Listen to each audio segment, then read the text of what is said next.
should have brought a hairband for my beard.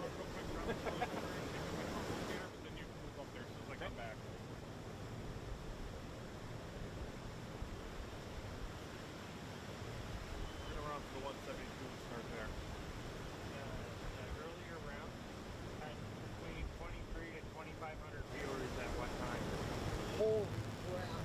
It's absolutely gorgeous out right now compared to the rest of the day. What was it, 16 when you guys started? Oh, I don't know. I didn't look. Find out about the race. I think it is. It makes it fun. Yeah. Sounds Pretty happy tournaments that, that they have out there that are live. And they struggled getting people for the first one, like I was way down on the list for a sub. And I found out the morning prior. All right, let's do it, and then after that, everybody's like, I want to do it, I want to do it. Man,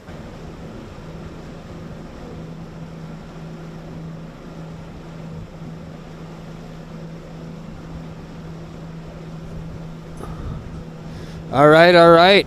Here we go. Afternoon, round 1. Does it look like somebody's trolling right away, Matt? Do we see trolling? Brandon is trolling. All right, that's something new. Yeah, you gotta loosen it up on the bottom. Look, we got to look here at RJ Hardwood and Greg Wiersba. Looks like they're both looking to find their spot and get set up. I'm Russell Gahagan. And I'm waiting for my partner in crime, Hots 2 Trots 5. He's running around like a monkey with his head chopped off. I'm not sure exactly what he's doing, but we were in the back trying to get orders packed up for everybody that's been ordering. We sure appreciate all the orders on therealshot.com. And we were doing our best to try to get those out the door, as I know everybody's anxious. Put it on last Thursday. It just showed up on it. Been on order forever. I was going to ask you how you liked it. It's pretty intense. Yeah. I still think you're going to need to run Humminbird's coming out with their own vision of live scope. But otherwise, you're going to need a live scope with it. But the difference is that tells you where to look at least. I mean, I'm starting to get it figured out. My partner and I are getting it figured out pretty well to where we're in a cast and just know what we're looking at. We're starting to do pretty well again, like on Saturday already. We're starting to notice it's not quite right where you think it is. You've got to aim up ahead of it a little bit always. So, but I mean, we're pretty much starting to call the shot where you're going to hit a fish.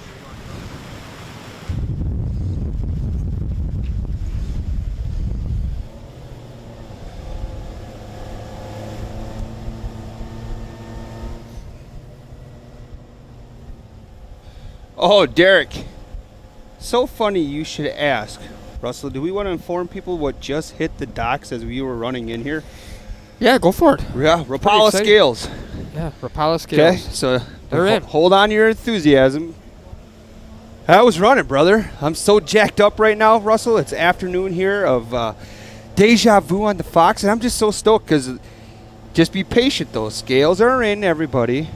But before you go hammering that order button, they have to be checked in. Yeah, they do. Okay. But that doesn't mean you can't jump on there right now and well, get you them can pre-order the stockpile out of them. We can piss off Lance more than we already have. Yeah, we're trying hard. And I think we're succeeding. We ran the entire warehouse, the entire city of Appleton, and possibly Sheboygan and Oshkosh out of shipping labels, and Green Bay out of shipping labels. So we've got a couple people picking up shipping labels, including my wife. Thank you to my wife. And hey, I mean, what are you gonna do? We're doing the best we can here. We can't do it without our customers and our fans of the H2H who are placing orders and keeping this ad-free right now. Yes. And we sure appreciate it. I'm a project manager for SC Sidursky in Mosinee, Wisconsin. We're a real estate development company, apartment housing. Okay. Buy, design, develop, and maintain even. Okay. We keep everything we build is for us. We run it all. We have our own maintenance, everything. So, pretty interesting job. Yeah, that's cool. I was a residential home builder for years and that, and I think I've been with Sidursky now 5 years and just love it. I mean, where's that out of? Right in Mosinee. Mosinee? Central Wisconsin, right by the Los area. Yeah. Yep. All right, so now that it's okay, I don't know how many scales came in. Back orders will get supplied first. All right, so just chill. Slow your roll, jabronis, all right? We're gonna get you all covered. We're gonna get you taken care of. Again, if it says 2 to 3, it may be 4 to 5 due to everything. No Rapala is not functioning. We ordered those from a distributor. Yes, we did. So just for you, we paid more for these scales for everybody that loves head-to-head fishing. So hey, that's what we do, right?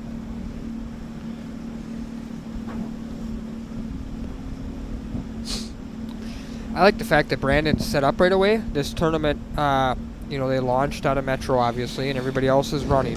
Brandon set up on the break on the east side of the river right after the bridge there, and he's fishing and been fishing for a few minutes already. Let's see if that extra fishing time helps him capitalize it all. It's true. Good point.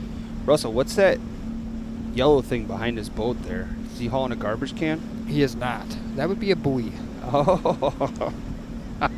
That is his fish marker. He throws that out when he marks a fish, Matt. You don't own one of those? Sorry, I'm just seeing this for the first time today. This is my first job doing this, or first time doing this. I just slammed a 5-hour energy, so in about 25 minutes, everybody, I'm going to be jacked up out of my mind. I'm probably going to be body slamming computers. That's why I'm sweating right now. Don't body slam me. That's all I ask. I can't handle it. I had a really nice lunch. I had some burgers and some pasta and some. So I'm jacked up. Store's busy. World is busy. You know what, Corona? What is that? I don't even know right now. We're fishing. Deja Vu on the Fox. What's up in the chat room? Come on, everybody. Fired up this afternoon. Anybody want to do some push-ups? You feeling good, Russell? I'm feeling fine. Thank you. No, I haven't done any drugs, everybody. We're good to go here. Everybody asked Matt about 100 questions in 5 minutes. Lucas Outdoors, you're going to get blocked real quick. Keep it up. No, I'm just kidding. Lucas Outdoors might be our #1 fan. I would agree. Let's challenge. I know Justin Anderson's really close, though. That is true. He is. And there's some other ones. Yeah, there's a lot of people on here. We don't pay favorites, though. Absolutely It's not the way we operate. No. The beard is back. I You can noticed. see him right there. He has one of the nicest looking beards I've ever seen. He's a nice guy, too. I haven't had the opportunity to meet him, but I've heard Neither good have I, things. just heard. I know some guys that have had opportunities to do guide trips with him, and they talk very highly of him. You like the one that says Bench Russell, don't you? I knew that's what you were laughing about. Mind you, that's not impressive. I weighed as much as a bar. Oh, I thought they said kick you out of here, like No. bench, put you on No, the bench. like bench Russell and bench press him. Guys, I'm weak.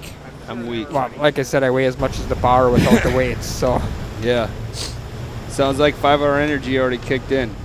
They should sponsor this event.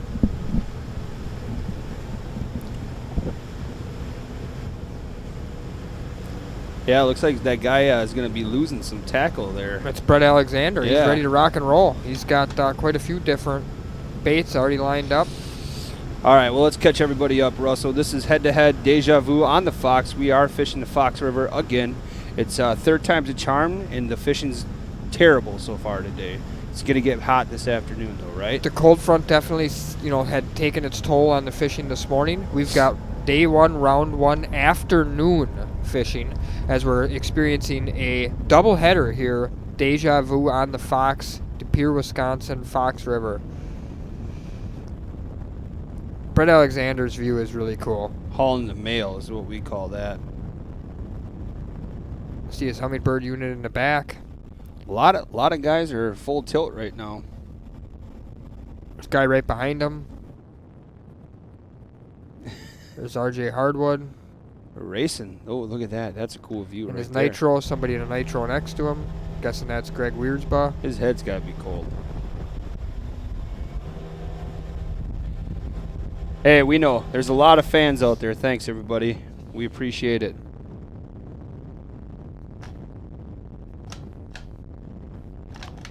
Ed Beckley. Hi to Ed Beckley. Brett Walzer says Brett's kicker is down while he's flying around the lake or the That's river. Like probably not ideal. It's probably not ideal. I'm guessing he won't be trolling today.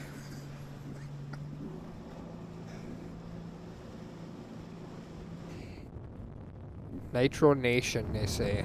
Yeah, looks like there's a few of them out there this afternoon. Yeah. It was not a shotgun start, guys. It was just a little bit, I guess I don't know if I'd use the term delayed, but more or less just, They're all running at a dam, and they didn't get as much time because we had back-to-backs today. So obviously we had to get the other guys out of the water first, and then get these guys in the water. So just like we were talking about here, this is a walleye event. We're looking for as many 2-pound plus walleyes as we can possibly catch in 5 hours. You can see the Weigh Live scoreboard there in the bottom of your screen. The anglers' names are flashing on the left-hand side next to the head-to-head Deja Vu shield. We should have a head-to-head boat racing. That would be awesome. yeah. That would be cool. Is anyone trolling, Russell? For Yes, sure. we already saw the first angler to put a line in the water is trolling. Yep. We also were told that we thought there'd be for certain another gentleman trolling this afternoon. At least that was the expectation. Here we go. The gentleman who's putting his rod in the water right now, who I don't think looks like he is going to be trolling, but Nope. Starting with the... yes, he is. Oh, there we go. Here we go. Now I'm getting fired up. We got a trolling competition going on right now between Brandon and Ethan. I'll be honest with you, Russell. In a walleye event, I figured this is all we would ever see is trolling. We've seen hardly any. There's a reason I popped a 5-hour energy this afternoon. Team troll, says Mark Jennings. I agree.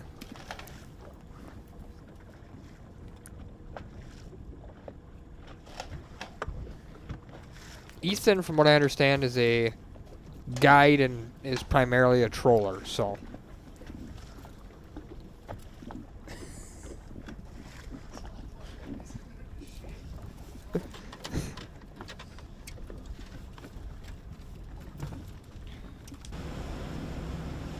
That's true, Jay. We won't have any boat races. Okay. You ready for a little There- bit of a boat ride? I'm ready. Here we go. We're going to go for another boat ride here.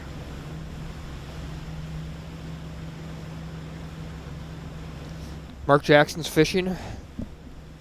Scott Risto is still getting ready to set up here, figure out where he wants to start. All right. Mark Jackson did not make the run all the way to the dam, it didn't look like. He looked like he set up downriver. Wow, another troller. This is getting interesting now. That's our third gentleman trolling.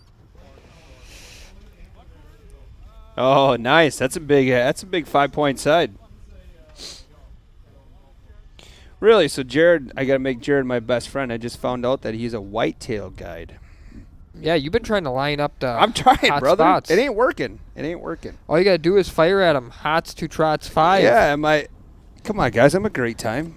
And gals, we can go hunting together.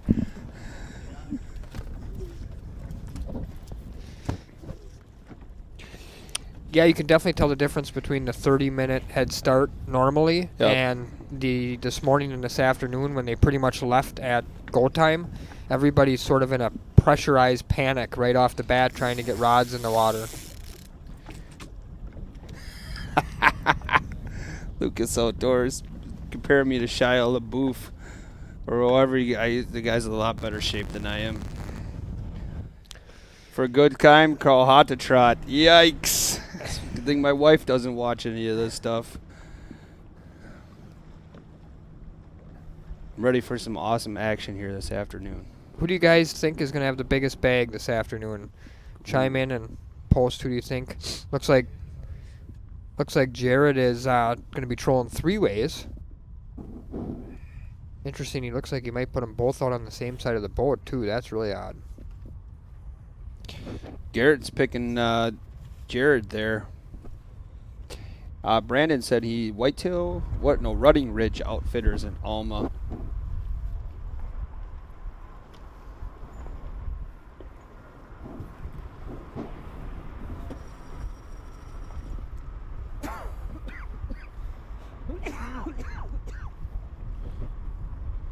Can see the challenges that these guys go through trying to set up by themselves. Sort of was part of the off-air conversation I had with Kurt the Killer Grable. He explained to me that he just didn't think trolling was best option for him trying to fish by himself.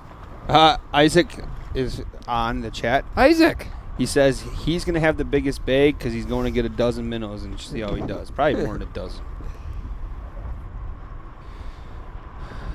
Big shout out to Trevor dropping off Dance, that yeah.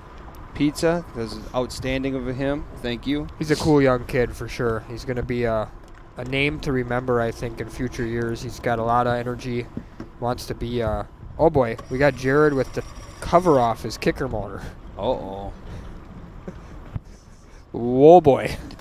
Did he lose it on the drive? No, he just... No, I can see it. Yeah, no, he's just trying to get that baby started. It's cold out there. Yeah. Sometimes you got to rub it the right way before she'll start up. Keith Johnson, when you asked who's going to have the biggest bag, says definitely one of the guys trolling. He'd bet the house on that. Yeah, Bold strategy. Oh, yeah, you can see Rutting Ridge right there on the back of his boat. Aaron Berg says Jared also does the Rutting Ridge Foundation that gets disabled kids out hunting. That's really cool. No doubt about that. The pizza was a Little Caesars. I didn't even see. Was it sausage or pepperoni? Pepperoni.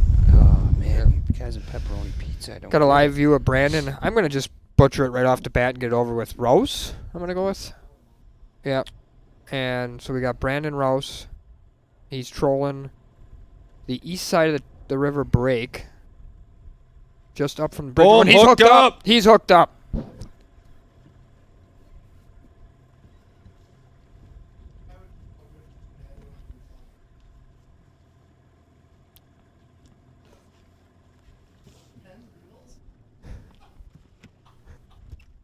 This is gonna get fun. If these guys start pounding them trolling, this is gonna get fun. You know what's going to happen when these guys start catching trolling? The morning guys are going to be a little upset. Yeah. Whatever he's got on here is big. It's a Tankosaurus.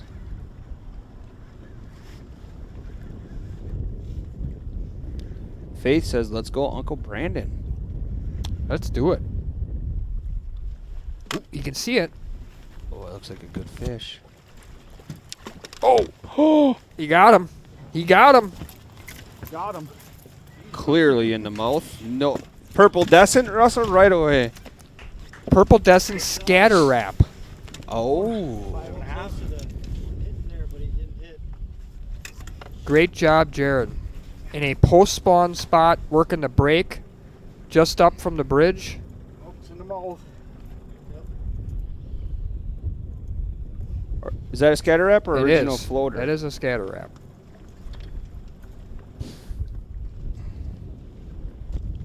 I have not accomplished much in my life, but I have accomplished bait identification. I would say you are on par with that.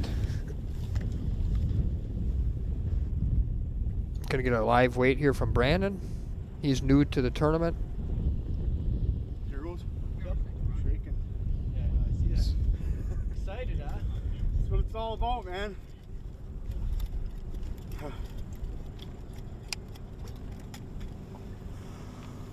That's a good size.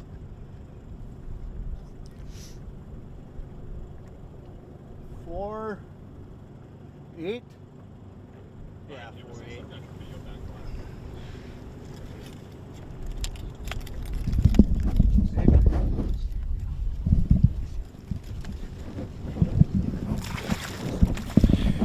Well, here you go, everybody in the chat line. I'm going to share everything we carry in Purple Descent.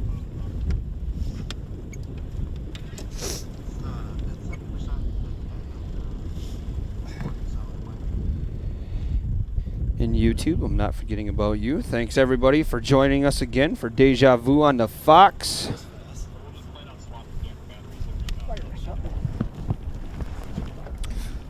Looking live here. RJ Hardwood.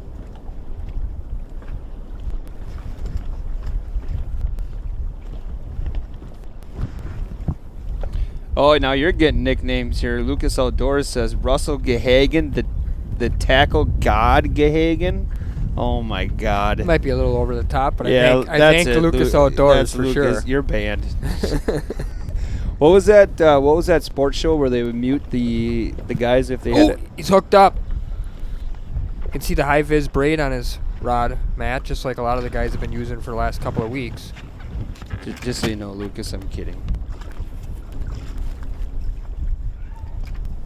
I thought he was Interesting gonna lip tactic. it. Yeah, interesting tactic. Wow, it's a big fish too. Got him. Oh! That's a tank.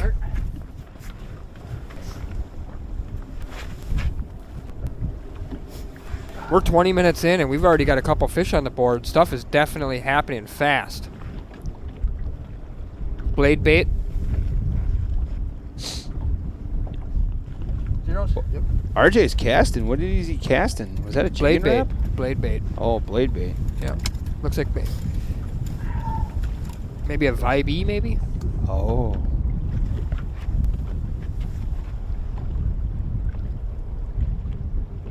5-3. 5-3. Yep. 5-3. Get it on the board.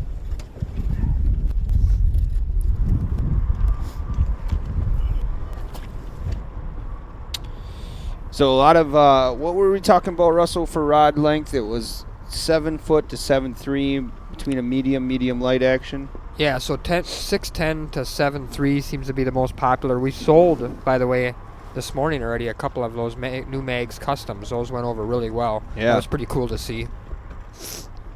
Here we're looking at the matchup between Brett Alexander and Jared Flukiger. I'm going to go with Flukiger. I apologize, Jared, if I'm butchering your last name. I truly don't mean to. I agree, Gus. It is a great way to spend a quarantine day. Quarantine Tuesday. Sure is. I mean, if we wanted to, we could call Jared J-Rod. Yeah. Yeah. Scott Risto is trolling, it looks like. Yeah, that's the only thing we haven't really seen is anybody hand lining yet. No.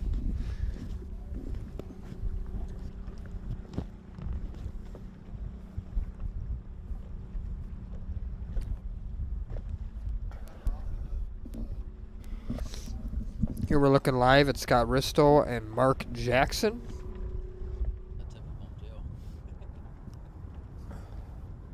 Greg Wiersba's trolling. I think he was the one that put boards out right away. Set up at the 172, working the shoreline up.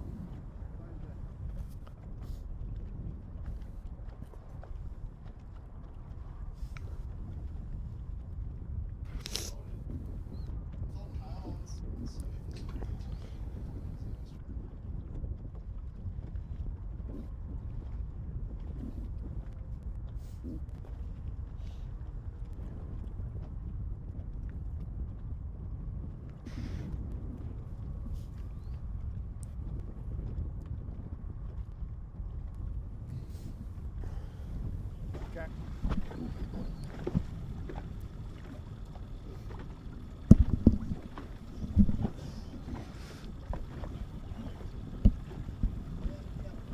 Good. Eric, yeah, some people handline the fox. Sure. I just haven't seen anybody doing it yet. Flickager. Flickager?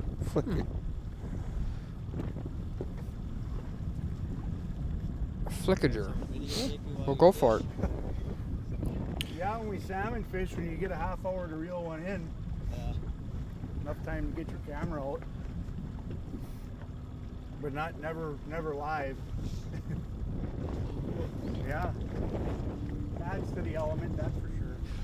Mark's got a great comment here. They're fishing the major this afternoon, so he's getting moon in the game here. Yep.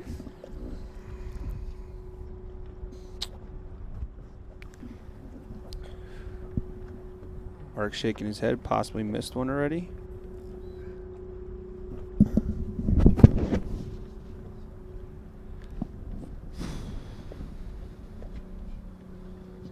I think it was this.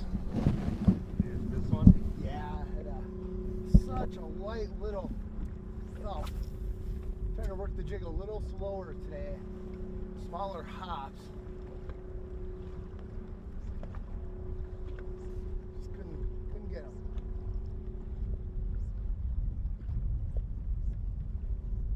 Yeah, so we're looking into Brandon's fish.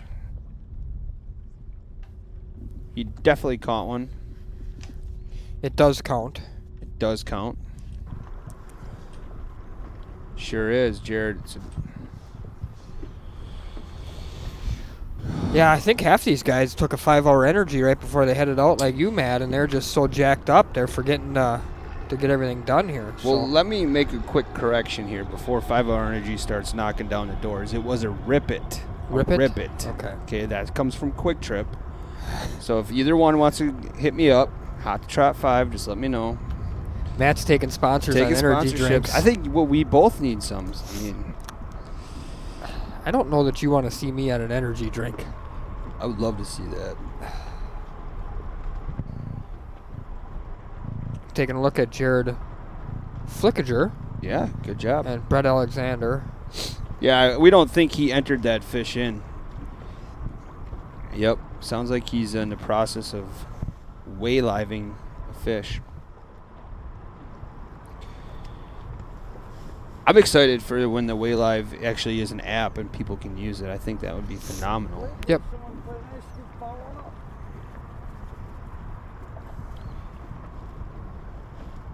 2 for 3, Jared. You're overpaying. I pay 2 for 2, dog. Oh, here we go. Jared's on the board. Ooh. Flickiger is hooked up, and it looks like it's big.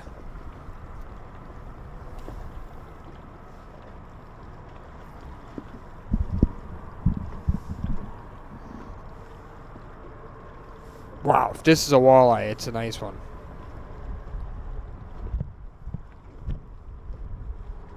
It's on the surface. Right kind, but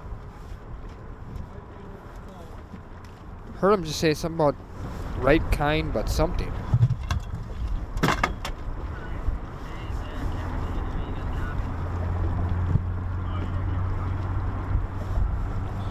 Yeah, good call. I should really stop the energy drinks. Way to be reality. This is not going to be easy with that long lead. Got him. Yeah, you did. Good.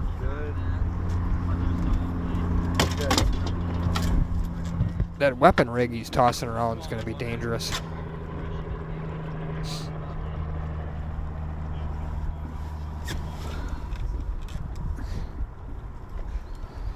You know, I think a lot of these guys watched the guys struggle sitting on top of spots this morning all day and decided, hey, we're going to move around. Brad Fuller, you got to get on that Bang energy drink. It'll make you give back things you didn't take. That looks like a custom painted Rapala to me.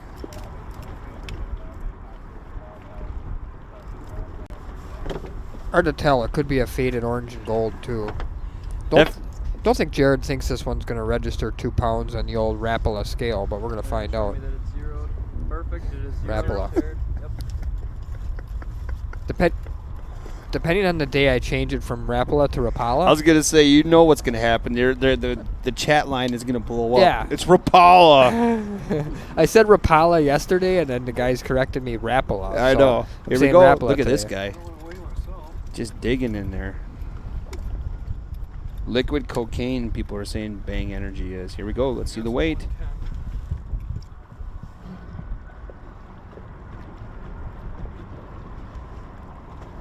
$115. Oh. Okay, that's fine. so close. I would too. He wants to reweigh it. He has that opportunity. Yep. Re-tear it and show me. Zeros, that is teared. Great communication from the fisherman and the camera guy.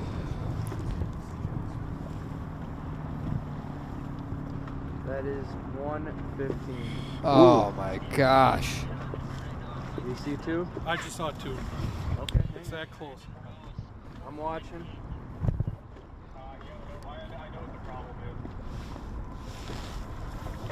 Seeing 115. I saw 2-1 at one time. Okay.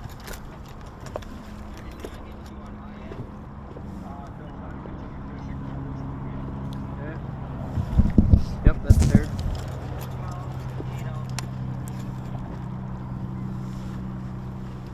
We got 1, 4, 2. I'm gonna go with 2. I go 2 even. 2 even. 2 even. There we go. Very good job. I definitely would have reweighted at that point. Below the It's gun, worth very good. the extra effort to reweigh that fish. Very good job. Nice job. Nice job. I would have loved to It's so, believe you. it's so close. I know. And you're like, I saw 2. I'm like, I'd love to take your word for it, but I gotta see it. But there you go. And then just show me on the app when you're about to submit it, or before you're about to submit it.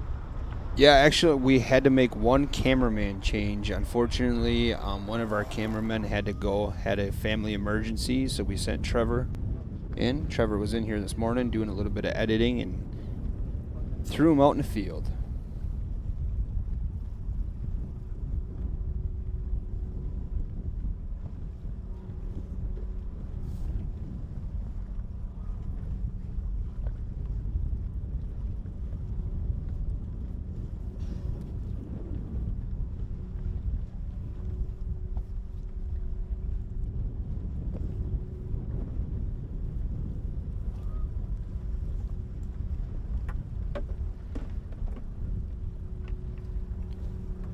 Notice right now Mark Jackson's boat's a little more tidy than it was last time he fished with us.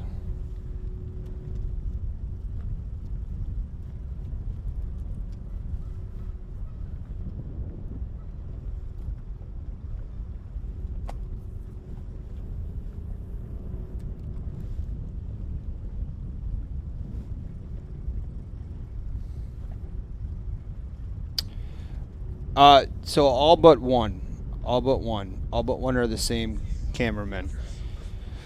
Brad, it's Brian and Zach as always, so let's give them a thumbs up or a attaboy or whatever you want to do for those guys in the comments, especially for the camera people as well, the camera officials. So Brad Fuller says he wants to know who's producing. He says it looks phenomenal. Yeah, he actually didn't say that. He said a lot of bad things.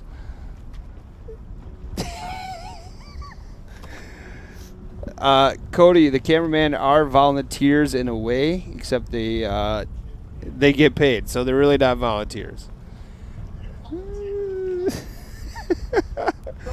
Well, they don't have any past experience for the most part. Their first time filming head-to-head was the... Oh, here we go. Is Jared hooked up again? Nope.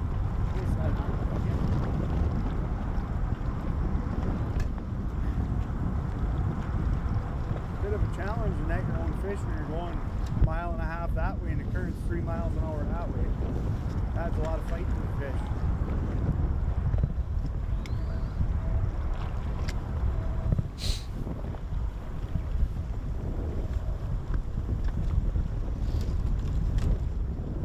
What'd everybody do for lunch today? Tuesday? Taco Tuesday? Yeah, Taco Tuesday. Who was late this morning? I'm not going to say which camera guy was late this morning. It's not my concern. All I can say is we're fishing. That's all we're doing. What are you texting over there, Russell? You setting up something? Yeah. Venison sausage, pizza rolls, beer.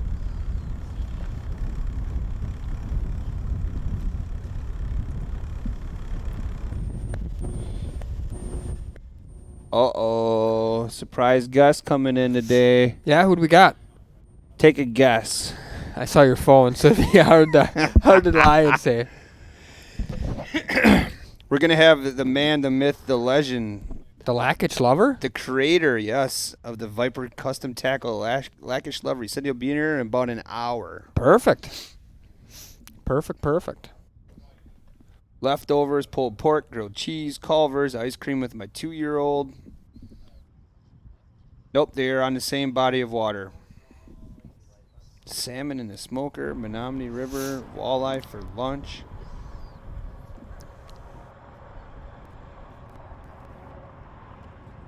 Spaghetti. RJ Harwood is already changing baits. Baby carrots, yeah, Tony Dean. He had his own fishing show for a while. Used to wake up every day and watch Tony Dean on Sundays. That's right. Brett Alexander with the either hair jig or Dragon Plastic.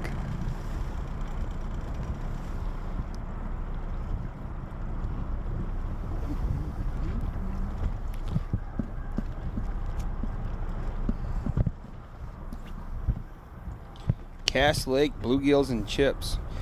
Paul Phillips, obviously he's from Minnesota. I can say it now. Cass Lake, I think, was one of the lakes we were going to fish for head-to-head. I heard that. Oh, here we go. Brett Alexander. Hooked up.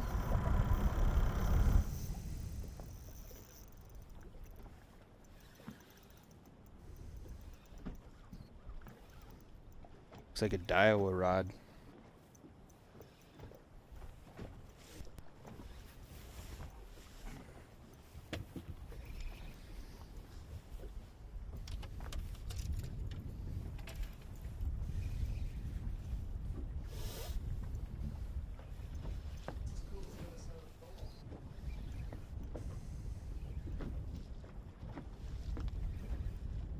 Brett's already got like 4 or 5 rods with baits hanging off of them that he's been trying.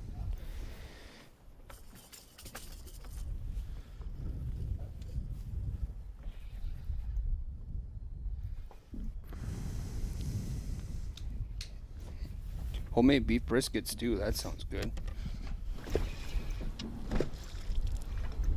This could be a dandy. Looks like a pretty good one. Ooh. In the mouth.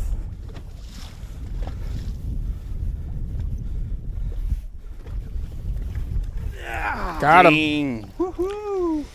Brett's going to take the lead. Gull Lake. That was another one we had for head-to-head. All right.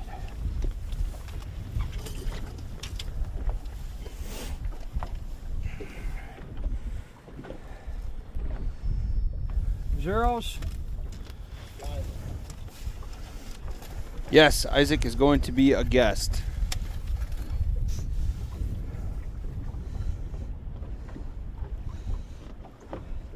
3.9. 3.9. Brett Alexander's on the board. Giant, but on a day like today, I'll take him. It's 3 pounds 9 ounces. I don't think Brett wants to like fall down on the back of his deck at all. I mean, he's going to end up with hooks all over the place. And about 4 broken rods. Yeah. Okay.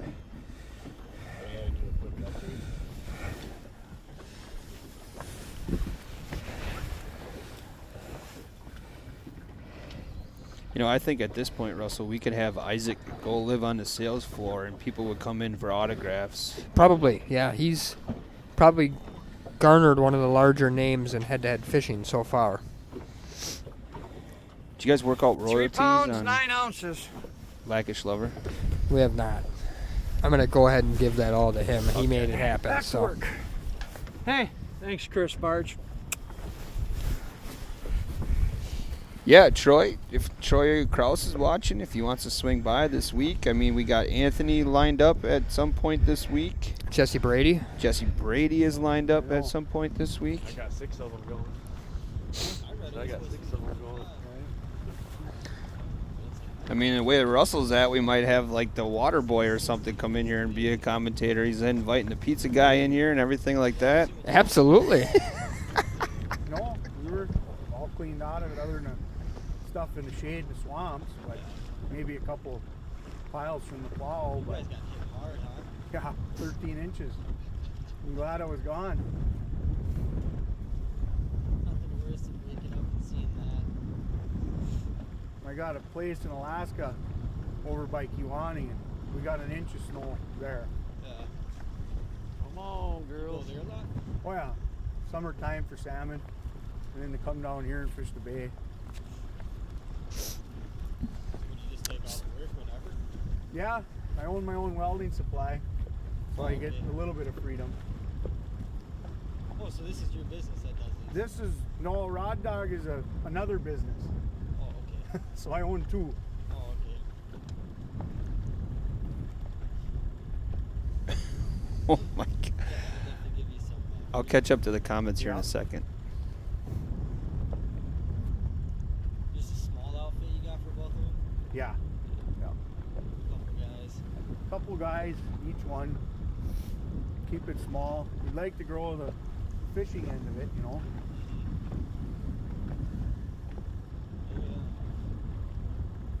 Come up with products a little better and different than some, you know, everybody else. Product development, Yep. Testing right now. right?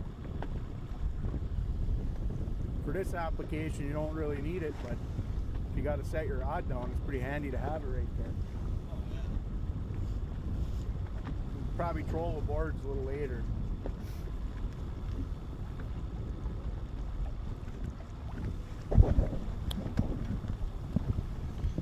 All right, so let's get caught up here on some of these questions. There were some really good ones.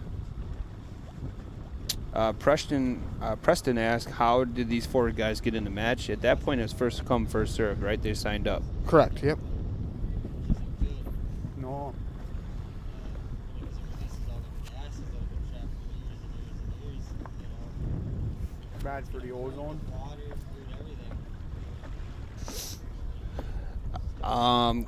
Casey, this is I don't know. this is the very first, like, how can you say it? Like Well, the that's season this over- year. We did 2 head-to-head events last year for bass fishing. But as far as like a season style platform, this is our very first season for that. We're looking live at RJ Harwood and Greg Wiersba. Greg set up down by the paper mill. He's making kind of a long trolling pass here. I believe he's set up that far down, I think. He's got a board out each side. RJ's on the board with 1 fish, 5 pounds, 3 ounces.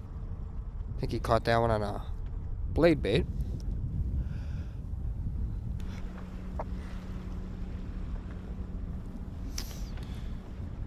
The Gatorade bet. Oh, I paid up on that. This is our brackets. We're doing something different on that. Yeah, the Gatorade bet is paid up. We decided to do... That'd be fun. Yeah. Brian decided the loser gets to cut the other one's hair. By the way, so this is 0 points here.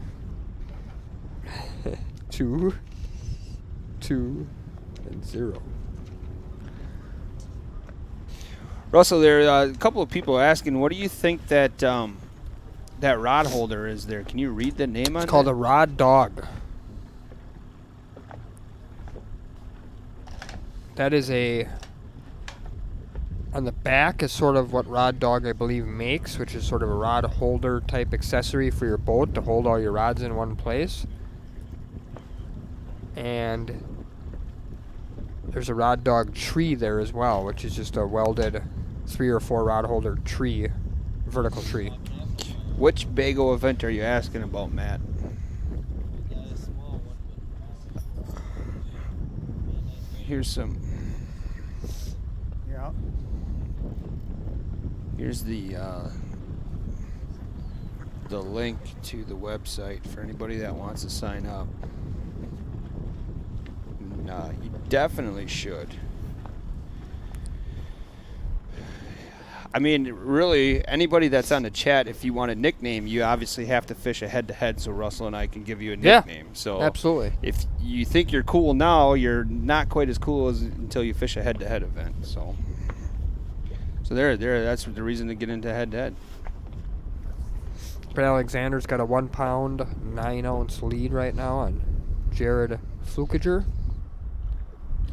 Rod Dog, says Russ. Yep. Flickiger, right? Flickiger? Yeah. Ross Neubauer says Rod Dog, yeah. Greg took the day off today. I mean, Karsh.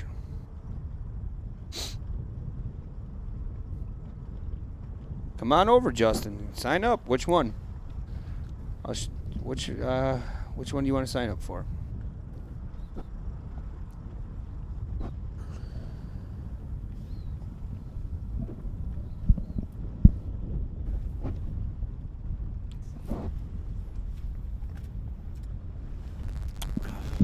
We saw Mark Jackson miss a fish earlier. He was disappointed. These two are still looking to get on the board. Scott Risto and Mark Jackson. No specific requirements to enter head-to-head. Mike's got a question for you, Russell. Size and action for trolling rods. Right now, I would say telescopic rods are the most popular. Deadeye is one of our more popular. That's a Kuma, right? Yeah. Yep, Okuma Deadeye telescopic rod.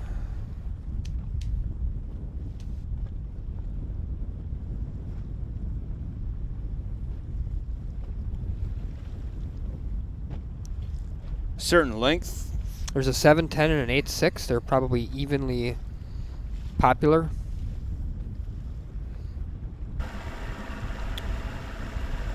Live bait is not allowed for bass or walleye.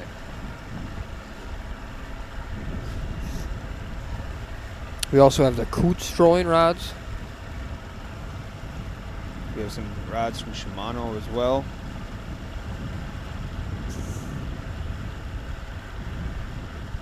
Fish on Guide Service, yes, the Sheboygan one is filled.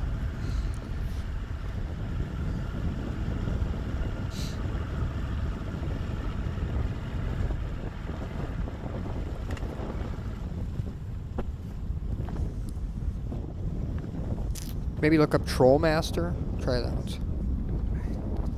Yeah, Brandon's setting up on that break on the east side just above the 43 bridge.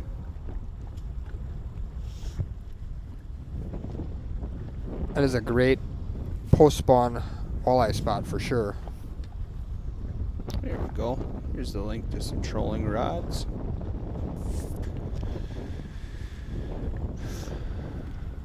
Do they ever troll lead core in the river? Yep. Yeah, in our first tournament, Dylan Nussbaum did. Sure did.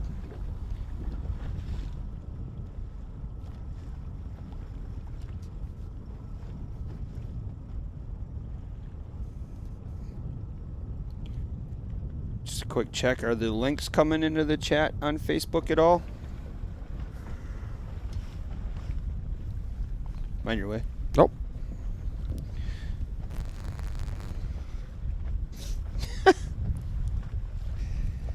We lost John, unfortunately. He was beating you to it this morning. Yeah, the verdict's still out on who that was. Did you get some insight I didn't get, or? I've got a feeling that the staff in the warehouse was lying to me. It was one of them, and they just didn't want to tell me. Gotcha. You think they were playing with us, huh? Yeah, I agree. I was a little perturbed. So, links not working, then log out, X out of the live stream, log X in, but before you do that, change the comments. You shouldn't be able to change it to all. So Corey, the 27 AccuDepth will hold lead core, probably will hold about 5 colors, I would say.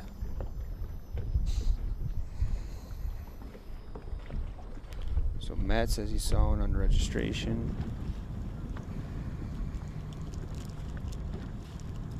Yeah, I mean, all this information is really easy to find. If not, it's H2HFishing.com for all the head-to-head stuff, and then it's just the real REELSHOT.com as well for all these awesome products. And the website's really set up nice. A lot of categories, easy to shop.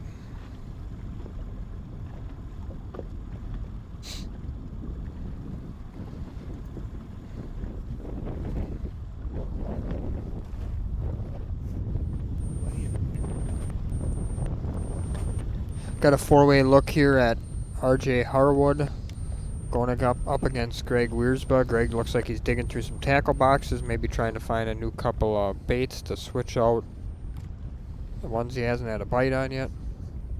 On the bottom we got Scott Risto going up against Mark Jackson. Mark's second time.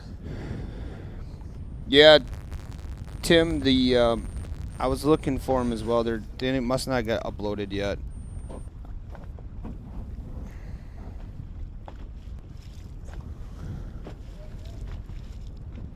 The Coot rods.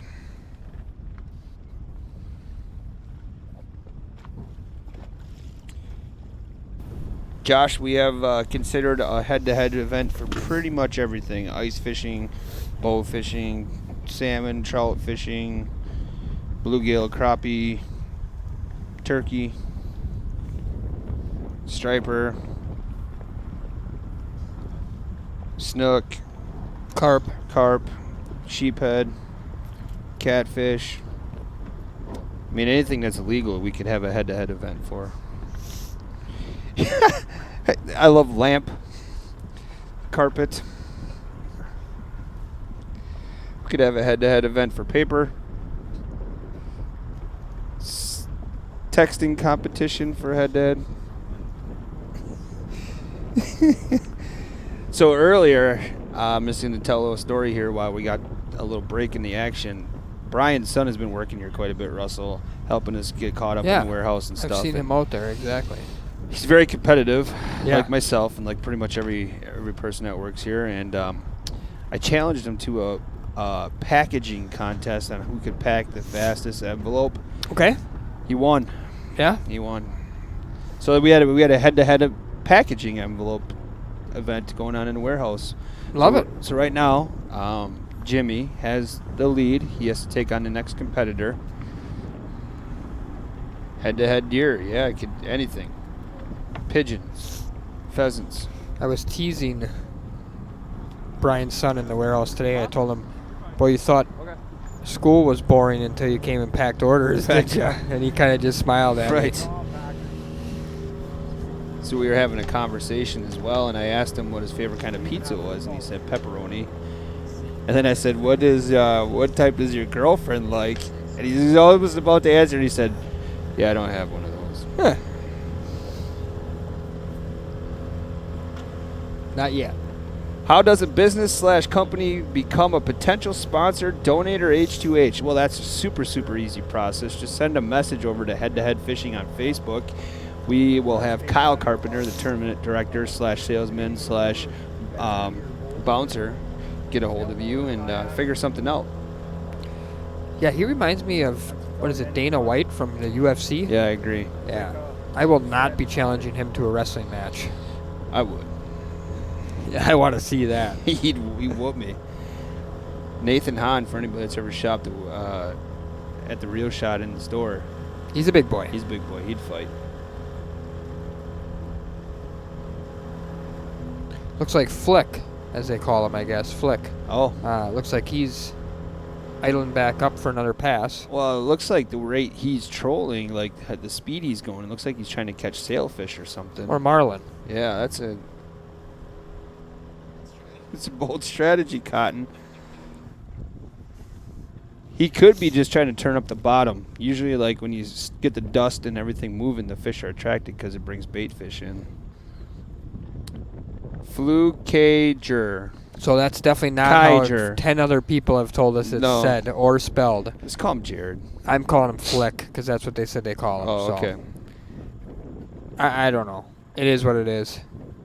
We're not trying to rip anybody's name for sure, but five or six people in a row said it's Flickager, and they call him Flick. So I was saying Flukager for a while, and that didn't work out so well. But back to the action here. We have Brandon, 4 pounds 8 ounces, 1 fish. He was the one that was on the board first. Kind of used that extra time for fishing by setting up right on the upriver side of the 43 bridge, trolling that break on the east side of the river to put a 4 pound 8 ounce fish in the boat, and he's got a lead on Ethan Wright. Ethan's looking for his first bite. Ethan's trolling boards, looking to put a fish in himself.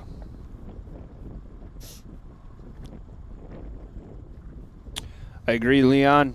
Give the camera people a huge shout out. They did a phenomenal job this morning and continually doing a great job. Again, great job to Brian and Zach. They really make Russell and I look good. Yeah, sound and look good.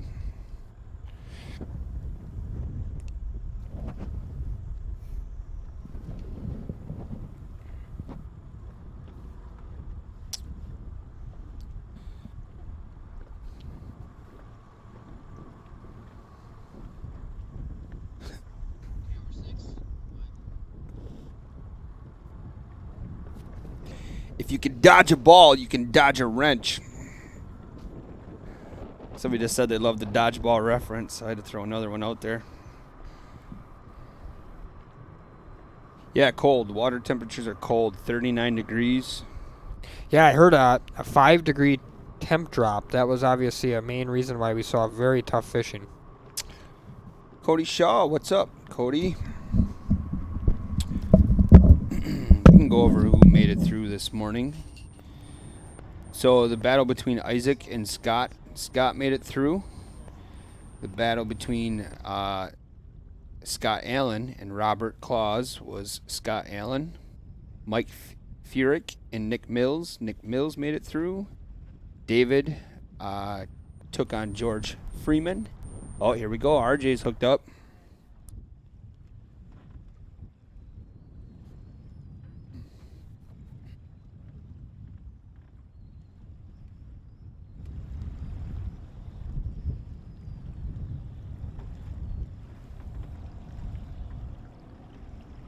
What's up, Tammy Anderson? Justin is working hard right now.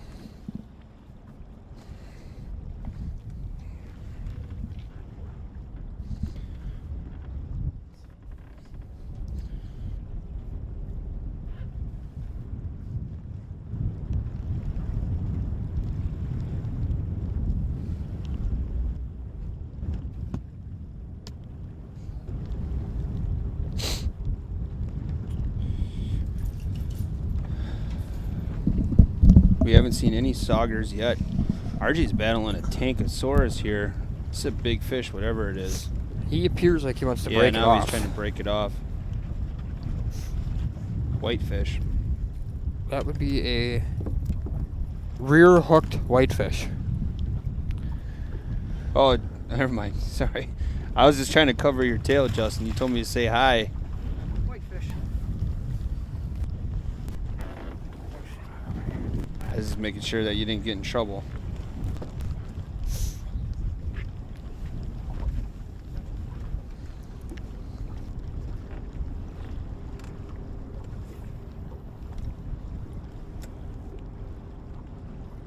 Joe says, shout out to Kyle Carpenter for sure. Remember, since we're big on nicknames, his nickname now is Lyle Carp Stomper. Gotcha. Carp Stomper. Ooh, good view there of the sleety rain snow mix. I don't think the hard stuff's going to come down for a while, Russ. No, but it's starting to build on the boat. No, that was Caddyshack, yep. Every time I call him Russ, I think of National Lampoons. Yeah. All right, back to Flick and Brett Alexander. The all Minnesota events at this time have been postponed probably indefinitely with social distancing and not being able to travel. We just have to... We still have spots for that, but we probably won't make it over there. It's a shame.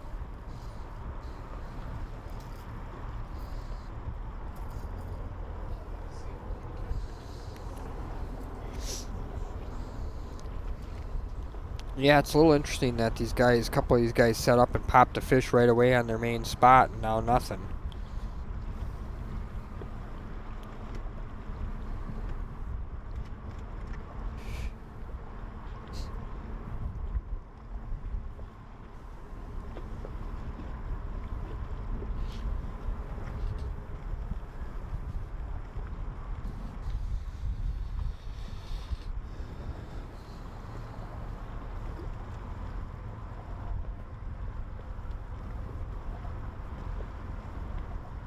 We could get into some stepbrother quotes. Some Will Ferrell, Yeah. Ron Burgundy, Anchorman. Who do you got winning the Brandon Ethan matchup? I got Ethan. Remember I said because Okay, that's right. That's Yep. my son's name. Yep. My oldest son's name. I got Brandon.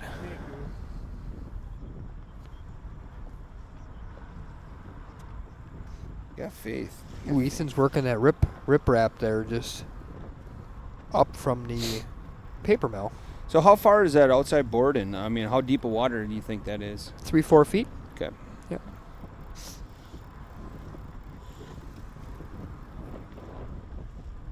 So all events, Brian, are 5 hours. We started at 2:30. So do that math really 7:30. quick. 7:30. Let's just play. I was about to take my shoe off. You want to do karate in the garage? Yes. Do we just become best friends? If you look at this samurai sword, it has a pretty recognizable signature on it. Yeah, I don't know who it is. Small fish.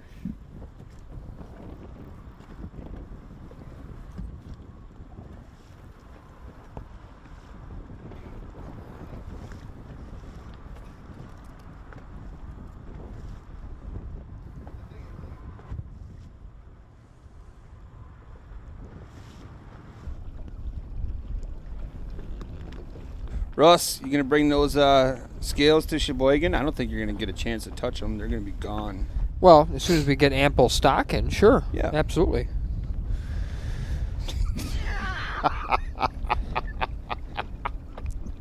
Mike's comment. Don't touch my drum set. This is my beat laboratory. Name.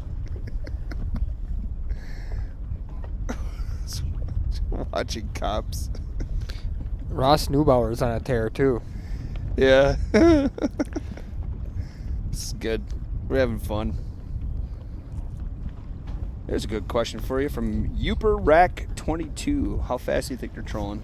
The guys that are trolling into the current are probably going between 0.7 and 1 miles an hour. And some of the guys that are trolling cross current, they might be trolling a little bit different speed, a little more. We should wear tuxedos. Tuxedo t-shirt. I like to...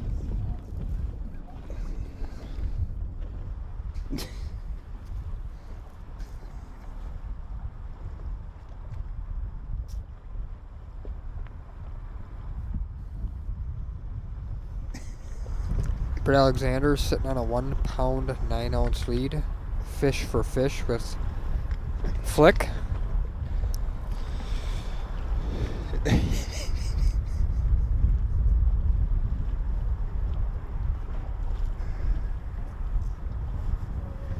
Dustin, if you want to be a cameraman, go ahead and send Head-to-Head Fishing on Facebook a message, or send H2HFishing.com a email. Yeah, easiest way is going to be head-to-head messenger. Oh, here we go, Brett. And then Hooked up. include your phone number and email. We'll add you to the list. Custom Viper strikes again. It was hard to take that hair jig off, but I don't know. You always got to try throwing that ripping wrap. That one pounded it.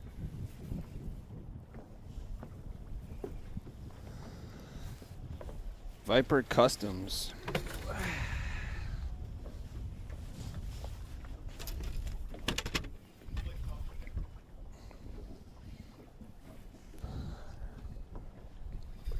Looks like a pretty good fish.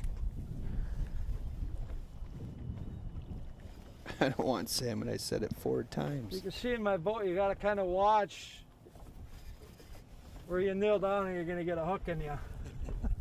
Oh, here it comes. There it is. It's a nice fish. It just T-boned that thing too, Matt. Come on, baby. That's a ripping wrap, huh? That's what he said. Yeah. Looks like a size 7. Yeah, it is a size 7. Normally Big I ol' wouldn't get one. this excited about catching a couple little walleyes, but in these conditions, I will take it.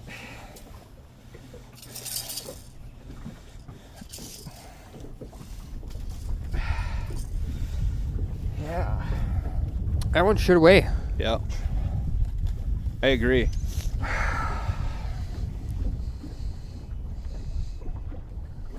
Zeros. Zeros.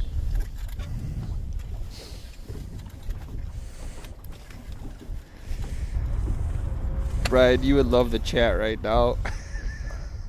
Yeah. 3 pounds. 3 pounds even for 3 pounds Mr. even. Alexander. 3-0. 3-0. Yeah. Thanks, Viper, for the custom.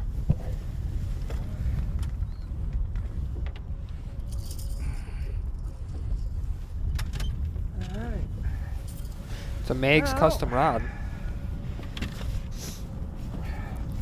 got to log back out? Yes. Ooh. I have to go. So what do I do here then? Just log out and log in. That's a unique looking color there. Sure is. That was kind of like what we were envisioning the other day for the Hot to Trot 5. If you Yeah. remember, we were talking yellow and purple. Yeah, what's up? See, Brett, that's the Hot to Trot 5 right there. I agree. Good job. Good call. We'll see if we can find out what rod Brett is using. I got a funny feeling that might be either a 610 medium or a... Ooh, is Jackson hooked up? Yes, he is. Now the action's picking right up. Doesn't look to be like anything major. Oh, here they are right here.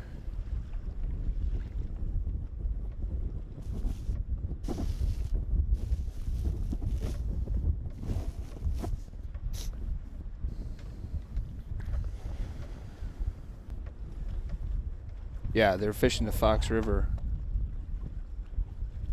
Oh! Got him. Whew. There we go. Yes.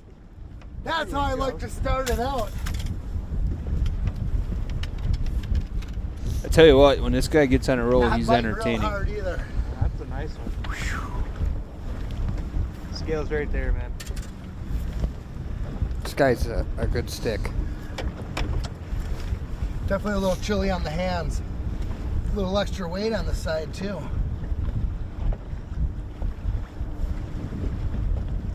If I just turn it on, I'm not seeing it.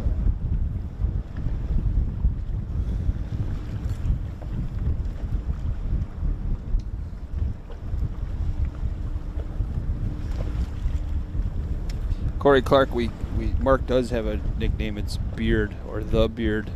The beard, yep. She's not turning on. I don't understand why. You see anything? No. So I hit it and hold it, but No, tell me it's dead. it might be dead. Oh, shit. You know, That'd be a nothing. that'd be $1 in the swear jar. sir.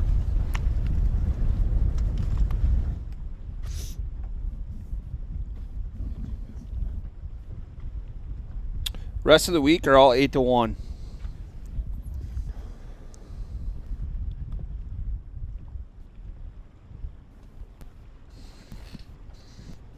Looking live here at RJ Harwood, Greg Wiersba.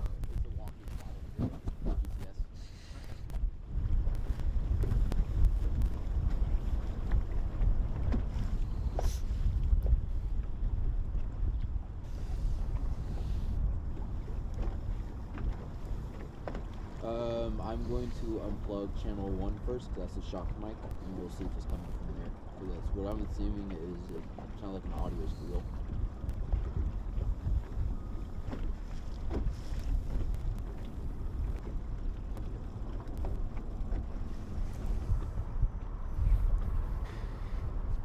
Back to Brett Alexander, who's sitting on a 4-pound, 9-ounce lead over Flick. I do like Action Jackson. That's a pretty good one.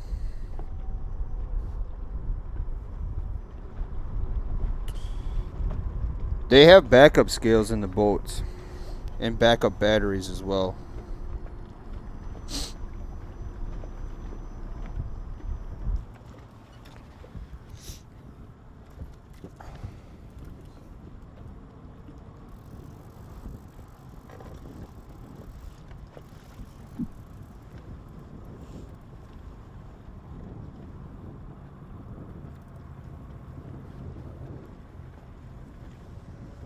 Ethan's just kind of checking his baits. He hasn't had any bites yet, so making sure that they're clean, putting them back out.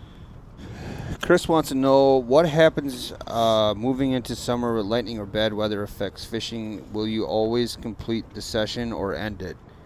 I mean, if Well- it's bad enough, we're going to have to call it. Yeah. Lightning is something that we never mess around with, especially when they're fishing. So I will check with powers to be if there is a minimum amount of time that we have to complete. In the rules, there's a But I would guess, just based on most tournaments, it's probably 2 or 3 hours. They complete 2 or 3 hours of that session, and then we have to call it. It is what it is at that point. Yeah, inclement weather, I think, is exactly in the rules. What do you do with your hair in inclement weather? 39? Looks like they got 3-9. Mark Jackson. Oh, we'll go 3-9. Okay. 3-9 for Mark Jackson. 3-9.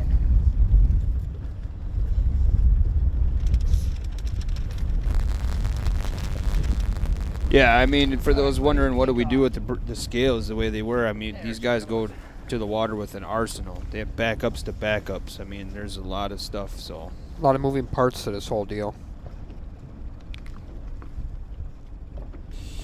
You know, the thing that I kind of was, people are catching a lot of stuff, obviously, because we live stream everything. I mean, it makes you wonder what would happen in a real tournament and nothing's live streamed, Russell. I mean, some of the foul hooked fish dilemma. Do people weigh those fish? Do they not weigh those fish? You know, there's just things that people catch on here because every boat's got a camera in it. Yeah, it's interesting questions, nonetheless. But at the end of the day, the rules are fairly simple. They've been adjusted. It's in the mouth now for head-to-head, and these guys are, making their own call on whether it was in the mouth or not, because half of these fish we've been seeing, almost half, the net, hooks coming out in the net. So they have to make a determination when they go to net it where that fish was hooked. Well, I'm just saying in, other walleye format tournaments where, we had that big blow up where people were like, is RJ hooked up again? No, he he's just not. moved. We're like a foul hook thing. We had people kind of up in arms about that. And, when there's not a camera in the boat, or an official with the boat, Right. What do these anglers do? Like you said, it's kind of up to them at that point. Well, yep. So our rules basically are the same then as the rest, except for, the cameras in the boat. You can see everything. So you assume that most of these gentlemen are sportsmen and they're going to make the right call, and that's really all you can do.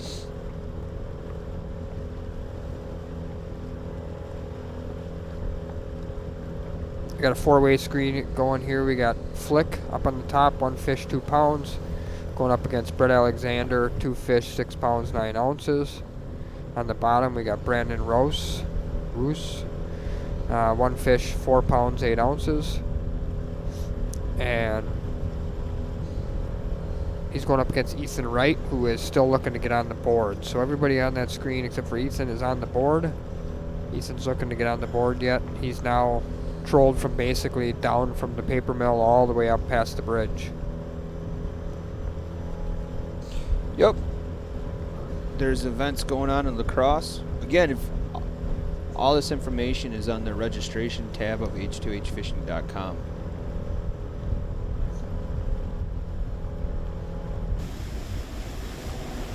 Got a 4-way going here. RJ Harwood, 5 pounds, 3 ounces, 1 fish. Greg Wiersba, still looking for his first fish. Same for Scott Risto. And Mark Jackson, 1 fish, 3 pounds, 9 ounces. Mark's got a lead.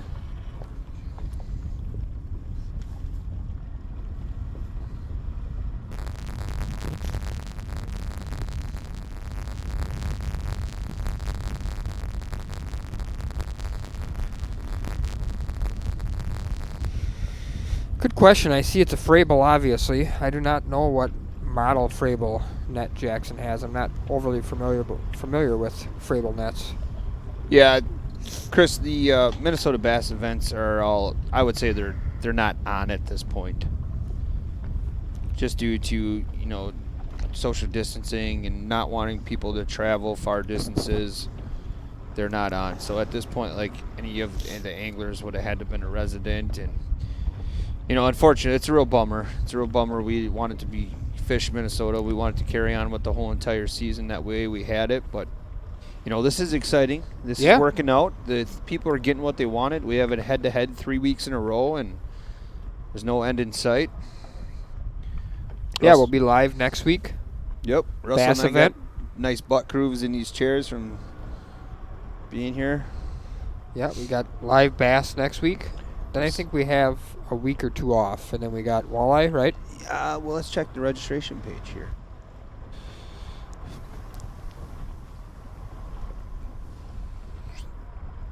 Yeah, so a week off Yeah.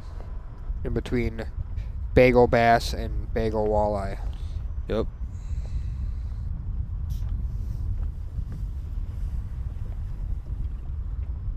Oh my gosh.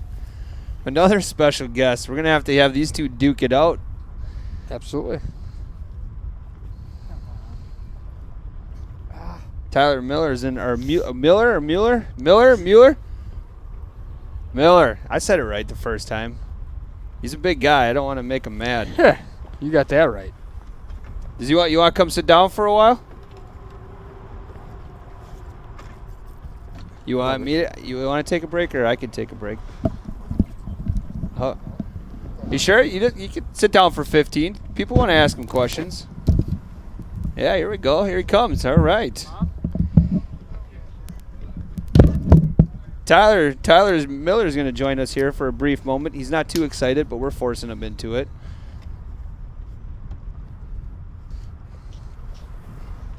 All right, we're getting already into the tie talk, Russell. The tiebreaker talk. Yep, here's the tiebreaker rules. I'm going to share them in the comments here.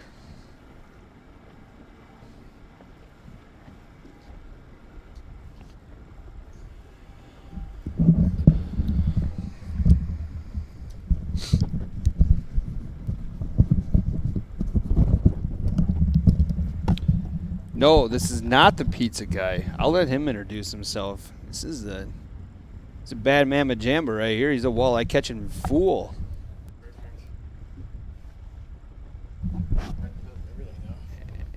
He's sitting right down next to me. Looks like he literally just got out of work. Oh, okay.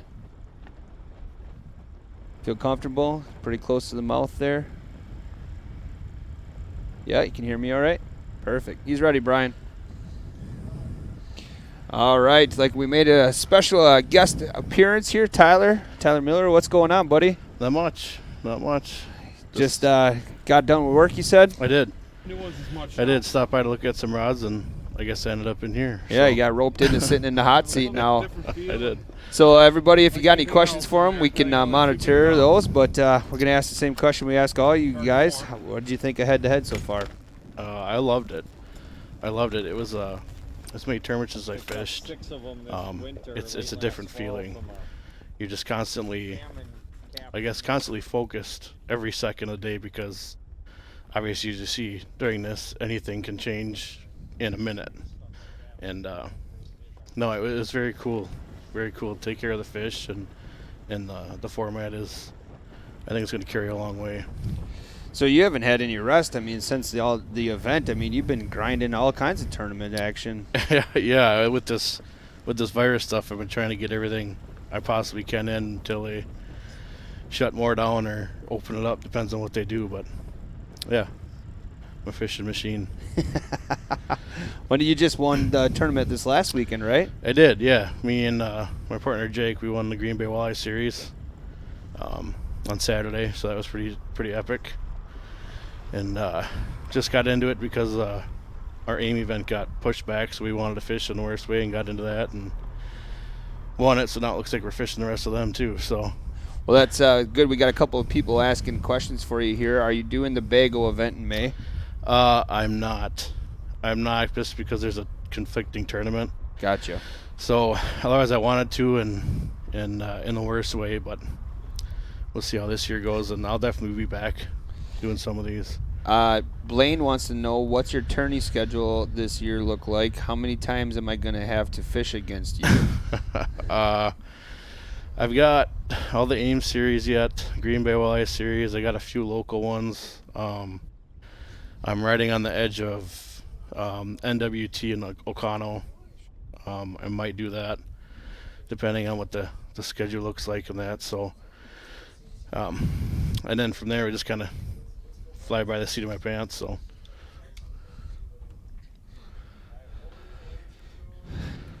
Jake Becker wants to know, Tyler, what color ripping wrap would you recommend for the bay? That's my partner, teammate, and my partner I won the Green Bay series with. Pink. We'll go with pink. How's that? I think that's a fair answer. I think that's a fair answer.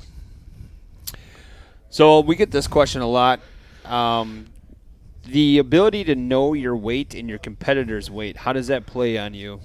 I had Larry the first day, and he asked me that question right away. He goes, "Do you want me to keep you updated during the day?" And I said, "Absolutely not." Okay. I don't want to know, just because if well, it'd be my second day that I was in it. Jesse had that 10-14, and I didn't know that. So I was entering fish, I had 9 pounds or something, and all of a sudden I enter fish, and he's up at 29. Yep. And it's like, okay, well, then I set the phone down and just focus on the day and knew I had to make the right adjustment. But the less I know, I think the better. Okay. For me, some people want to know, but obviously, as everybody saw, I figured out what they wanted in the last hour and a half and tried to make a swing at it. But right. Kept it interesting, that's for sure. I did. Josh Wallace says, Tyler, are you ready for the Minnesota shootout end of May if we get to go? Yeah, I am. And that's I forgot. I made it to national championship for AIM. And that's on Mille Lacs, and we're really hoping to go. I was able to double qualify for that. And then just depends on what this virus stuff does. Right. I'm not really sure. And it's something that I've always wanted to go to Mille Lacs fish-wise, just because there's some huge fish there. So.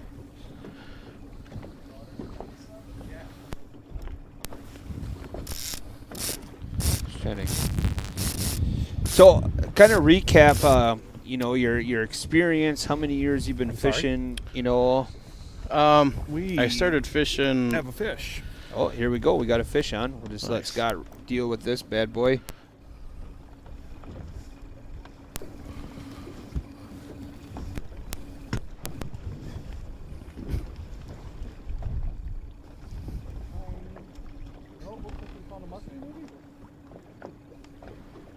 I don't know.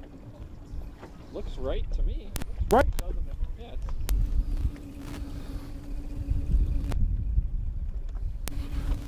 Take your time.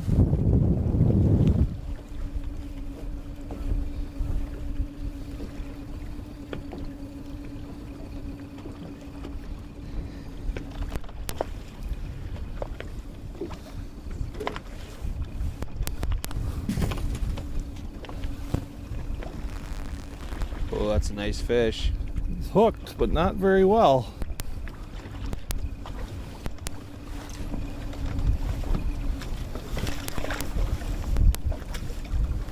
There you go. Big. Up and over and cleanly caught. Definitely in the mouth. Definitely in the mouth, right? Clean that crab. All right, what's your guess on weight for that one? Have to see it a little better.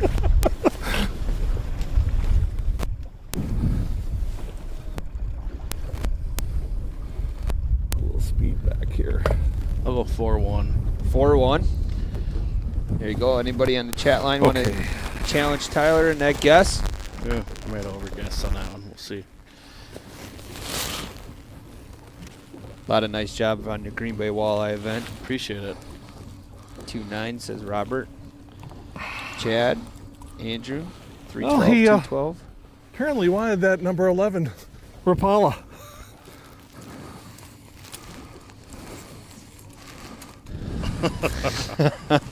Yeah.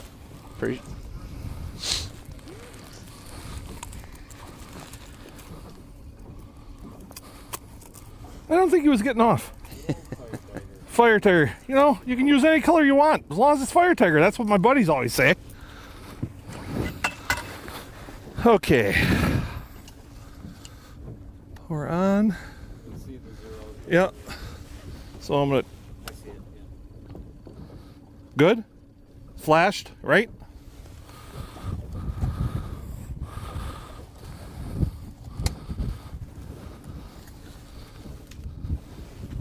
Come on, really? There we go. 215? Oh, way off. 215? Yep. Yeah, it's deceiving It sometimes is. sitting here, isn't it? It is. Leaning on the net. 215. Bigger than that.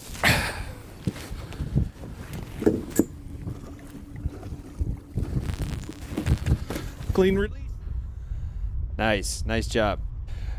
All right, so where were we? You're kind of recapping your experience and number of years fishing and stuff. Yeah, I started fishing since I can remember. My dad was always on the tournament scene in Otter Street and Merck Nationals and all that, and then he was on the actual Tundra team when the Tundra from Tracker came out and all that. So I got to watch him, compete, and he's kind of always been a role model and kind of my legend growing up. And then I think I was 12. I got to fish the first tournament ever with him, and it was in the Wolf River from Fort Fremont. And I think we had 7 pounds or something, and we took second. And I'll never forget that day going up on the stage, and we were leading at the time, and I don't think I've ever shook so hard in my life. And I was hooked from there. And I fished a few times with him, and then I stopped, and I just started fishing competitively like 4 years ago, and have done all right at it, and hope to keep moving on up. And just kind of a passion, a big passion of mine. So Yeah, well, you do a great job out there. yeah, I appreciate it. Figuring out, tactics on the fly is huge in this kind of event, and you Yeah. definitely pulled that one off. Yeah, it's one thing my dad always pounded into my head was pay attention to details, and I'll never forget that line. And I'll probably put that; it'll be on his grave someday.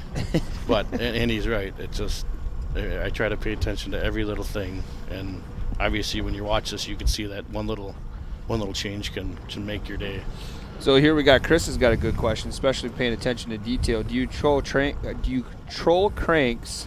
Do you use a full swivel clip or direct tie line type? I just use a snap. When I go on my cranks, I use a 6-foot leader with a swivel, just in case you get some twists or some weeds or something, and your whole line doesn't get twisted up. And I just use a regular snap on the end. There you go. That's all I run. What braid to floral, braid to lead line kind of knot do you tie? I use probably the smallest Spro swivel they make. Oh, okay. I do, and my teammate kind of gives me crap for it, but I just leave it. I run like a 3-foot leader, and casting, everything's fine with me. I use a little longer rods, and I've started fishing salmon here pretty hard the last like 3 years, and tying all my lead core stuff up and down and going to that knot, I have a little more confidence now, so I might start to switch, to that for my walleye stuff too. And Gotcha. And go into it, but. So for the most of the head-to-head events, what was your rod reel combination, line, so on and so forth? Line, I always ran 10-pound. What am I trying to think of? Nanofill. Okay. Is what I ran. High vis, obviously, as you can see that bites, and then I just ran 10-pound fluorocarbon leader. And the rod I had was I think a 7-1 Fenwick, and the reel was I'm not familiar with the name. It was Daiwa. Okay. I don't remember the name, but either way, a nice setup. Yeah, just a comfort setup, and pairing that with that ringworm that I was throwing. I looked at the cameraman that day and I said, "This is my #1 confidence bait on this whole system," and obviously it showed. It paid off. Yep. So, oh, here we go again. Jared's hooked up.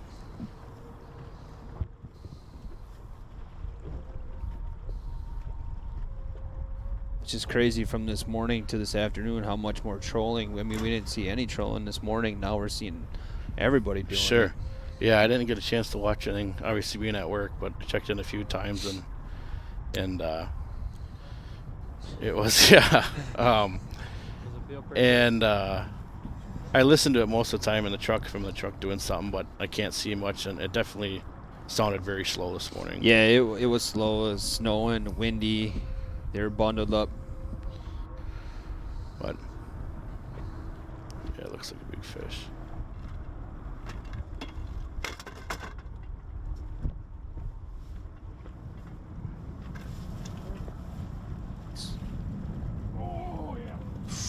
Oh, that's Nice. a dandy. That's going to count. There you go. Good. I just got a quick look at it, but I'm going to 6 pounds. 6 pounds, 3 ounces.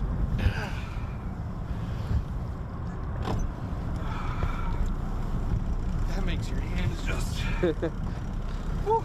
It almost looks like you're going for a swim. You were about to step off the bed.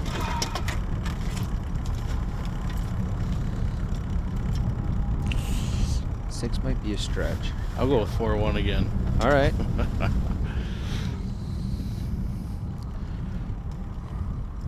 Gonna guess that's not gonna be a 115. Yeah, this one's. I don't think we'll have to worry about trying to find the. Right there.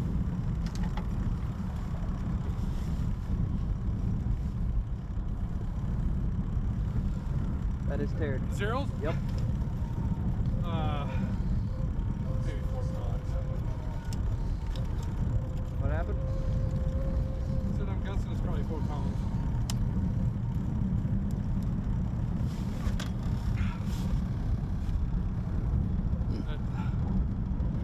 That's big. 4.8? 4.7, 4.8. 4.8. Oh, 4.8. Close. you were close, man. I was Close. way off.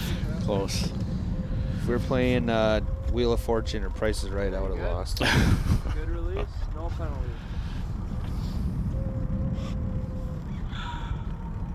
What is making that sound? According to catch. 4.8. Yes, 4.8. What'd you think of the Way Live system? Worked pretty good for you? 4 pounds, 8 ounces. Yeah, it glitched a little bit for me. I think I had a fish. I had to keep pushing the button because it wouldn't work, and then Larry just verified it for me. But otherwise, I liked it. It's very easy, very Yep. smooth. You're good. Yeah, just sitting here and when Justin walked me back here and just kind of seeing the behind the scenes stuff and listen to all the cameramen every day and all the stuff they're doing and the stuff they're getting from you guys, and this is pretty incredible. This is pretty awesome. You guys are doing a heck of a job. Yeah, this is Brian's idea from 2009. That's what me and Larry were talking about it. He told me kind of the background of it, and I'm glad it finally took off, and it's kind Well, if you of would've weighed me, you a would've perfect had a time. 200-pound Yeah. I mean, I know it's a bummer time for everybody, but for the platform would've to guaranteed get you a the win. platform to be on, this worked out awesome. Mike, we'll do some giveaways yet today. We got time. That was fun. Yeah. Let's go catch another. Yeah, look at that battle there on your scoreboard here. Brett Alexander, 2 fish, 6 pound, 9 ounces. Jared, 2 fish, 6 pounds, 8 ounces. It's incredible.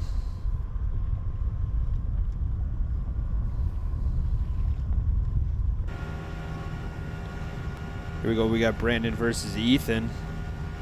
Brandon's got 1 fish for 4 pound, 8 ounce. Ethan's still looking for his first 2 pound minimum fish here.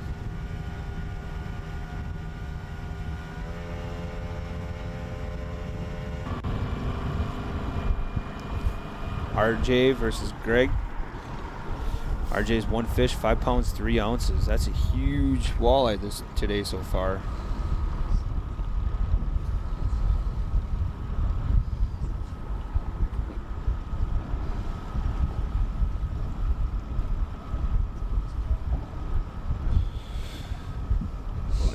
So what, you got another tournament coming up real quick then? Well, there's supposed to be an aim, I think the 26th, I believe.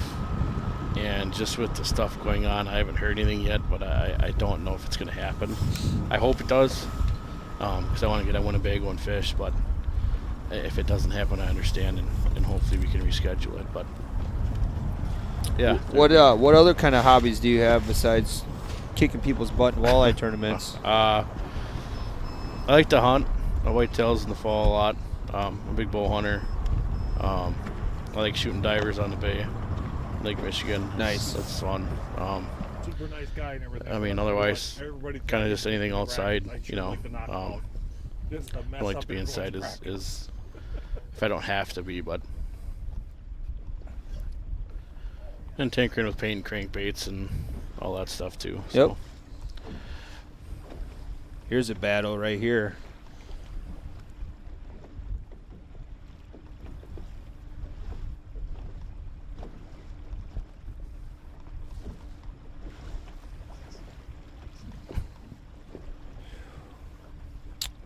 Jeremiah wants to know, what's your go-to on Bago? My go-to. That's what's really cool with this format. Is I would say had a chance on any probably given pulling day. flies. Oh, absolutely. Pulling flies. We did that for a long time, and we make our own and all that. And if I'm having a bad day, I know I can go do that and catch fish. There you go. Fantastic. I've been fishing these walleye tournaments, so my gosh, I want to say back like '89 was my first one. It was an MWC up on the Cisco chain up in the northern part of the state, right on the Michigan border. We go up to the Cisco chain every year Memorial Day weekend. Sure. We go to Vita's there now. Okay. Joe's got a question for you. Are you a muskie fisherman at all?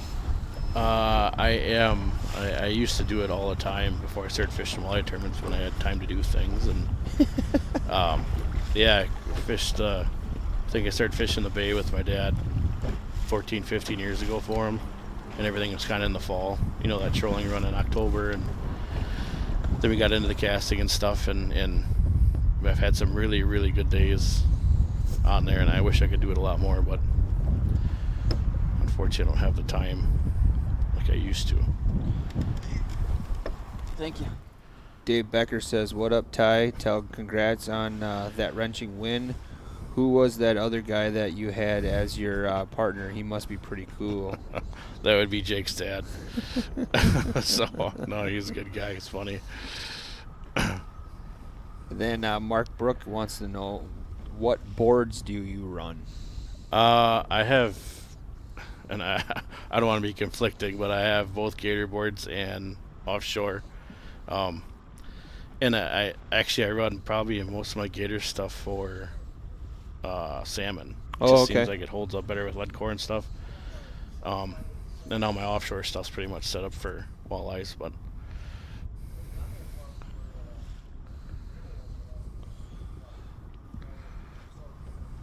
So Bruce wants to know, he's asking generally, what are these guys running for boats? What do you run for a boat? I've got a 206 Triton, brand new this year, and actually last year, and then this year we had another one. Love how it fishes. Well, that's what I had. Always before this, we had a 99 690 Ranger that I fished most of my tournaments out of, and won enough money out of that I figured it was time to upgrade a little bit. Yep. Yeah. So electronics. We had a lot of good input in some camera views of electronics. What are you running in yours? Sure. I have all Hummingbird. Okay. And I just bought live scope, so we're looking to put that on the boat. Some of that footage on here has been pretty incredible. Oh, it's been a beautiful thing. But I think most of my money has been won from Hummingbird side imaging. Okay. It's just a game changer, and it's, if you learn how to read it and learn little details, it's everything. Yep. Especially here, like days like today when the water's colder and the water's dirtier, you can go find that pot of fish and hopefully sit on them and just get them to eat. Yep. You know, when it counts. But well, that's kind of a good segue to another question. Is if you were fishing today, let's say AM or PM, would you be doing the same thing? So if you were in an AM session, would you have been sitting on spots, or would you have been kind of moving around a little more? I think just given the weather and everything, I think I would probably try to just move around and try to find pods of fish. Okay. That ringworm for me is hard to take out of my hands, but if I had to do anything else, I'd probably be pulling three ways. Gotcha. Just because the post spawn, you find the right fish that are, can get on that bait and follow it and open their mouth. There's enough treble hooks down there that they should get it in the mouth, so. Yep. And then the PM now, would you be doing the same thing that these guys are doing? Yeah, I'd probably be pulling three ways, to be honest with you. We tried it early for the last one, and it just wasn't producing much, and we've caught some big fish over the years doing it, and I figured this tournament there maybe not be many caught, but the ones that would be caught would be quality fish. Quality fish, so. Yep. Well, it's just crazy the difference that week has made. I mean, it just shows people how fast that spawn actually happens. It's amazing. It's amazing. When the conditions get right, it's, it happens overnight. Mm-hmm.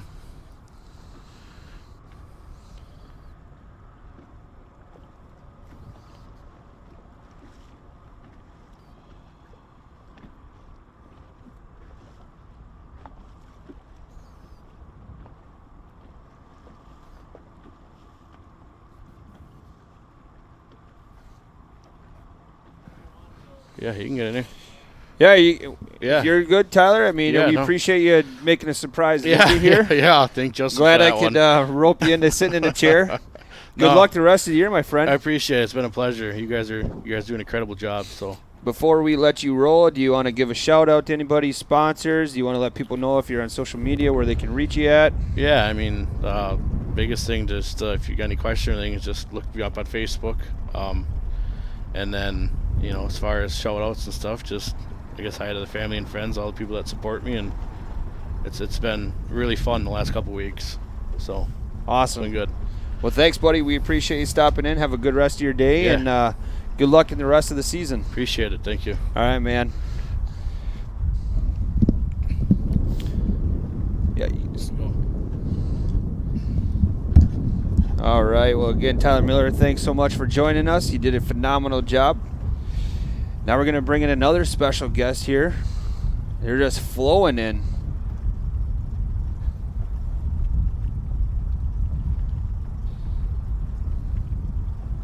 Oh, Isaac's in house, everybody. I mean, it's just What's you know, up? about, like, the boat landings, How are you, my man? I'm doing good. How are you? Good, thank you. You want to see Yeah. congregate. Yeah. So, yeah, it's cool to get to see this behind the scenes action a little bit now.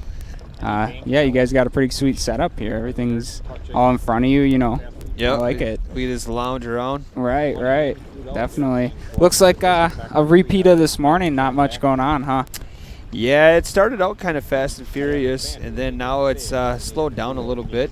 Right. Everybody's pretty much staying consistent to the trolling gig, but some guys are, casting.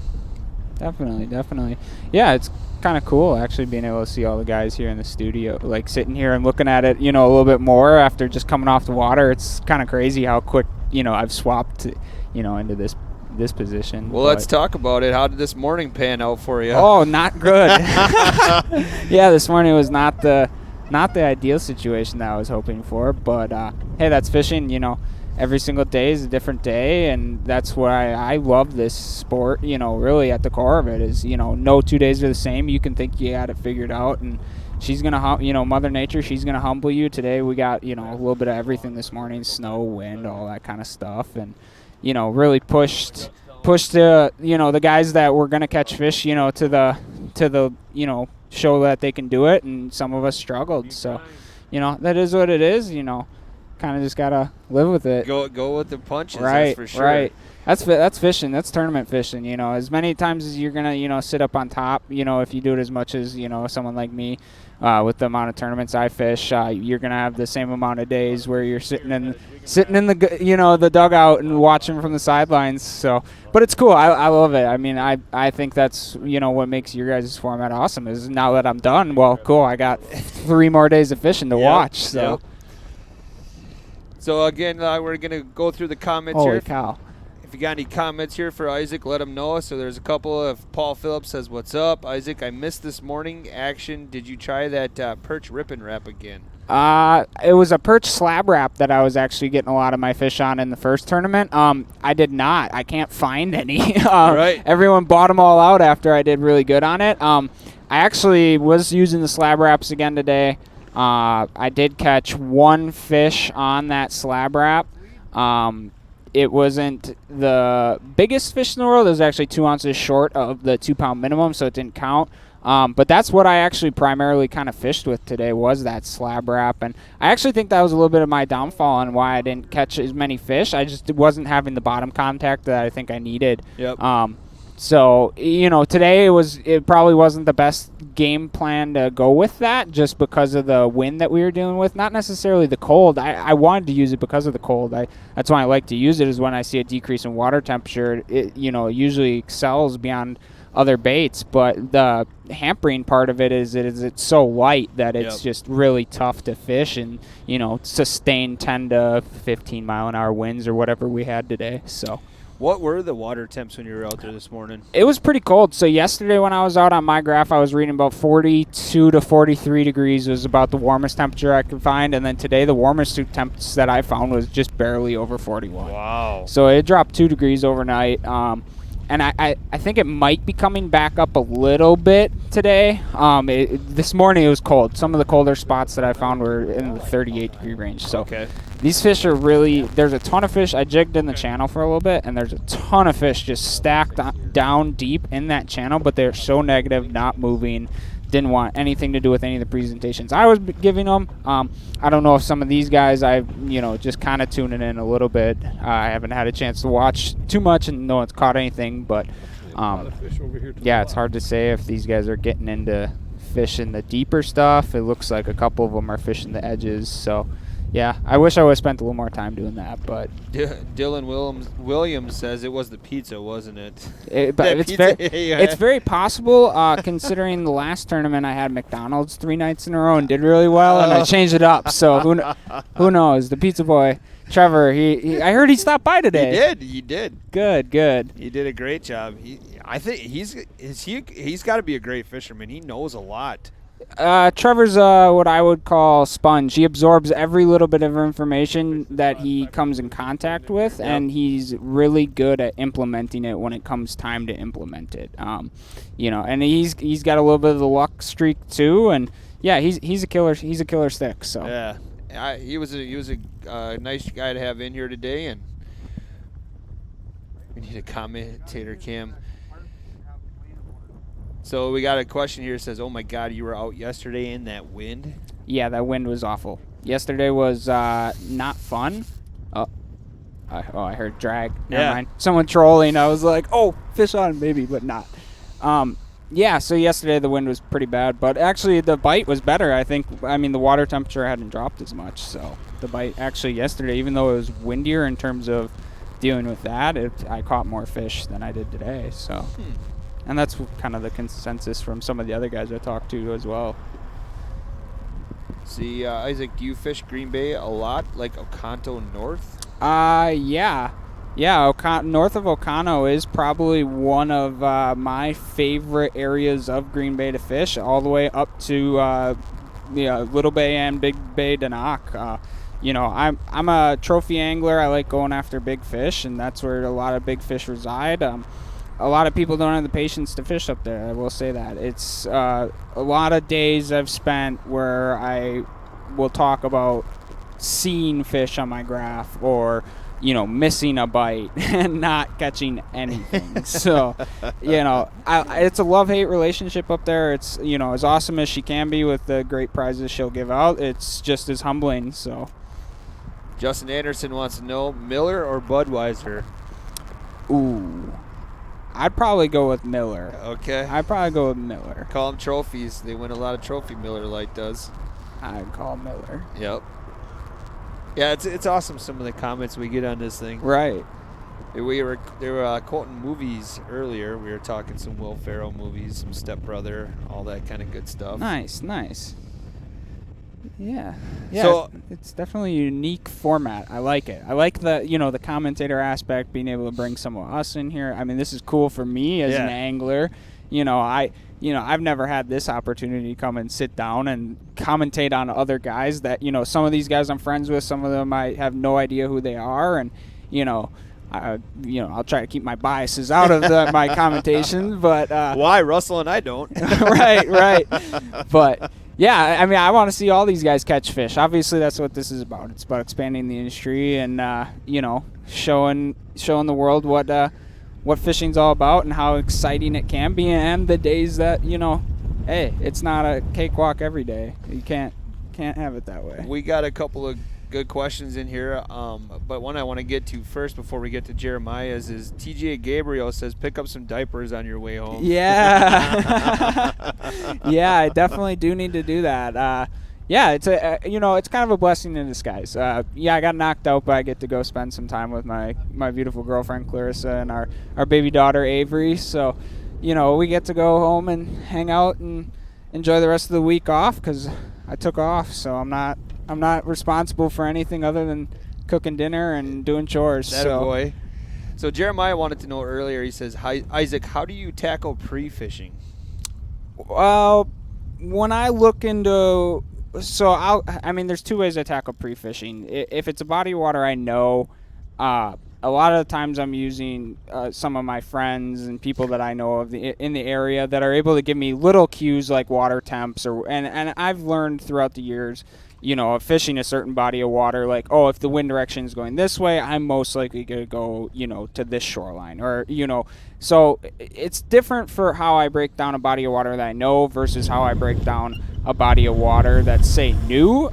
If I go to a new body of water, the first thing I do before I even get to the lake is, honestly, I pull out my Navionics app on my phone and I start breaking down the structure on the water. Okay, let's go points, bays, shorelines, that kind of thing. And then from there, let's break it down even further into, okay, now are we going to be trying to target fish on flats? Is it going to be sharp breaks? That kind of thing.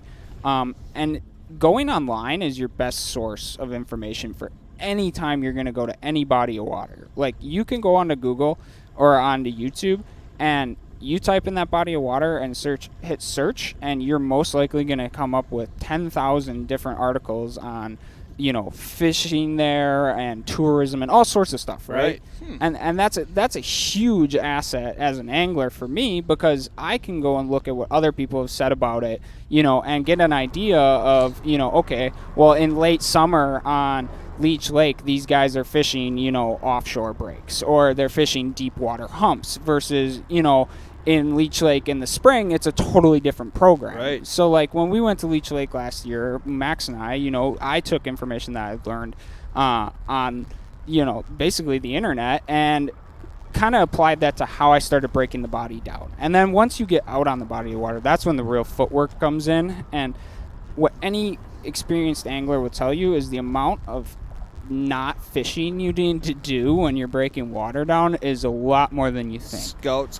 Right. There's a lot more time spent, just driving around, reading your electronics, checking stuff, than actually lines in the water. You don't want to be fishing where fish aren't, kind of thing. So, that's kind of how I go about, the start of a pre-fish. And then obviously it kind of depends on how much time I have, as to how in-depth I'll go, with stuff. So That's a great answer. Then one of the questions here is, Jay Mitchell says, what is the pressure difference between a head-to-head event and other tournaments? It's hard to explain. So I've been, in the last couple of years, I've fished fish donkey tournaments where I'm able to see where my competitors are at. And, like, that's pressure, but it's still a game for 5 big fish. Head-to-head is a game where you're playing, and at any split second, if someone catches 3 fish, they could put anywhere between, minimum of 6 pounds and a maximum of, on these bodies of water, 30 pounds. Right. So that aspect of it makes it so stressful in terms of just not feeling confident, even when you have a good lead, knowing that lead can diminish in such a split second blink of the eye. You just have no time. The shortened time period makes it even almost more stressful, because it's like, I don't have 8 hours to figure stuff out. I have to figure this out in 5, or sometimes less, because if for example, when Jeff and I were fishing against each other, he had such a lead up on me that I just started panicking and running around. Like, you know what I mean? Like, and it's just coming through the whole first tournament and then now into this one, it's such a learning curve. I think most people who fish tournaments are going to get in this, and I think they're really going to like it, but I think it's also going to test a lot of guys' patience and,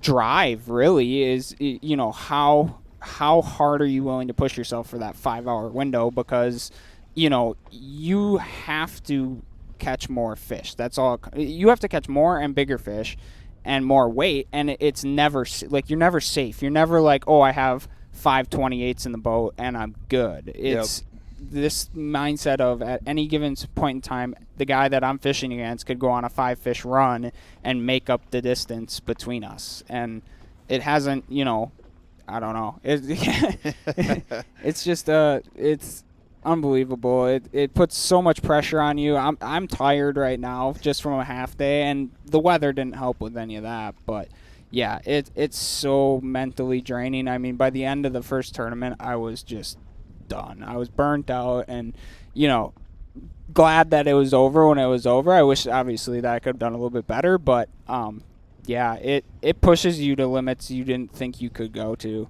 Well, let's That's for talk sure. about that first head-to-head that you fished. I mean, can you go through the thought process from day one to the championship day, and how that played into going into the Deja Vu event here, and your confidence had to be higher today than it was obviously the first tournament going into day one. Kinda. Kinda. Honestly, on day one of the first tournament, I thought that I was actually thinking that I would be able to put anywhere between 40 and 60 pounds in the boat. I was pretty confident on the day one of that first tournament that I was going to be able to compete, because the day prior in my pre-fish, I had lit fish up in the afternoon. Like I had 10 fish, averaging 3 pounds in, an hour and a half kind of thing. So I thought that we were going to, really put on a show, and it turned out that the afternoons, the bite was kind of just dying for us for that one. But, day one. Here we go. Oh, yeah, hooked up. That's RJ, right? Yeah, that's RJ, yep.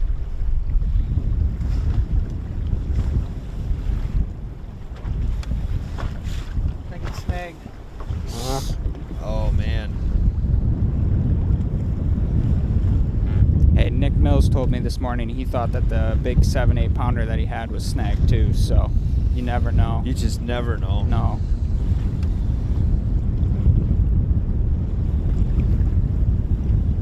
I think it's a big walleye.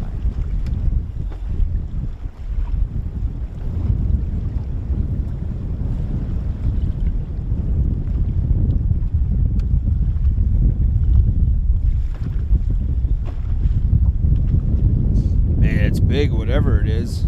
Hooked right or not, it's... Give him the run around a little bit.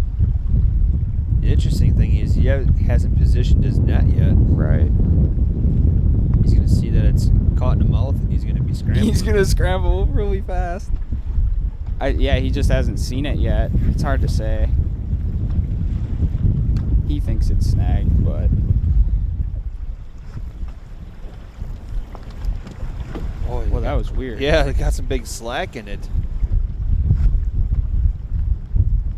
It's almost like this fish just realized it's hooked. Now it's, oh my God. It might be. Yeah, he just saw it. Snagged whitefish. Oh, okay. Whitefish. Woo! That's how it takes your breath away for a Right. second. Every time, man, those whitefish, there's so many of them in this river right now in the spring like this. And actually, they come in the wintertime, and they start to kind of move in, along with the walleyes. But yeah, they make you jump every time. You'll run your line through it, and you can feel your line bumping off the fish, and you're all like, you get all gun happy, trigger finger, and start swinging. And all of a sudden, Mark. Yep, Mark Jackson. Yeah, like Kurt Grable was saying, you could feel the teeth. Oh, it just came off. Oh, man. Possibly another whitefish. Well, somebody had mentioned in the comments earlier this morning that the colder weather or water maybe is bringing more whitefish in, or they're making them more active compared to the walleyes. Any truth to that, you think? I don't know. I'm not an expert on whitefish by any means, so I don't know. There definitely seem like there's more of them, that's for sure. But it's also getting a little bit later in the year. We're entering, third week of April here. So, and that doesn't mean anything. The walleyes are going to be in the Fox all the way up until, beginning, middle of May and longer. I mean, there's resident fish that spend time in there all the time. But there's definitely a bunch of rough fish starting to slide in. I started this morning up by the dam, and actually I snagged 2 carp in a row, and then I snagged a sturgeon, and then that kind of told me that I need to get out of there. So, Old folks say if you catch whitefish, move to warmer water.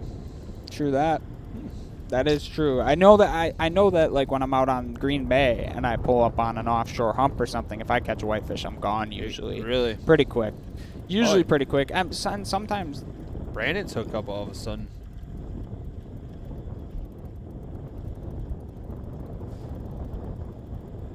Well, let's see what happens with Brandon. Then I want to get to this question, the dock dive. We'll get to Tyler's question there. The dock dive.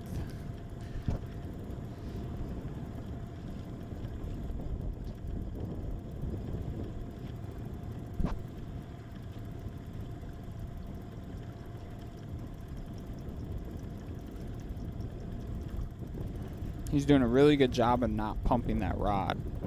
That's one of the mistakes that a lot of guys make and I used to make when I was trolling is pumping the rod too much. And he's doing a real job of just keeping nice even pressure on that fish and just keep steady reeling.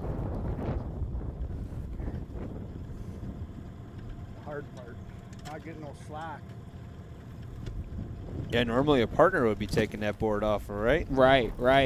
And that's what's nice about, partner tournaments is you do have that second guy there that's helping.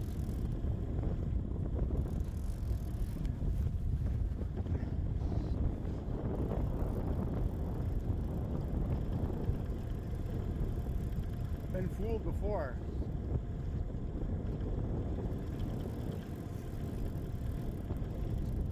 You kind of want to take it serious.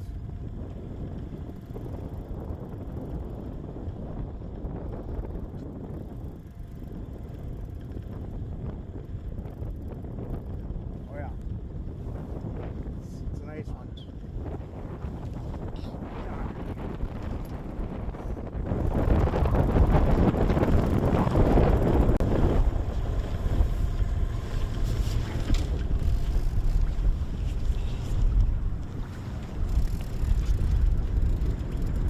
Yeah, the other hard part about this too is trying to net by yourself while trolling is never an easy. Oh, that's a nice fish.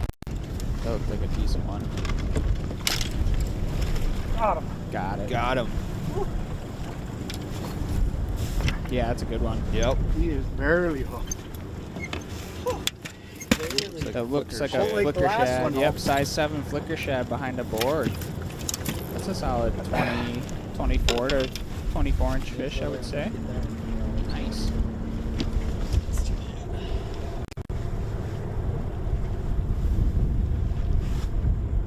Yeah, something with a brown back and some yellow sides, it looks like. Oh, yeah, that one. Yep. I think I've stocked a bunch of those. Good unhook first. Oh, they're right here. Looks like this one, the shallow purple tiger. That one got in It there after might his neck. be, kind of looks like it. Might be a custom color too, though. It's hard to say. Isaac and I both think it kind of look like this one here. Share it in the comments. You? 3.7.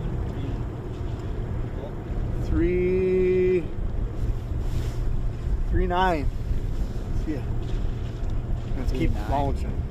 What do you see? 3.14? Yeah. 3.11?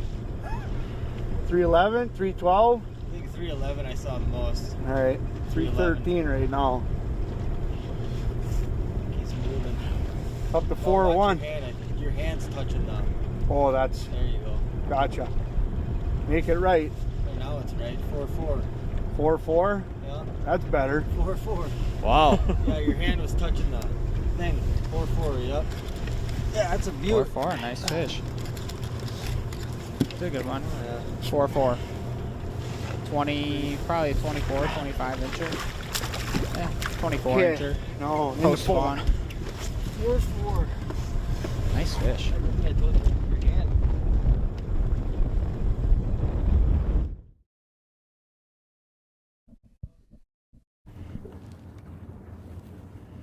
Oh. There it goes.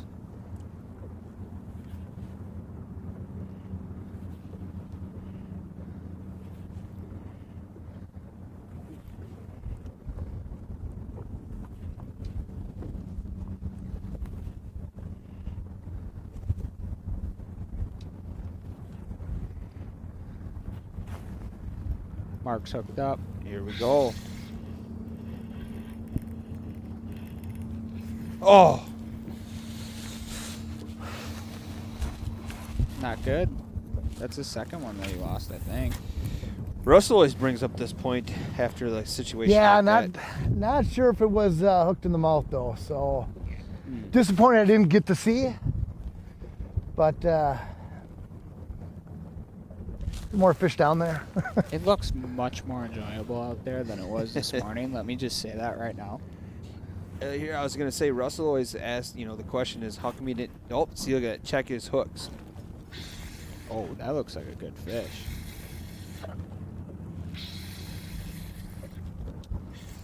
He's on a pile of something there.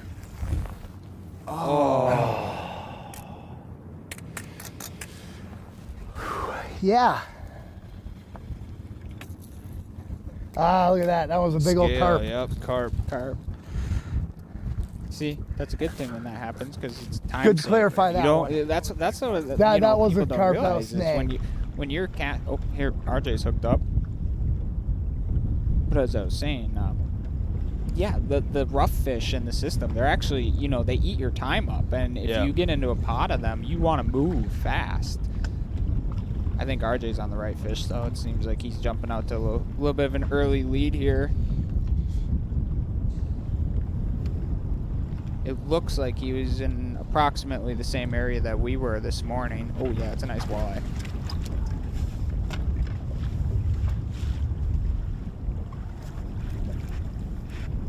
Nice fish. I know the way that fish looked is that fish was definitely hooked in the mouth, and then It's it gone. rolled. The gator rolled like the walleyes normally do. Yep. Yeah, it's deep down in that mouth.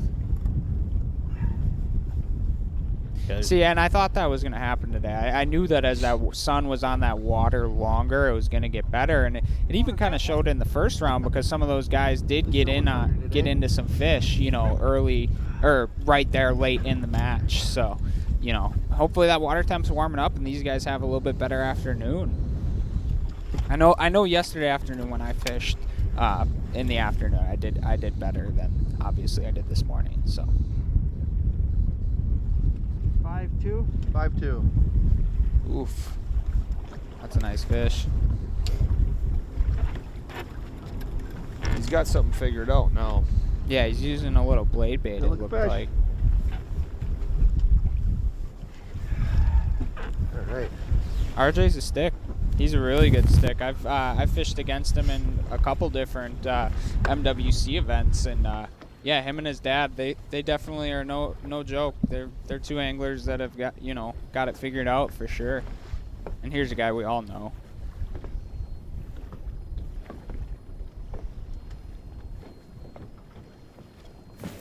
Got him. Got him. Oh, good one too. Stay on, please. I think I was working it too soft. I got a little bit more aggressive. Grabbed it.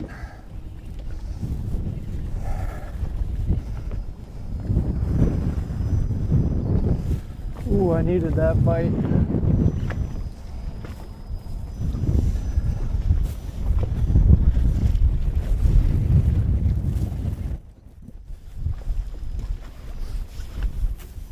Yeah.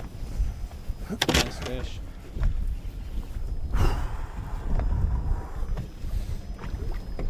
It's a good fish.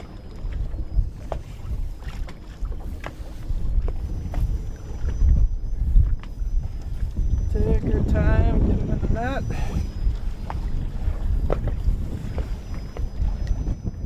Just about to pull the pin and go trolling. Real close.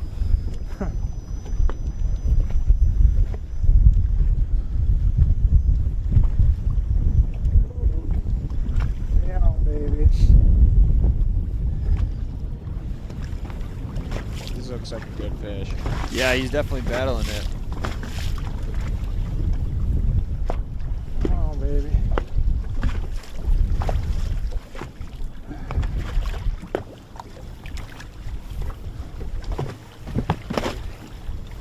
Oh, yeah, nice. Oh, big one. Big one. Oh, Yeah. Yeah, Big baby. old egg wagon. I Ooh, want it. that's a good one. Woo.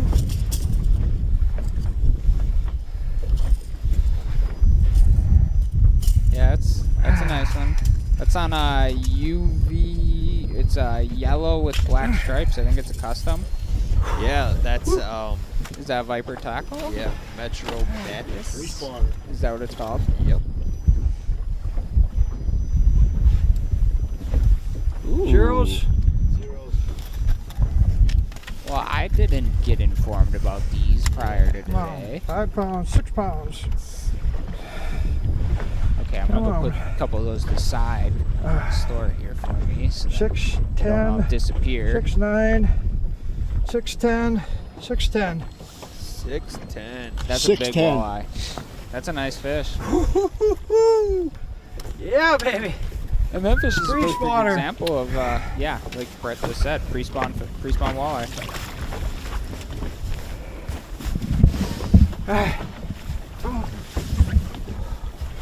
That's like catching 2 of them. Yeah, it is.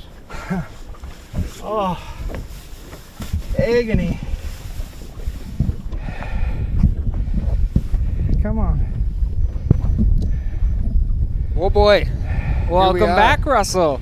The Lackage lover in the house. Elbow bump. What was Elbow it? bump. 6? What's going on, my man? Not much. I'm winding from a tough bout this morning. Yeah, I'm not gonna lie to you. I don't know if you see what's in front of you here, but that's my bracket, and it happens to say Lackage in the finals. Oh, I just so you're aware. apologize. Just so you're aware of that. Yeah, I'll publicly apologize right now to anyone that had me going to the finals. Yeah, I'm the upset so far, I guess, according to a couple people. But hey, Scott, he did a great job. Scott definitely put together, the couple bites he needed on a tough morning. So Yeah, I've known Scott a long time. He's a heck of a fisherman. He's super experienced. definitely. We kind of had that conversation. Hi, Rachel. We kind of had that conversation on the air this morning. I got I'm going to picked on take a little bit second for- and thank Mag's Custom Rods, man. With this wind blowing, if you don't have the right rod, you're not going to feel the bites.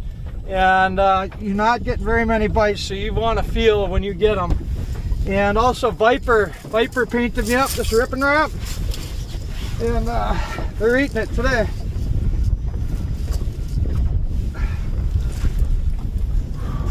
Whew. Yeah, if anybody wants a killer rod, these Mag's Custom Rods, they are bad to the bone. The 7.2 or the 7.6 are great with ripping wraps. Well, since Brett said it, I just shared the link in the chat. We have the 7.2 medium in stock. There's 4 left. I know we sold a couple today already. So Better scoop them up soon. Those won't last. No, they won't. Got a live look at Greg Wiersbra here. But yeah, I got beat up a little bit for calling you sort of saying that you were picked to win, but I was just going off of brackets that I saw. I saw quite a few brackets. Right. Favorite was the term I was looking for. Fish. Greg got a fish. Ooh, that looks like a big one. Yeah, that's a walleye. That's a big walleye. But Scott's no slouch in the Green Bay waters for sure. Oh, not at all. He's experienced. And with this format, every day's a new day. Every single one of these guys that enters this, they're not entering it because they think they can't catch fish. Let's go with that. These guys aren't throwing their money away. I appreciate everyone that has reached out, saying that they had me in their bracket and stuff like that. But it is the way it is. If the cards fell the way they fell, and I'm gonna eat my slice of humble pie, and I'll come back hungry for some more. So pulling crankbaits like that, it actually pulled through the red release. It's cool. I'm cool with it. You stare at these long enough, you pick it up.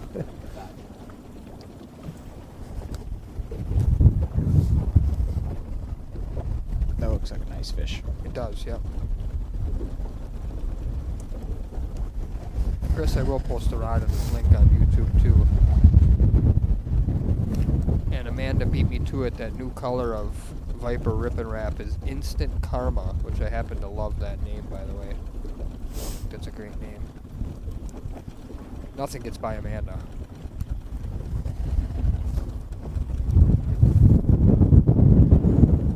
Instant Karma. Instant Karma, yeah. You see a picture I like of that thing yet? Yeah, it's pretty sweet. Yeah. Looks nice.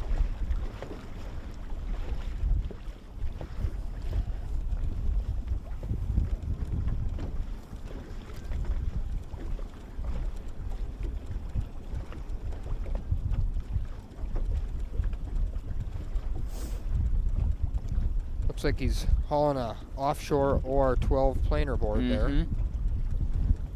Yeah, and one of the best boards on the market by far. That's what I run in my boat when I decide to break out the old trolling sticks. I'm making an assumption that's not often. No, not as well. I shouldn't say that. I broke them out yesterday. Did a little trolling yesterday. It's not my confidence thing. So, you know, I've grown up jig fishing, so that's kind of the way that I've always, you know, just kind of followed those footsteps. But trolling it's a killer tactic, and there's times where that's what the fish want. And you know, the guys this afternoon are kind of showing that, yeah, some of these fish, they're wanting, you know, a stick bait or a crankbait in their face kind of thing. Jerry, it sounds like the water temp is around 39 degrees. It's dropped about 5 degrees since Saturday, yeah. Saturday when I was fishing, it was like 44.5. Yep. Yeah, it's dropped quite a bit over the last couple days. Barb, if neither catches a fish in head-to-head the last hour, we will go to any size walleye counts, and if they still don't catch a fish, there's a sudden death fish off. And that's the first fish caught, correct? Correct, yep.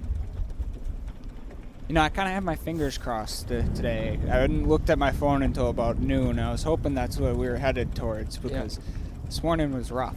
It was rough, yeah. It was rough to watch even. I could tell you guys it was difficult fishing. It was cold. You guys looked cold. I'm sure that we out on the water weren't very talkative, were we? No, that you could just tell him. Oh, here we go. Ooh. Looks something big, too. Yeah, it looked like a nice one. Oh! Oh, get that. Oh! Get that. You got it. Yeah, good job, It's a dandy, Greg. too. Yeah, that's a nice walleye. That's a really nice walleye. Looks like it might be on a P10, maybe? Yep. Yep. It definitely was hooked in the mouth to start. Yep. Oh, that's a gorgeous fish. Yep. Yeah, Smithwick Perfect yep. 10, black and gold. Yep. Keep it simple, keep it original. It's, you know, black and gold's one of the best all-time walleye colors in my opinion. That's been the bait I've been trolling, the Perfect 10 when I've been going up there. You've been doing some of the night bite? Mostly night, yep. Nice. Yep. I'm here all day, so I don't have a choice. Right, it's gotta be at night, right? For a scale too that we don't have all yet. Hey, the night bite's the right bite up there, that's for sure. Can be. Can be.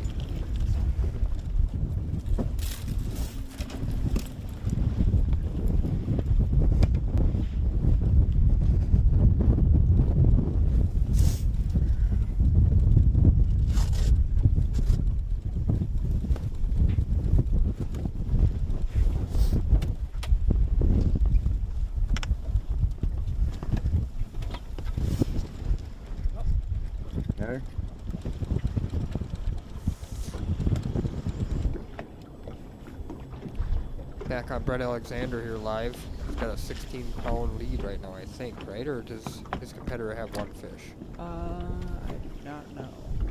Let's take a look here. Oh, he's hooked up. Oh, if I didn't have that Mag's custom rod on that one, I'd have never felt that bite. I had a bunch of slack from the wind, and I just felt that little pick. Oh. Oh, yeah. That's right. Yeah, Flickager's got 2 fish. Thanks, Mags, for the great rods.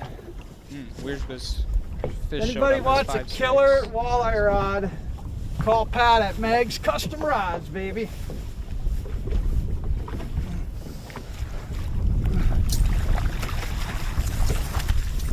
Oh, yeah, another nice fish too. Brett's making it look somewhat easy today. Yeah, I'm a little I'm throwing a embarrassed. 7-2 right here. But hey, Man, that thing just choked that he's ripper Brett back Alexander too. for a reason. He You isn't, got that right. This isn't his first rodeo, that's for sure.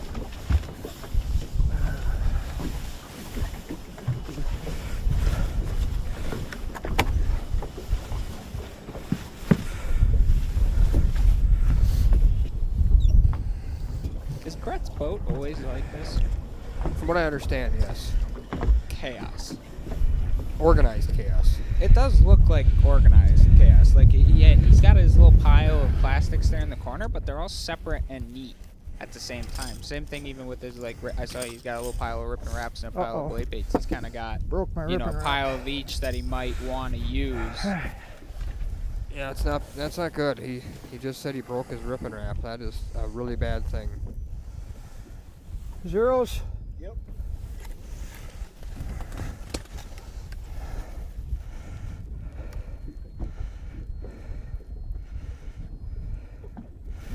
Three. 3-3. That's a nice fish. 3-3. That's gonna help pad his lead a little bit. I just shared That was for you, baby. Next one's gonna be for you, Brody.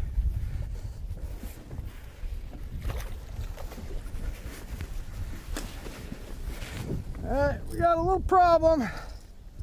Broke the tail hook off. Hopefully it's just a split ring. Luckily, I got another one.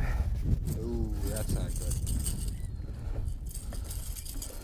He's onto his backup one. I just shared the link to that 7.2 medium fast Mags custom rod. Just make sure that you use the coupon code H2H10 to save 10% on that rod.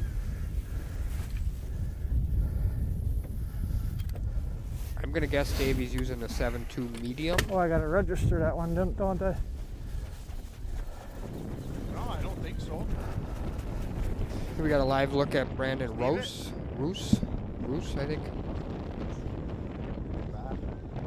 8 pounds, 12 ounces for Brandon. And Ethan is still looking for his first fish. I think he was hooked up before but didn't get it, correct? Lost one? His update or no? I think Ethan was hooked up before but didn't catch it, so. Oh, he lost one, huh? I think so.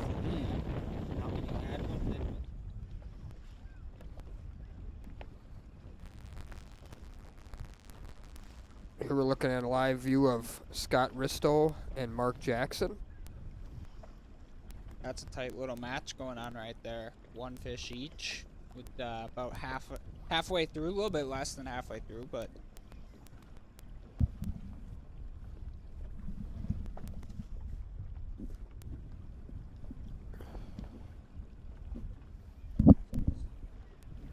It's roast like a grouse, I guess. All right, I'll try to remember that. Lucas Outdoors says hi, Isaac. oh, Lucas is commenting. Lucas Outdoors says. Oh, hey, Isaac. Lucas. You yeah. you been watching all day? I'm assuming. He's been watching all day. Oh, I'm yeah. sure. Good. Glad to hear it. Okay. Yeah, he got a little prize pack from Viper the other day for naming the baits, or you know, being the one that commented the name of the bait. You were the Why didn't you go back there the 45 minutes ago? master That's what I was gonna say. of Yeah. the name so far. So Blackitch Lover, yeah. Yeah. We're pretty much sold out of them and back today, which was the first day we've had them, so that didn't This is take where I do long. want 'em. well, that's good. I'm Absolutely glad. correct.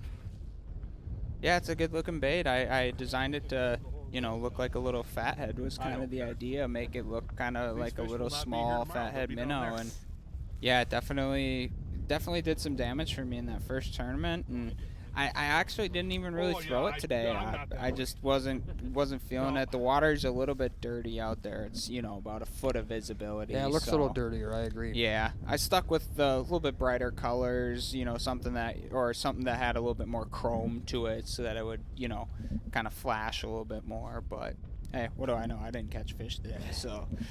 Another reason why I preached the trolling bite earlier today was because I saw the watercolor looked to be a little stained either from the... Yeah, it definitely. There was some of the little feeder creeks that were kind of feeding in up and down the river were kind of, you know, a little churned up and muddy. I think maybe from, you know, a little bit of runoff from any of the snow that might have been accumulated or drifted up in some spots. Yep. But yeah, just kind of a little bit of tinge to the watercolor. RJ Harwood looks like he's got a wind knot going in his line right there. Oh yeah, I had one of those this morning, and I just put the rod down. Switch rods, probably, yeah.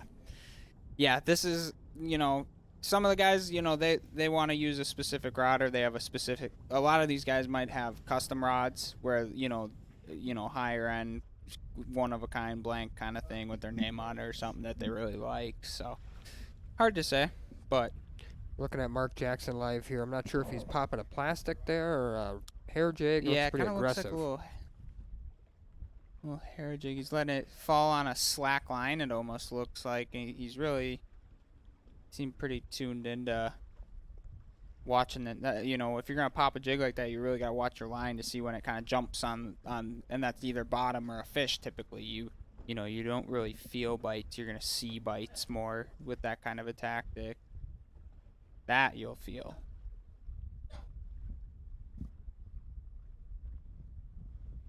Oh, there he is hooked. Oh, no. I thought he was hooked up. Me too. He's got a blade bait on. Working that really aggressive for a blade bait.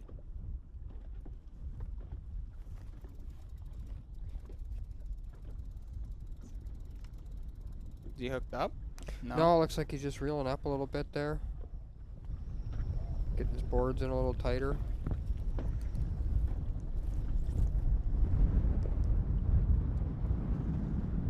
Ethan, he's still looking for his first fish here.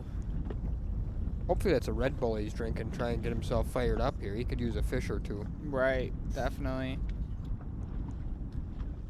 Yeah, I'm curious to see with some of these guys that are trolling if they get down into the last, hour of this, if they're gonna try to switch something up, if they're gonna, just keep grinding and trolling, and what, me personally, I couldn't do it. I start going crazy when it gets down to, the last hour, and like today, I didn't have a fish, so I just kind of. Well, I'm looking at it this way. So if you're right, and the guy that he's facing is trolling. Mm-hmm.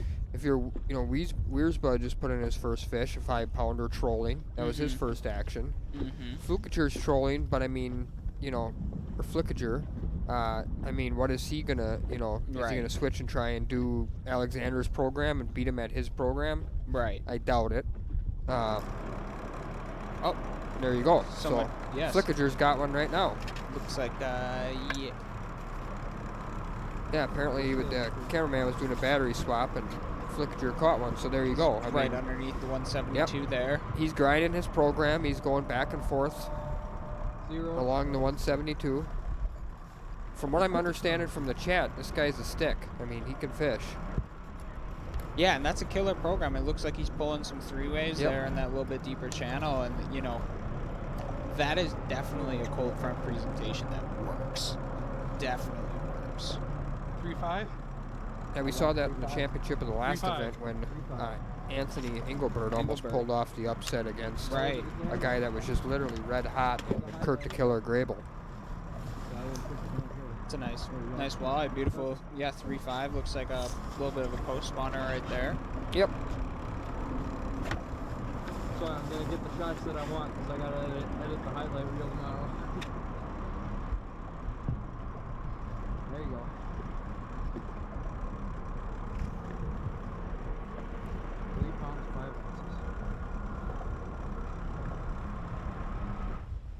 Mark's on the move. It's a tight battle here. Both guys at one fish. Mark's up by only 10 ounces, basically. Right. Anyone catches a fish, basically, they're going to move into the lead. So This is a decent time for you to get to your receiver. Yeah, he's really utilizing his electronics. Mark is. He really. I was talking to him after the last tournament about how he utilizes his side imaging to isolate pockets and pods of fish to try to, pick off active pods. You mark them on your side imaging, give them a couple casts, and usually if they're active, I mean, it's going to happen pretty fast, kind of thing. Yep. But yeah, he looks like he's making a little bit more of a move. So. We'll just keep yeah, he's definitely not trying to locate fish close by now. He's on the move. No, yeah, he's moving, checking a different spot. We've seen a couple comments about Alexander's total. Yeah, not sure he had to put that fish in, so not sure if he hasn't put it in yet or what the situation is there. But we'll see what we can find out on that.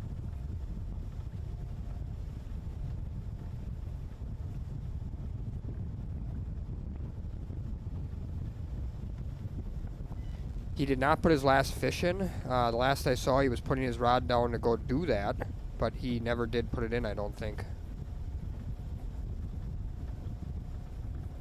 Pretty sure it's number 4. I think he caught 4 fish.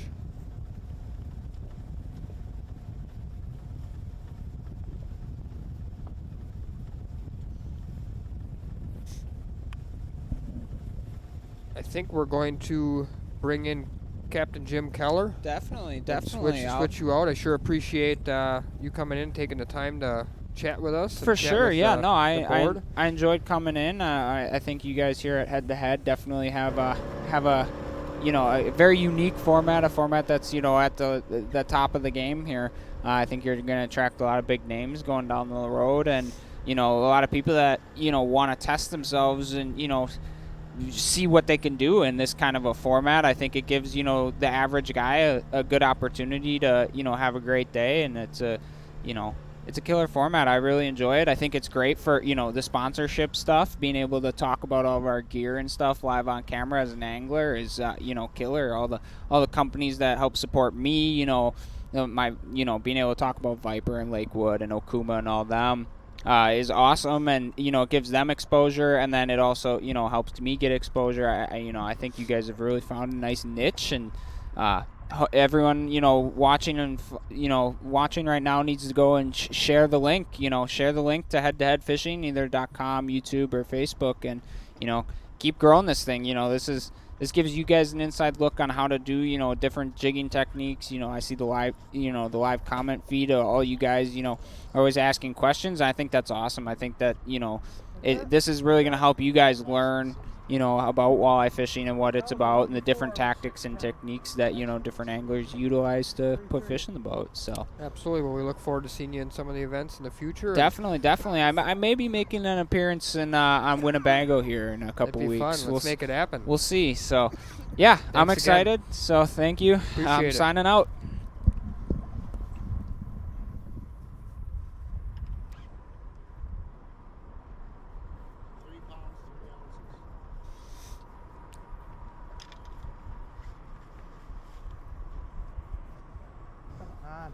Update, Brett has all 4 of his fish added for 16 pounds. So it looks like he's got a big fish of 6 pounds and then a total average of 4 pounds each. So I think the chat board might be getting a little bit ahead of ourselves. I see somebody else saying that somebody thought they had 3 fish and 2. I'm not really sure. I mean, the anglers enter the fish. We'll try to keep track as best as we can here, but hopefully they stay on top of it. It looked like Alexander was going to add that last fish right away. He was reeling in because he realized he forgot about it. So,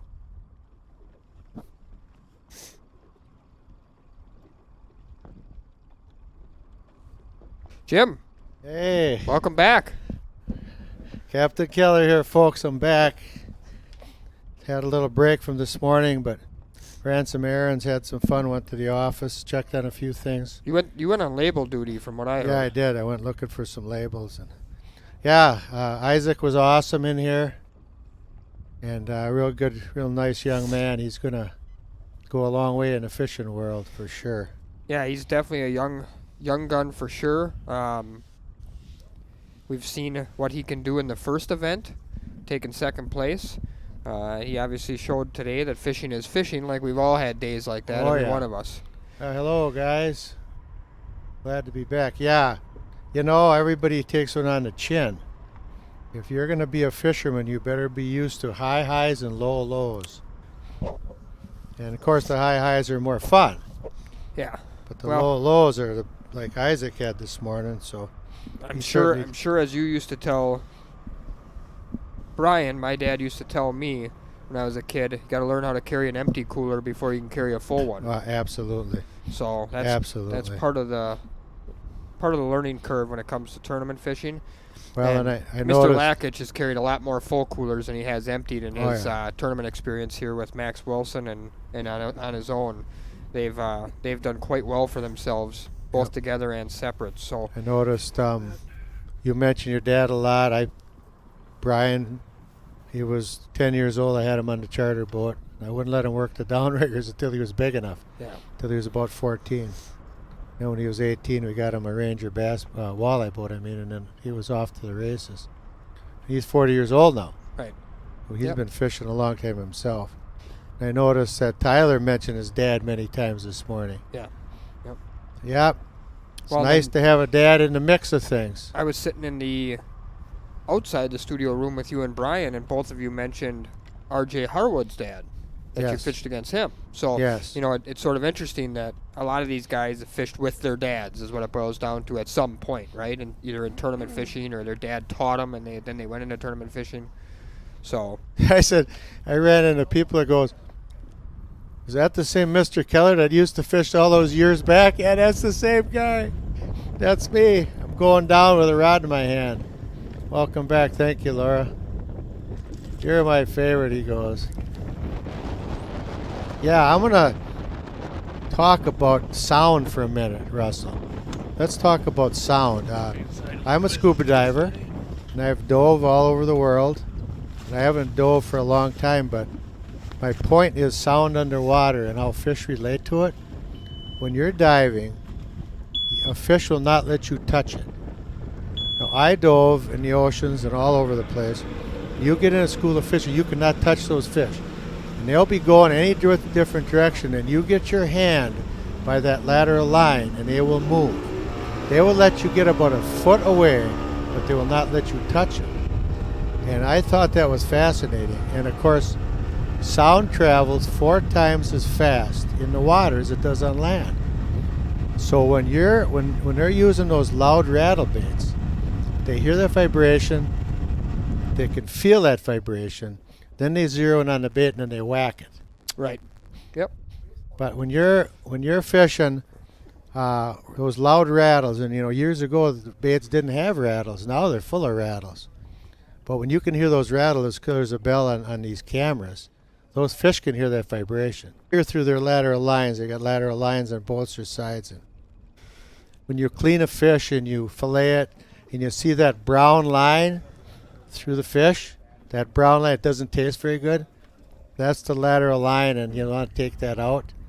But that's how they hear. That's how they sense. That's how they feel things. So We're looking fish at kind of the heated matchup here this afternoon. Flick as they call him apparently, and Brett Alexander. Brett's I'm going to give out 1 or 2 of those little tips every day, my experiences and things that can help our listeners.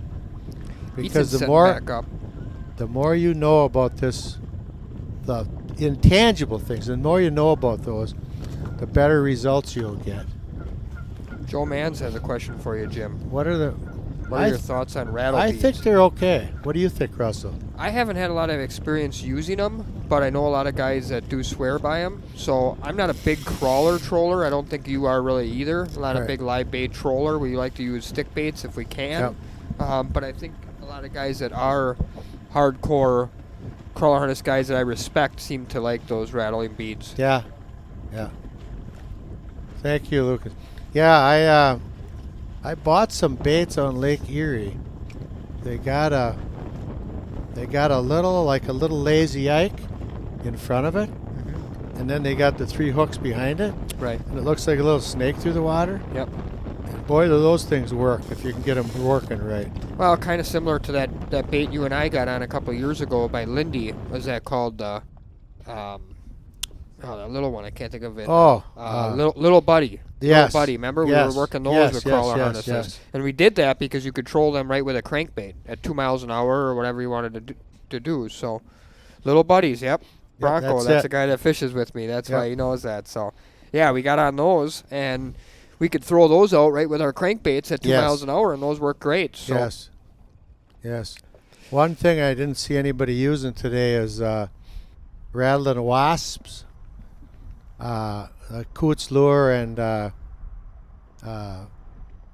Coot invented it, and then it's distributed through Vexen. Vexen, in Iowa. Yep. Good companies. But we sell all the Coot stuff here, and we got a lot of nice rattling wasps in inventory. They're a little hard to tune, but once you tune a rattling wasp and you get it in the zone, you will catch fish. So check out these rattling wasps. So the difference between a rattling wasp and a Selmo is it has rattles in it, Russell. Yep. And that's why they call them the rattling wasp. But they're different sizes, different colors. There's 21 colors, I think, if I remember right. But boy, do they work. If you can get them in the zone, they work. Kind of slow. Oh, look at that rod bent. Yeah, Fish I'll on. get back in there in a little while. Am I by like 10 pounds?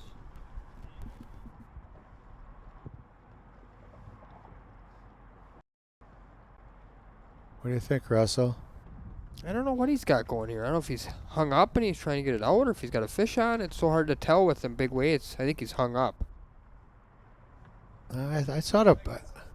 I saw it jerking, Russell, when he was turned around. I saw the rod jerking. Huh, okay. So I'm pretty sure it's some live weight on there. Now he's catching up here. Remember, Brett had a large lead last time. And he ended up getting beat.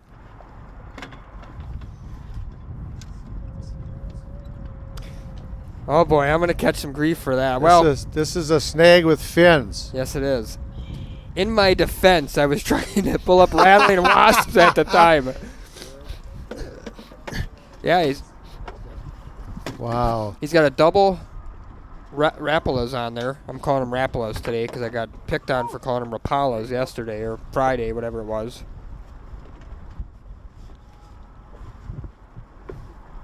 We'll answer some of these downrigger questions in a minute.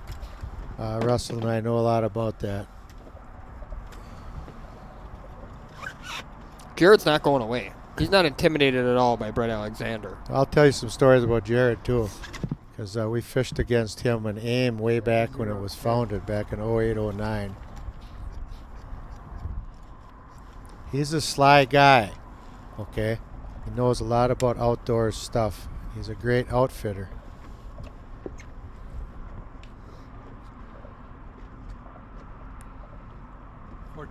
Seeing 4-2. 4-2? Nice. 4-2. That just became a three pound, 2 ounce match, I believe, goes, or so. There goes Brett's big lead again. There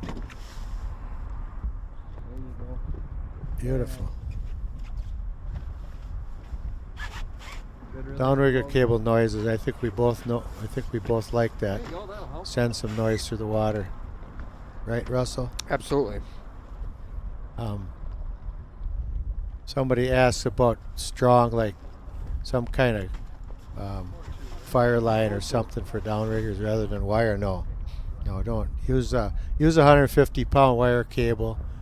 Get a good deal on your swivel end, so you put your ball on there, and make sure you got a good swivel on there. But yeah, they work. I've got 6 Big Johns on my 43 because it's 16 feet wide. So we can run. I've already had 6 fish on the same time. I already had 6 fish on, 6 downriggers. You want to talk about a mess? That's a mess, but a fun mess. Ethan looks like he might be hooked up. Oh, maybe not. He went for the rod like he was. One of Ethan's buddies said before, I had a chuckle out of it. Ethan, please catch something. Please catch something, Ethan. He's trying hard. I know he's trying hard. He's working that same water Wiersba is. You know, basically from the paper mill on up to the bridge or just past the bridge. And that's a good stretch for trolling, no doubt about it. And this Greg Wiersba, he's a good fisherman. Mm-hmm. He's a really good fisherman. And RJ Harwood, you know RJ, and I know RJ. RJ's a river rat down in Oshkosh too, and don't get in a tournament with him if it's hot in the river, because he'll lay the smackdown on you.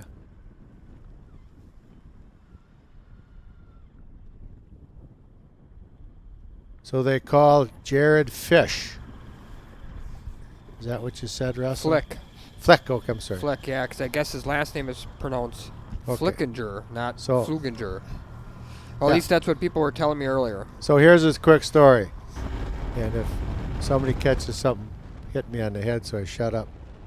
But Brian and I, we were fishing AIM. I believe it was over in Saginaw Bay. And there was a river bite going on. It was fairly early in the year. And everybody's in the river towards the lake and out by the lake. And where's Flick? Nowhere to be found, okay? He ends up winning the tournament. And he's back in 2.5 feet of water. Pitching, I think, leeches or jigs. By some barges back where nobody could get at. back in the bayou part of the river. And he found those fish and he laid the smackdown on them. I think, if I'm right, maybe Brian can correct me, but I think it was 1.5 foot of water, he said. Brian said, yeah. So we got a good memory, but imagine that. 1.5 foot. Yeah, that's what he said. He said he was setting the hook and the fish were airplaning on the water. Just crazy fishing, but that's fishing for you.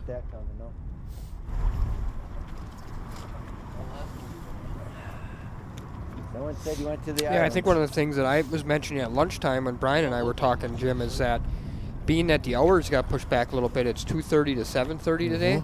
The guys that are trolling might actually have an advantage towards dark, because it seemed like when I was out on Saturday, like 6:30 to 7:30, 6:30 to 8 was sort of the prime time for trolling. You could see some of these guys put 2, 3, 4 fish in the boat, in a hurry. So, a matter of fact, I remember Devin Miller was fishing on Saturday night, and he had nothing, and then all of a sudden, bang, he had 5 in like literally a 20-minute period. Wow. Now he had 6 rods out or 8 rods out or whatever he had, but these guys got 2, but they could put 2 or 3 in 10 minutes if it happens. Again, bang me if I'm talking over these guys. But just to fill in a little time here, because the fishing's okay, but not great. Brian and I are fishing the tournament. I think it was Mercury National, and we're on the east shore, Winnebago, okay? And the water temperature is 80 degrees. There aren't any walleyes in 80-degree water. The carp were spawning. They were in 2 or 3 feet of water.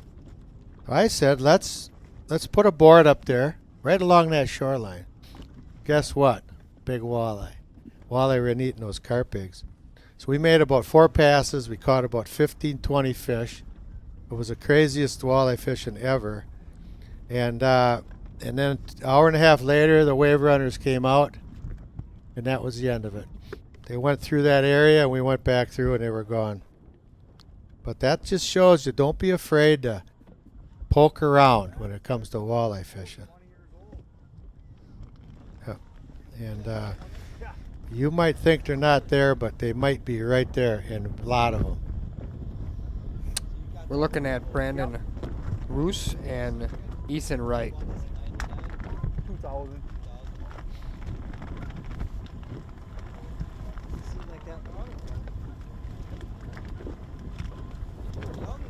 Yeah. Sarah Miller says it's too cold for her and Devin to set up tonight for trolling. But yeah, I think the fishermen that are already set up likely are going to have an advantage here. Roast like a grouse, he says. I'll try to remember. It's hard. We're switching back and forth names. Yeah, sorry about that, folks. We got to switch back and forth. There's so many different things here. We've had 18 names to memorize today and all kinds of baits. And we got 3 great big screens in front of us here. And no excuses, but it's a lot of fun. We'll get most of them right. We got a 4-way screen going here at the top. We got RJ Harwood, 2 fish, 10 pounds, 5 ounces. Greg Wiersba, 1 fish, 5 pounds, 6 ounces. Greg's resetting up for a trolling pass now, it looks like. On the bottom, you got Scott Ristow, 1 fish, 2 pounds, 15 ounces. And Mark Jackson, who kind of everybody had figured was going to be a heavy hitter, obviously. 1 fish, 3 pounds, 9 ounces. He is a heavy hitter, but a little surprised, Jim, that he doesn't have more than 1 fish so far? Or? Very, very surprised. Very surprised. But what do we got? That's a good match. Look at Fleck. He's catching Brett. Mr. Wright needs to get on the board. He's the only one that's got zeros. We had 3 zeros this morning. And we were both surprised over that, Russell. Yep. But if you're not from this part of the woods, folks, northeastern Wisconsin with a cold front in mid to early April, 25 degrees with a 20-mile-an-hour wind. Yeah. It's raw. Now I can see about, there's 9 or 10 there, another 2 up, behind us, but they're just stacked in there. Yeah, Russell's putting some baits out for you folks on the live chat. Yeah. Flick is a predator himself. Flick thinks just like those big walleyes. Yes. Yeah, I know that bridge. I've caught a lot of big fish right where he is right now. Well, it's a very different game right now than it is a week or even 2 weeks ago for sure. And what I mean by that is the fact that we're dealing primarily with post-spawn walleyes now. You know, when they start floating down the river, they'll pick areas like that bridge out that has slack water to hold and to take a little break and rest out of that current. Yes, they will. My buddy Russell thinks like a big walleye too. Sometimes. And then when he's out on the big pond, he thinks like a giant Chinook. That tournament we won, he didn't sleep for 3 days. Pretty much, yeah. Remember that? Yeah, I do remember that. I hope we can fish it again. That was so much fun. It was a lot of fun. So we're looking live here, 4 fish to 4 fish. Jared Flickinger versus Brett Alexander. We're just going to call him Flick. It's much easier that way. And Flick and Brett. We're looking at about a 2 pound, 7 ounce difference here between Flick and Brett Alexander. You notice one thing that I've noticed, Jim? What? Brett Alexander has not had a bite since he broke his hot bait. I know. Not one. And I'll tell you, I almost sat on Cry Like a Baby on the bay. I was, hi Jim, a lot of people asking about the rod dog. Russell, go into the rod dog a minute. Thank you. One of the gentlemen that's fishing this tournament apparently owns the Rod Dog. Rod Dog manufactures rod holders, but like organizational rod holders. I'll show you, Jim, when it pops back up on his boat again. It's Brandon, I believe, has that. And basically it's like a setup you can put in your boat that you can organize all your trolling rods in real nice. Yep. It's made for guys with 20 footers that might be trying to carry like 20 trolling rods with them. Get them out of the way. Absolutely. So they don't get stepped on. And they don't have enough capacity in the rod locker. Yep. You're talking about Brett losing his good bait? Yeah, exactly. Almost Cried Like a Baby. I'm in a big tournament. Third day, made the cut. Green Bay, north. Actually, the wind's coming out of the south, 30 miles an hour. I'm going north 18 miles, okay? And I'm on these fish. I'm on these fish. Big fish. Lots of big fish. I had 100-some pounds. And I'm going to win this tournament. Well, I didn't win it. But I was using boards and bottom bouncers and crawlers. I had 2 spinner baits that really worked tremendous. I get this guy out, I'm explaining this, I get a double on. They crossed the lines, they both cut each other off. I lost both my good baits within 10 minutes of the first day. Yeah. I sat down on the side, I almost cried like a baby, and I thought to myself, Keller, you wimp, get your act together. Get up and put some baits on and act like a man and hit it. And I remember Brian telling me, Dad, go into the wind. I lost the school of fish because I lost my baits, and then I'm 2 miles down with these big waves. So I went right into the wind, and I told this guy, I'm going to find these school of fish. I went down 2 miles, and I went out about maybe a quarter mile west because I was on the east shore, and I found these fish, and I whacked them. And I didn't have my good baits either. I whacked them with something new. And then once I started catching them, I forgot about the baits I lost. But boy, that's a mental thing. Right. That's a mental thing. But it does matter. It absolutely matters. It matters, I think, more on baits that don't use live bait. It does even matter the hooks and stuff on a hot crawler harness, don't get me wrong. But for an artificial situation like a rip and wrap or a crankbait or something like that, when that bait has fish's enzymes from its mouth all over it, I hear all the time people say, well, I got this hot crankbait, it must just wiggle right or something. It has nothing to do with the wiggle. Most of these baits get out of tune, you got to retune them, everything else. It really has to do with the enzymes from the fish's mouth. It's what I call broken in. You got one that's all full of teeth marks, right, and it's your hot one. It's what I call broken in, and that's what has all to do with it. Brett Alexander had one, obviously, that was broken in and catching fish. It was one of his new colors he was all excited about. Instant Karma, it was called, by Viper Tackle. And he was putting on a clinic with that thing. And that goes to show you right there. He broke his hot bait, and I mean, it was like hitting the brakes at 100 miles an hour for him. He screeched to a screeching halt and has not had a single bite since that bait broke. It wasn't his fault. I mean, the fish broke the bait. How did it break? It looked like it broke in the net because he seemed like he had the piece there. He said the back hook broke off. Just busted off. Yep. So I'm guessing what happens is, that hook gets caught in the net, and then that fish shakes around and it gets torqued, and then so it actually broke the bait. Broke the bait itself. Didn't just pull the hook. Because out. if the hooks came out, he could have put a new hook in there. Exactly. Yep. Wow, that's insane. I've had flicker minnows, the lip come off of them. Yep.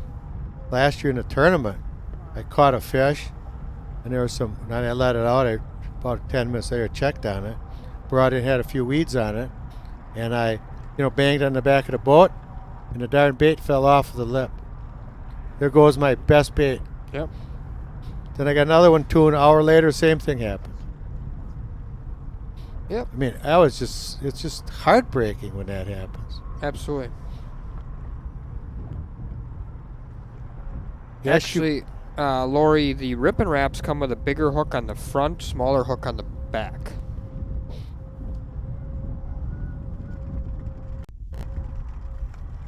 Some of these baits you can't change the hooks on.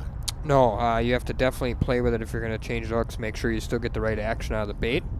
One device I was going to show earlier, Jim, that I really like that just came out a year or two ago for guys that are tuning baits. Offshore Tackle came out with a crankbait tuner.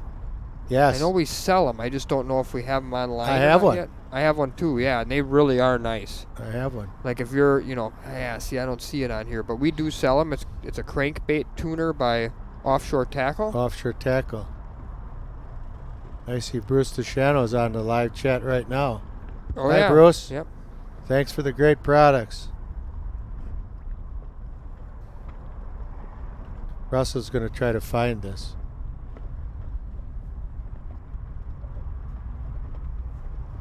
I think for sort of a novice angler, somebody may be looking.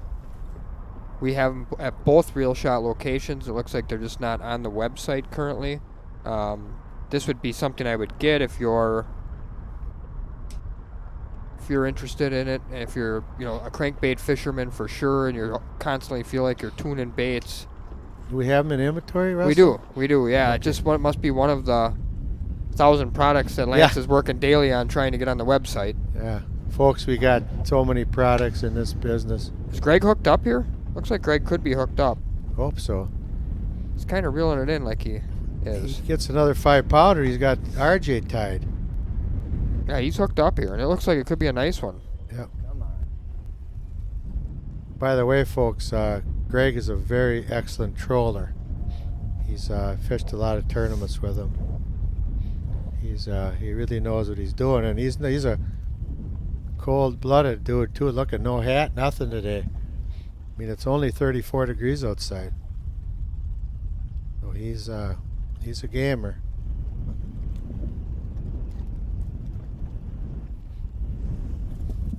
Okay, come on, baby. Smooth operator there by himself. Keeping good tension on that fish while he was releasing the board. If people are wondering why he was kind of long-arming that there. I think it's easier casting by yourself than it is trolling. Yeah, actually, you and I were talking after he came off the air before you ran to get labels. Right. And one of the things Kurt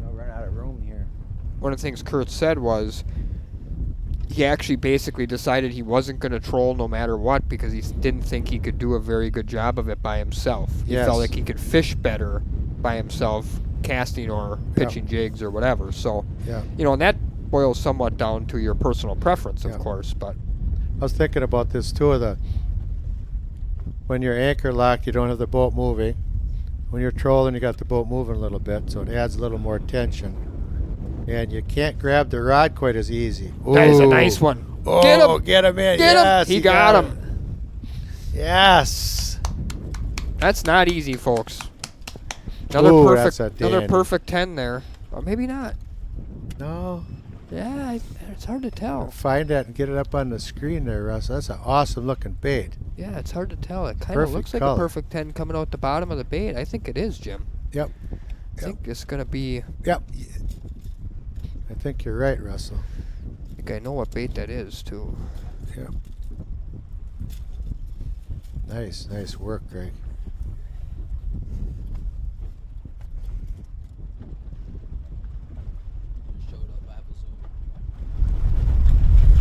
Zeros. It's that one right there, I think, Jim. Lemon Lime Crush. That's it. Put those out on the web so people can see those. Nice fish.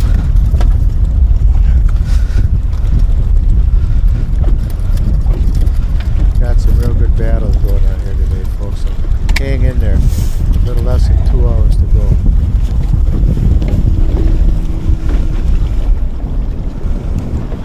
Come on. 4.13.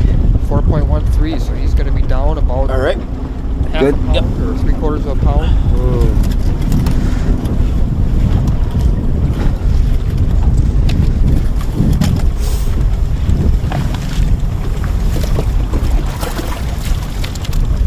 There's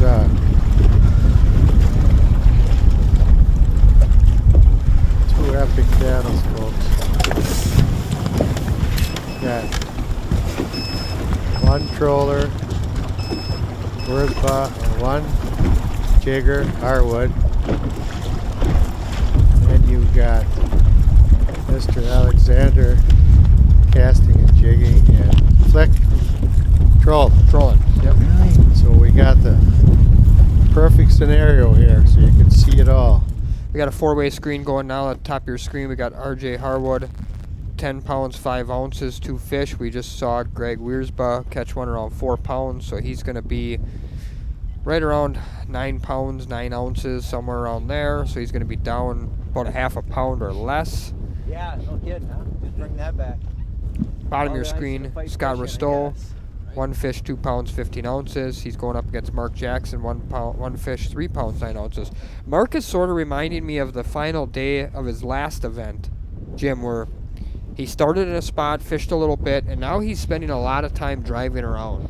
And that's, I'm not by any means picking on him. I'm not playing armchair quarterback here, but to me that's always a tough tactic. I mean, when you only have a 5-hour tournament, you know, if you spend 2 or 3 hours driving around, for me it's hard to compete. Yeah, it's hard to assume that you're going to win, but you know, thankfully for him, his competitor he's going up against hasn't, you know, able to put anything either, and it's a really tough bite.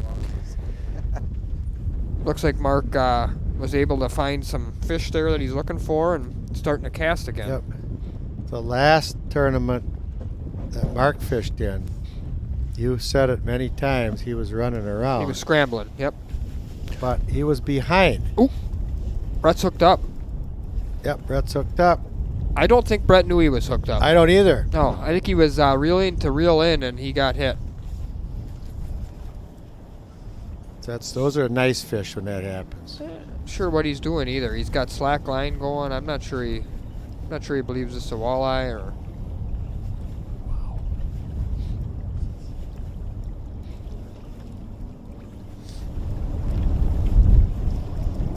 The boss just came in and showed us the warehouse. It is bedlam back there, folks, so keep those orders coming in. Warehouse madness for sure. Wiersba, check it out. He's down 2 ounces. Yeah, wow. Wiersba is 2 ounces to Harwood. Look at Brett. Now look at that Meg's custom rod now. Oh, it's a tree. No wonder why. Oh, jeez. Boy, he better not snap off his other bait either. Wow. Even though he hasn't caught anything on it, I think that's the only other one he said he had. That's why he didn't think he had a fish, because it wasn't a fish. Yep. It was a tree fish. Boy, that's so frustrating.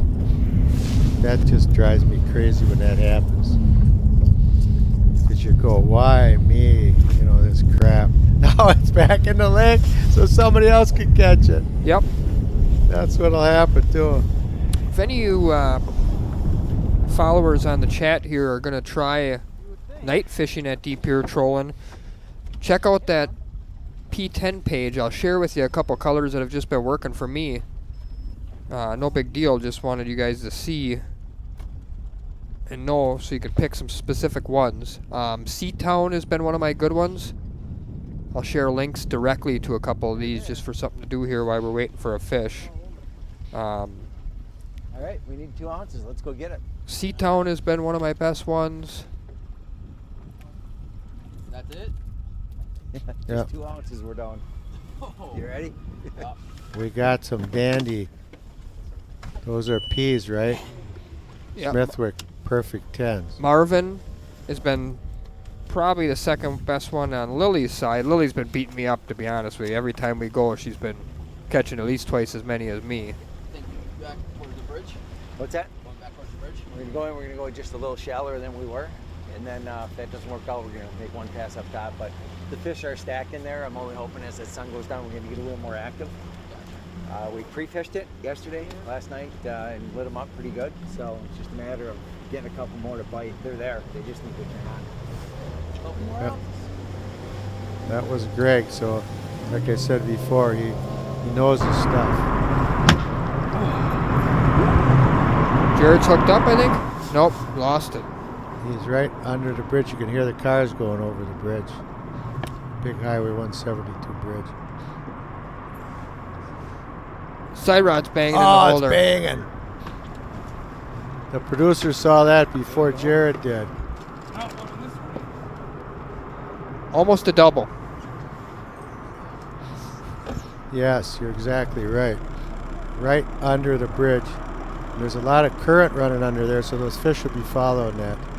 That's like an underwater highway to those fish. Lacey Tiger's been good.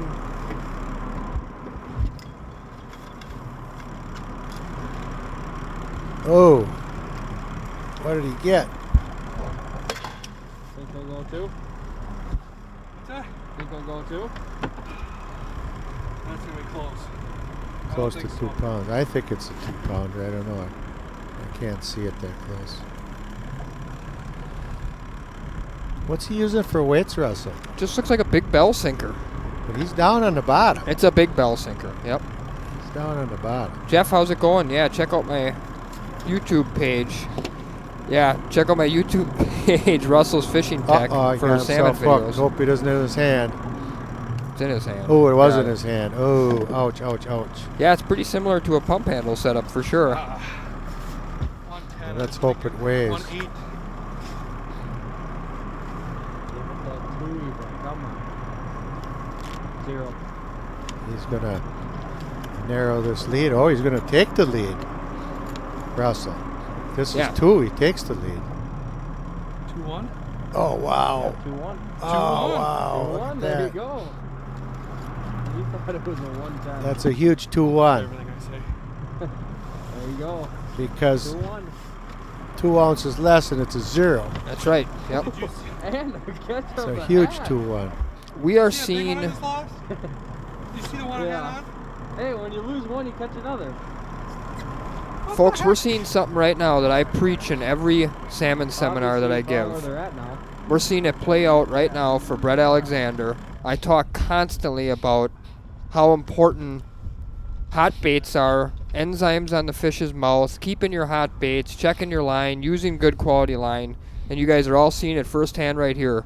Brett has not had a single bite since he broke that hot bait, and I will almost but promise you if he didn't break that bait, Brett would have at least another, if not a couple more fish in the boat. I believe 100% that bait being broken and having to put on this brand new one is costing him fish in a very tough bite. Well, yeah, and it also, obviously, it's a mental game, right, Jim? I mean, when you lose your hot bait, I mean, you just don't have that confidence anymore that you had before. When you lose your hot bait, it's like your baseball bat. When I played softball, I had one bat. I was in the home run derbies. I had one bat, and I'd call me up, want to go in the home run derby. I'd say, yeah, where's my bat? The manager had all the bats. I called my manager up one time and got him out of church.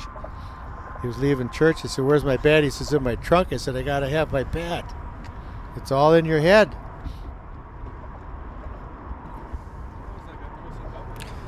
Great question. Jeremiah asked, do they have scent with enzymes to add to baits? No. What I do is I put new baits in a fish's mouth and then hang them on a rod holder to let them dry. would have doubled up there. Folks, there's a lot of truth to what Russ was saying. It can sound like smoke and mirrors, but it's not. I used to be a muskie guide way back in the day, and I soaked my wood pikey minnows that I fished with in fish slime. When I wasn't using them, they sat in my garage for 2, 3, 4 weeks in fish slime. And they all work. There's nothing like a beat up old smelly bait. Those are the best kind. I don't like baits out of the box because you and I know that. Right. Yep. Ooh, But who's hooked up here? Risto? yep, Scott. Come on, Scott. That looks solid.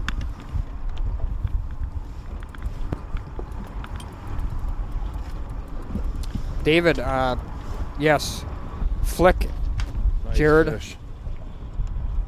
Flickinger is using 3-way rigs, 2 of them. With some heavy weights. Yep. He must have 4 or 5 ounce weights, Russell.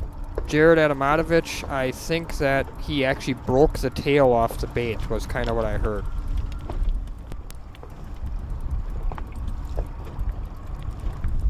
Here comes a nice fish, folks.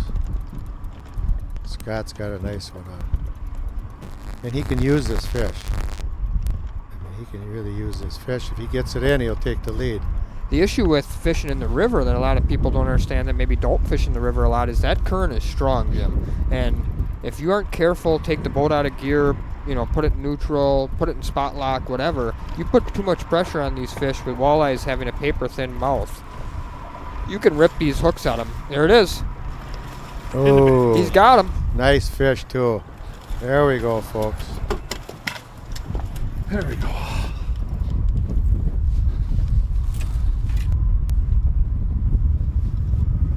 Yeah, we're getting a super close-up view. Yeah, I think the camera guys are trying to do our listeners and followers a justice by trying to show them the baits, but it makes it difficult sometimes to see. Look at that fish just frozen. He's not dead. So He's just playing possum. Scott just took the lead on Mark Jackson. That's what I said. If it's a 2-pounder, and it is, Crazy. he just took the lead. Hey Matt, Mark Jackson, just the lead got just taken on him, and Brett Alexander is behind now. Just like we talked about earlier today. You just never know. That's the thing about this that makes it so much fun. You just You never see that know. one in the mall still, right? We talked about this at lunch, and we're going to stand by this. The guys that are trolling, Jim, are going to have a huge advantage going into this last couple hours of the tournament. Yes. The sun's coming down.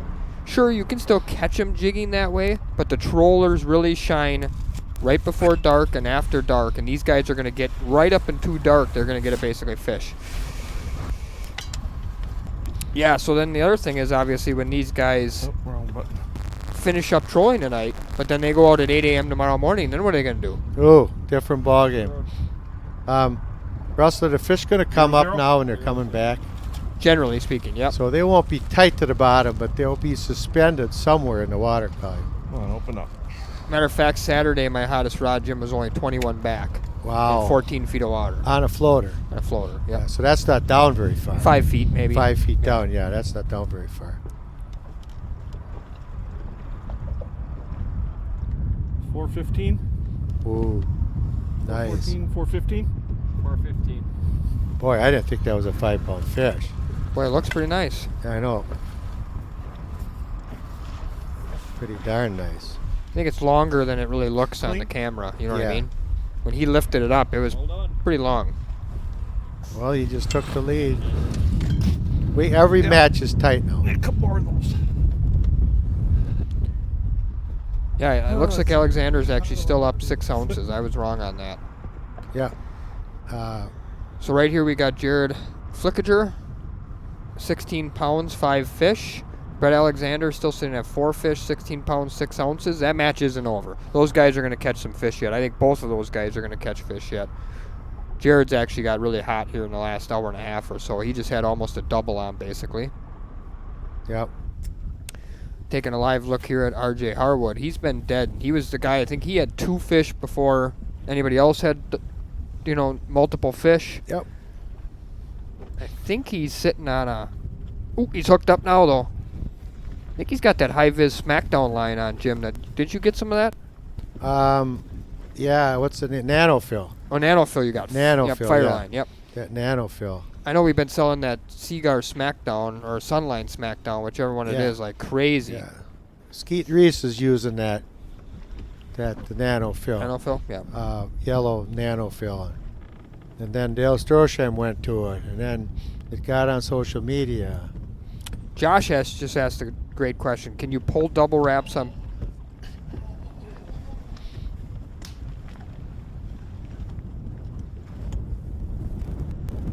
See what RJ's got here.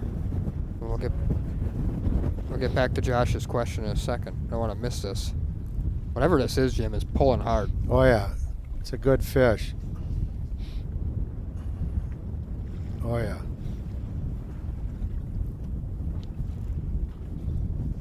Yeah, it's a dandy.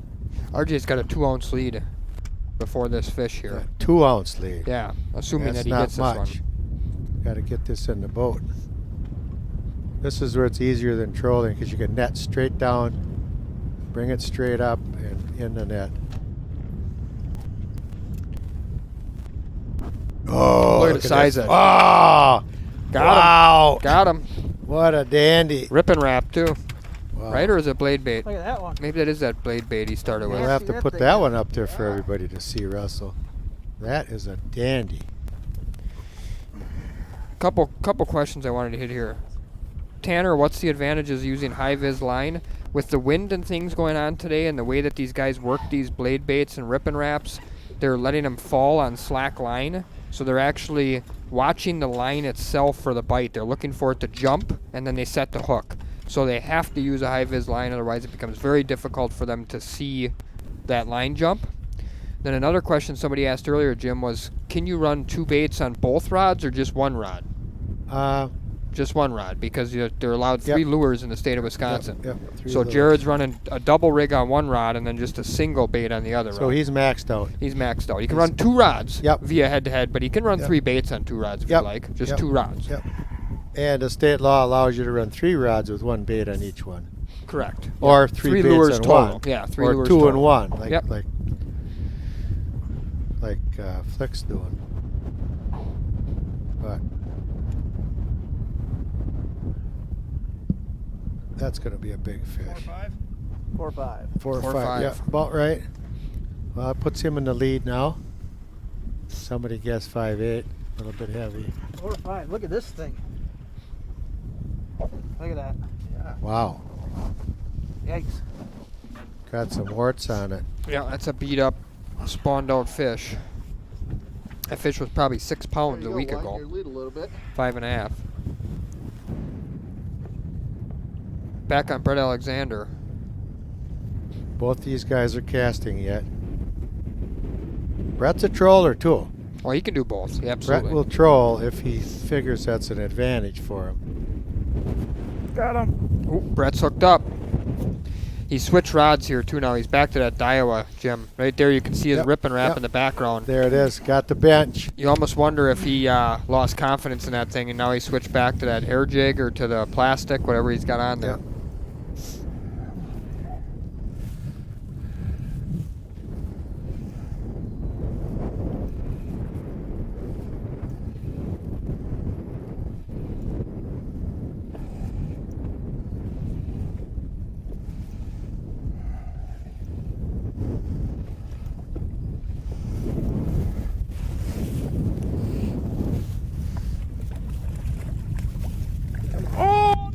Oh, whoa. Oh, did he lose it? Yep. Oh. Oh, such heartbreak. That hurts. Oh my God! How did I miss that? He chomped it too. He had it right in the freaking mouth.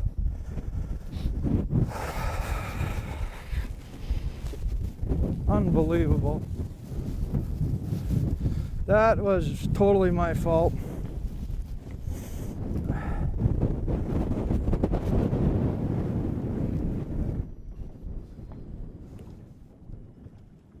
I can't afford that on a day like today.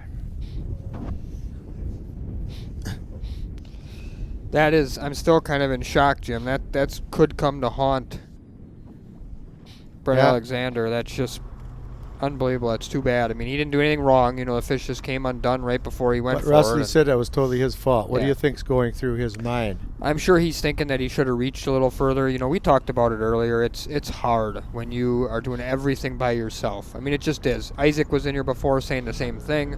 You know, that's the most tricky part of fishing by yourself, I think, in these tournaments is trying to net the fish by yourself. Yep. It's difficult enough to get a fish in, as you know, Jim, with a partner netting the fish, let alone yeah. you doing it all by yourself. Oh, yeah.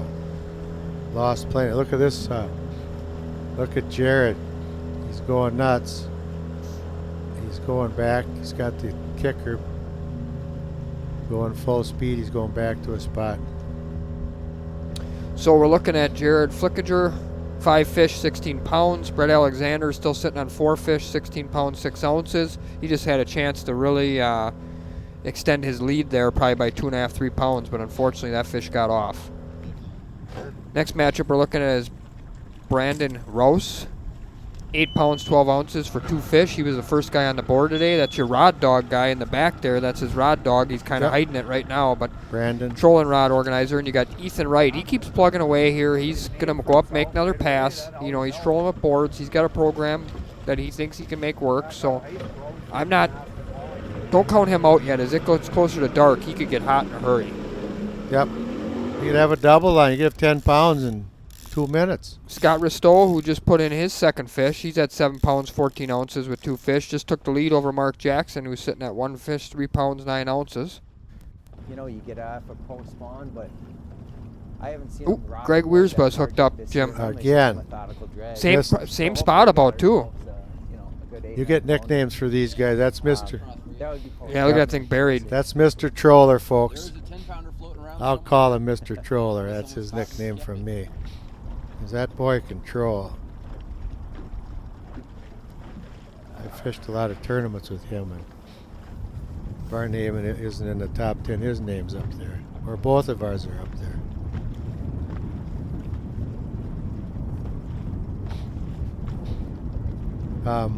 One thing the producers mentioned, folks, is when you troll with boards and you see that thing going down at a 45-degree angle like that, You see it come up? that usually means it's a good fish.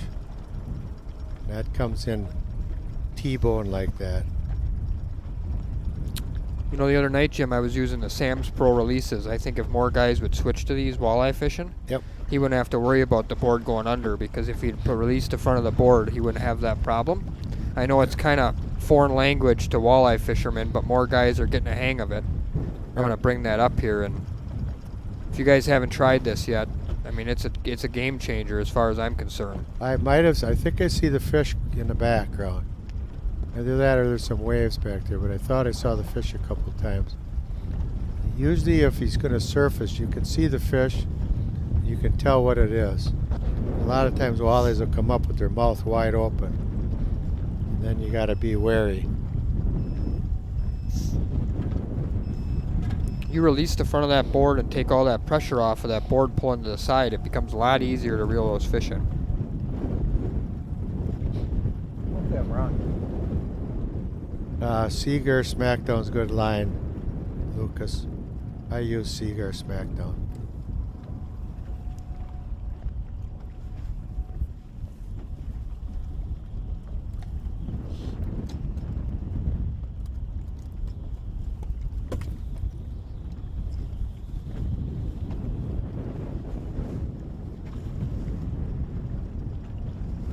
Yep. It's on the top. I saw it before too. It's a walleye, you just said. It's a walleye. Full of hooks. I thought it was. I couldn't see it, but that's what I thought it was. I saw the fish, but I couldn't identify what it was.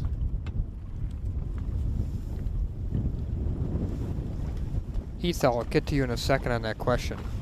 Oh, that's a nice one too. You got him. Wiersba's going to get this thing right back to real close to tie here. Heath, I set my releases tight enough that I actually release them myself when I get the bite, and then there's no slack line.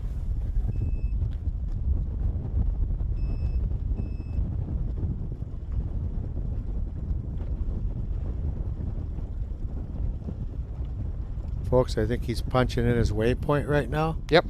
That same bait again, too, by the way. Ooh. Oh, I know. I thought of that. Boy, you don't want to land on that hook. You'll be in the hospital.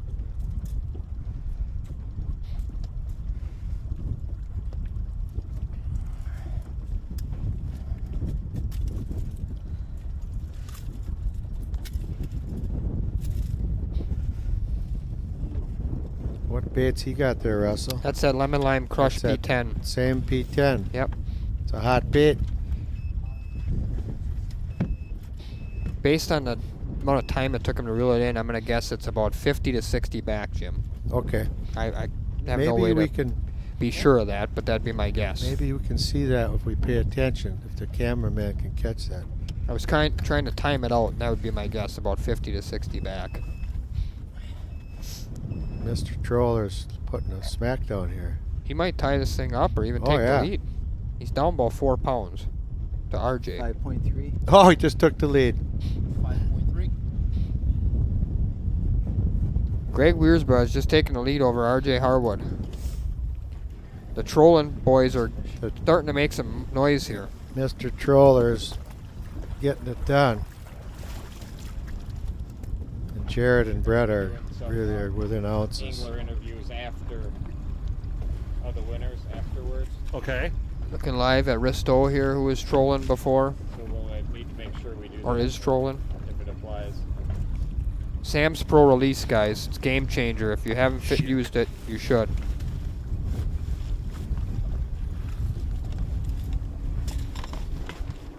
He's got one on right here, Jim. Yep. Flag's down. Boy, the trolling bite's picking up, Russell. We knew it would. To the right spot.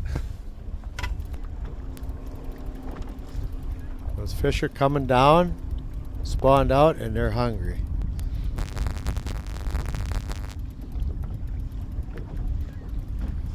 Justin says I should say hi to Mom Yeah, Kitty. I You got her for hooked on about 30 this. seconds, but I don't think it's my place to No, it's not. It's let you know. It's not. so. You're absolutely right.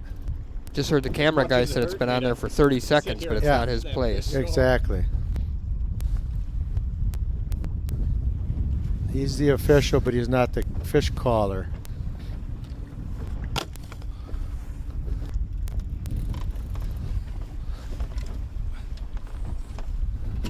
Jim, I've been sitting in this chair for 10 plus days now waiting for this trolling bite to start to happen. I'm not going to lie. I've been sitting Well, here for a long time waiting for it. Been praying at Easter for that, Russell. Yeah. You got your wish. Well, we both love to troll. Well, so. that's part of it. The other part is, you know, as Brian hollered before, you know, just for the pure enjoyment, something other than casting Rippin' Raps. Rippin' Raps may be the hottest spring bait there is, but for just pure enjoyment and something different, right? Yes. Yeah. By the way, folks, those Sam's Pro release, those were the releases we had when we won the Salmon Cup. That'll be his last year. run. All the boards have Sam's Pro releases on it. This thing's bulldogging them here, Jim.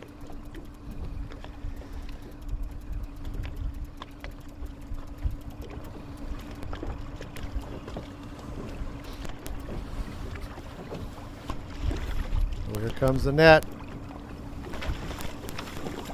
There goes the fish. Oh, and it's off too. Look at that. Whew. Oh, did he get lucky on that one? See what bait that was, Jim? Yeah. Lemon Lime Crush Right into P10. that. I mean, use this right there. Oh, man. That's a hard stopper.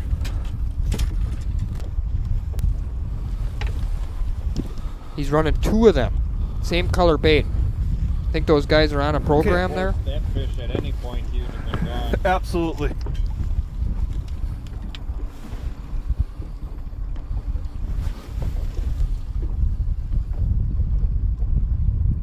Yeah, zeros. Oop, it turned off. Okay, yeah. You see it? Yeah, zero.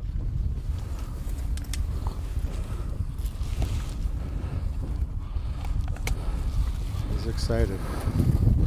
Saddle.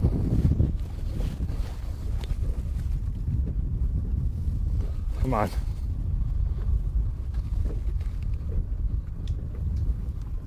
Four six. 4-6 confirmed. 4-6. 4-6.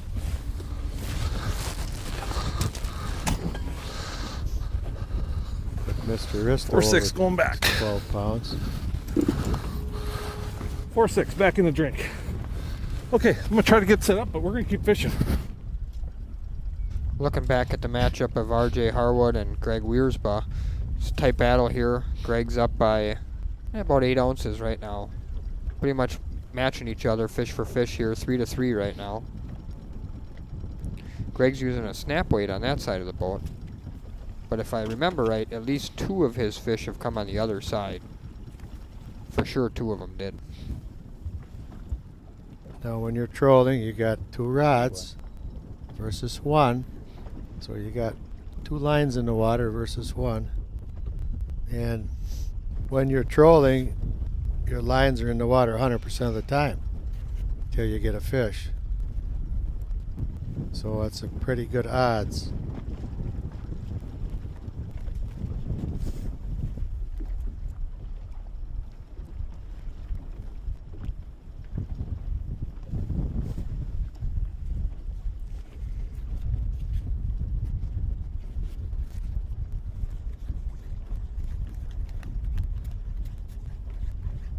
Let's check the audience for a minute. Give us a report here. If you're trolled more than once or twice, give us a yes or a no. If you've trolled once or twice. We're looking live here at Jared Flickiger. 5 fish, 16 pounds even. Brett Alexander, 4 fish, 16 pounds, 6 ounces. Kind of see in the background there the lighting's starting to get a little dimmer. You can tell that the sun's maybe starting to slowly slide down. Look at the yeses coming in. Lots of trollers on the... Look at the yeses coming in. Yep, It's lots just of crazy. trollers. Heck yeah, I've trolled. Look at that. Just love it.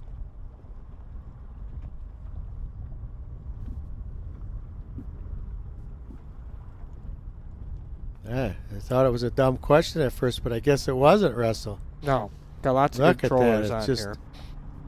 well, thank you, folks, for. We know you're listening.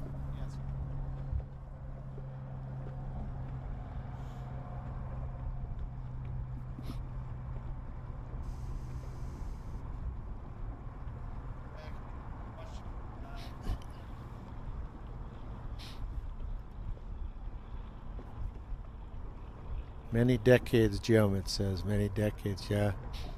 Look at Dale Stroschein. Many decades. I've trolled for 50 years. 50. I've trolled for 60.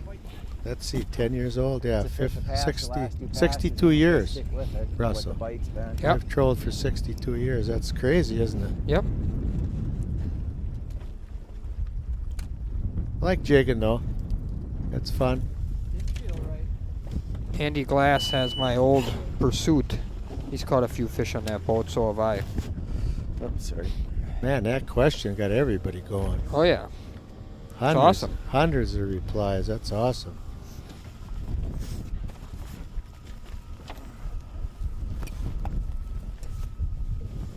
Bud Bass says, I thought about it, Jim. Can you teach me? Yeah, Bud, I think you need a few lessons. Good to go. Ha ha. Getting a look at RJ Harwood here, who's down half a pound or so.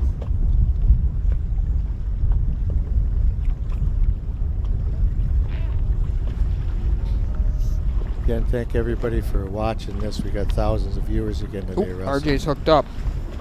Sweet.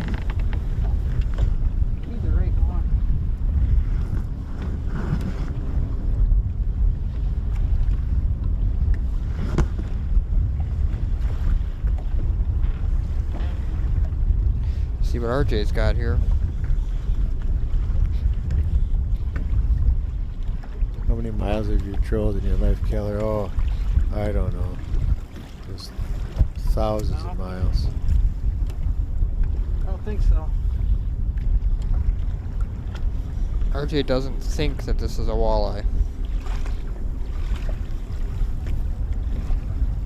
Think it's a big cat or a... Yeah, I don't think it's what I'm looking for. We heard that earlier today. I think that's what you said about your second walleye. I'll feel for you. I'm gonna give up the mic here for a little bit and take a break. Matt Trotz is coming in, and I'll come back because Russell's going to be heading home a little bit because he's got to get up early and come back. So I'll talk to everybody before we sign off here. Okay, here's Matt. Again, thanks everybody for watching Head to Head, trading with the real shot, and enjoying this super duper live streaming. Here we go. Here's Matt Trotz. God bless everybody. Bad case of cancer, and I don't get to see him very much, so.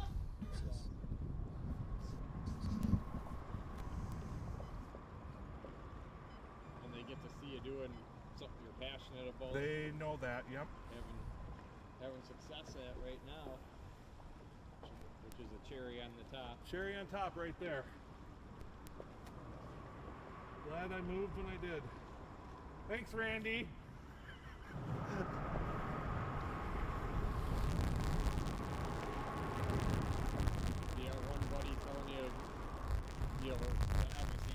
I've got but I got two really good friends that they're almost like a pit crew for me right now, and one's telling me to go back, one's telling you to keep going. Well, one tells no, you to stay, one is telling me you make sure you go fish that spot, you know, and the other one's going, you gotta stay over there, yeah, you know. Exactly. And then they're both going, why aren't you turning around and going where you got to? We're ready. Bristol's a little fired up here, Matt. Yeah, looks like I was missing a little bit here, shipping orders. Well, I think he just drank your other ripped. Oh, I'm on the downward spiral, starting to crash. Bobby Krieger says, Russell, can you give a shout out to Captain Kevin from Slay the Bay in Tampa for putting us on some fish before the virus? Keep up the good work. Head to Head is awesome. Yeah, great. Glad to hear you had a good trip to Tampa before the virus, and looking forward to Bobby, I believe, is a Michigan salmon fisherman.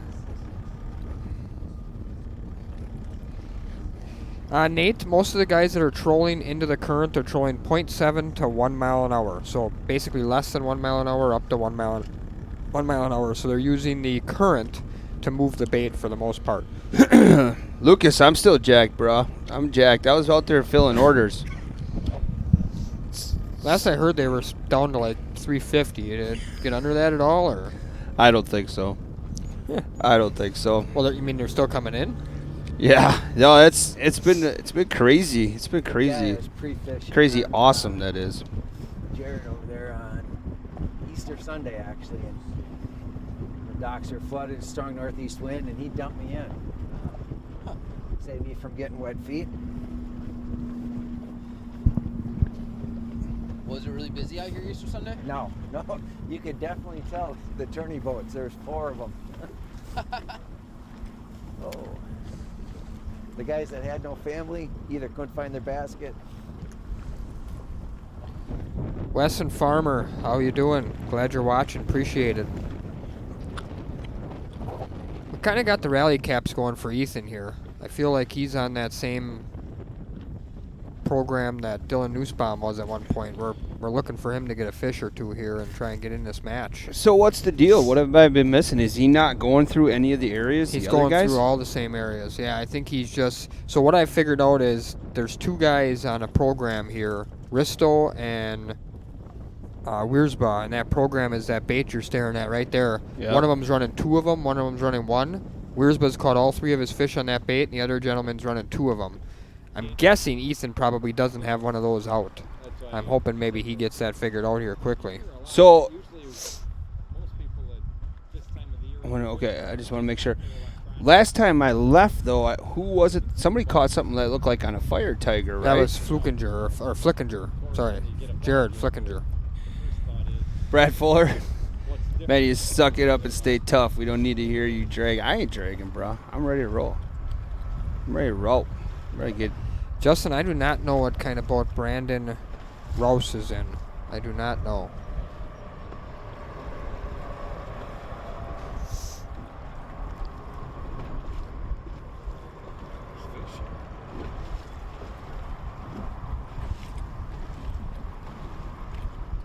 Yeah, where is John Slater? Telling us about all the lures. Yeah, it's weird. He commented earlier and said, "Have I been muted?" And I was like, "I don't know. I don't think he's been muted. I don't think he's been muted. He's just gone." I thought to myself, this exact. That That yep. exact. I'm like, I wonder if that would work. So I fish over on Green Lake, Big Green. Faith is really jacked up for Uncle Brandon. Harness guy out in the bay. I mean, I love Lucas Outdoors, we had Little Caesars pepperoni pizza. Oh, here's Ethan. Ethan's hooked up, I think. He is. Oh. Let's go. Ethan's hooked up. Get it. Get it. Get it. Man, look at this. It's like a wad of toilet paper right here. It's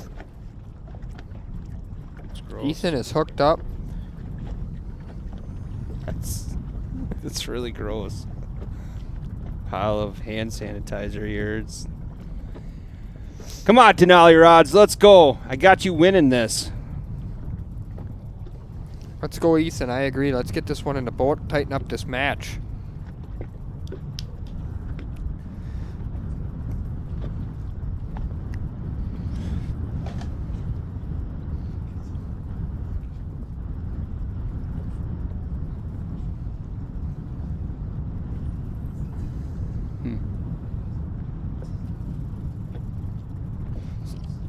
Wow, look at this board. That thing is sideways. That's not normal. Well, it's trying to go straight down, so he's trying to reel it across so it doesn't do that. Whatever he's got on here is a decent sized fish. This is a nice fish. You know, I was going to say something earlier. We were talking about movie quotes, and one of the movie's quotes is, "In the face." I think we should always say, "In the mouth." Yeah, absolutely. There you go. Put it on a t-shirt. Make $1 billion.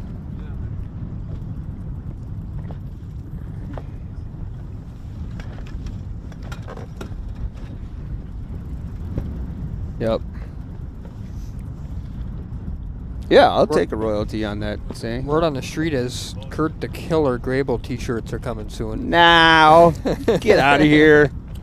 So is Anthony coming out with the closer then? Come on, Anthony. He probably is. Should. This has got to be a nice one Ethan's got on here. My guess is it's a whale shark.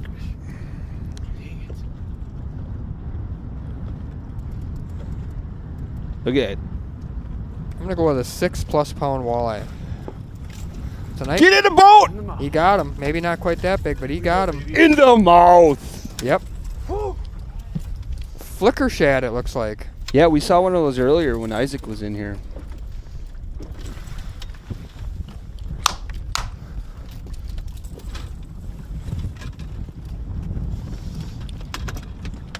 Beautiful fish.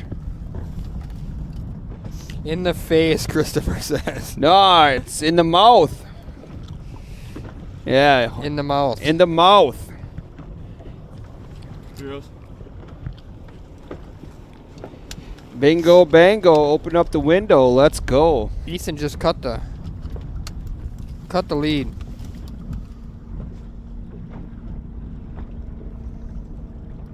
$213.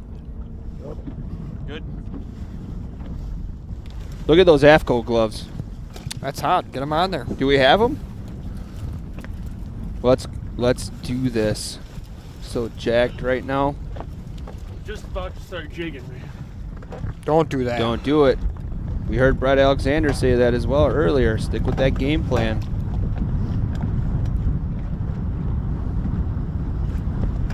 Stick to the program. No, we can't say in the face. We gotta say in the mouth. Yeah. Give away some gloves.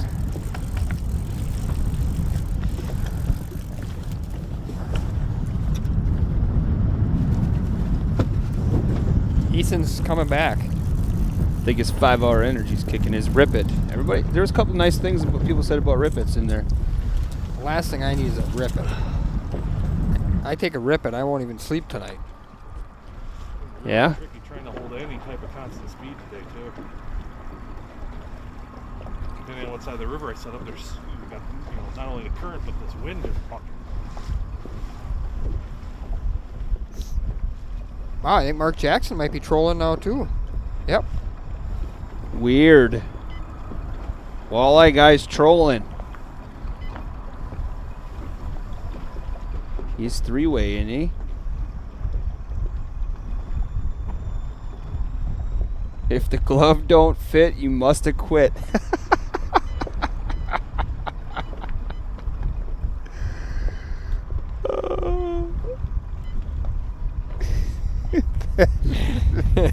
I like that. Yeah. Can we have we need to have awards for some of the best comments.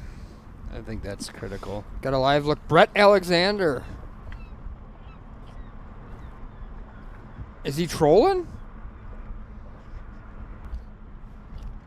So Russell, you're a troller. When those boards go back or you get the flag goes down, do you yell tip up or something? There he is. There he is what I yell. Oh, that's what you yell? Yeah. I thought you were trying to tell me to No. watch it. Very fishing or loudly. something. There he is. There he is! Yeah, exactly. Yeah. Good 'un. And then I run. Biggin. Yep. Gotcha.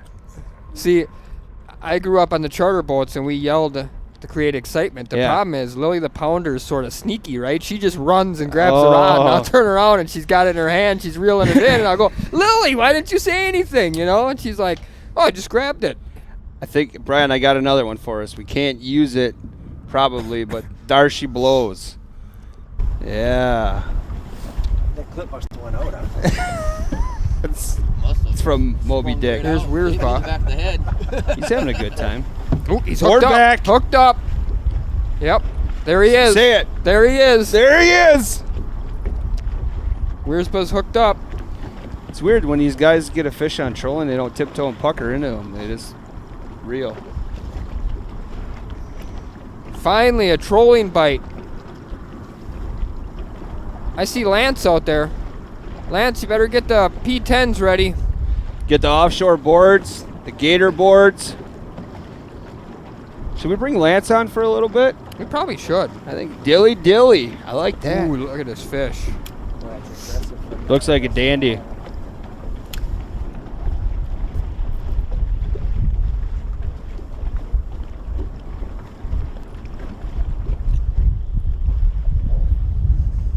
In the mouth. Yeah. Where's Justin? What was that one, Brian? Majin Year or something?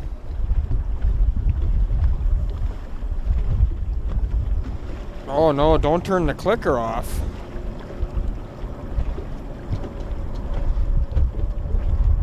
Hashtag into mouth.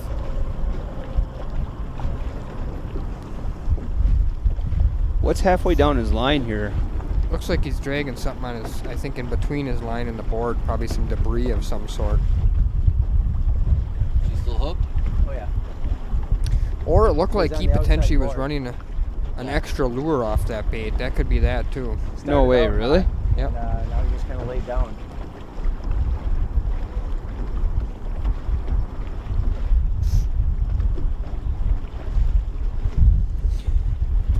Hashtag better than Buck and Aikman. You got that right. Matt Clinton says Sam's Pro releases necessary equipment. I would agree, Matt. You're gonna get another. Share them. I have a bunch of times. I was gonna say I gotta think we've sold a few. I mean, Oh, man. It's a game changer. Which means we have wind coming. Oh, yeah. It's picking up more and more. What happens when you use the bathroom? They can't. They have to wear. It's mandatory in the rules. They have to wear diapers. Randy Visser. I know that name.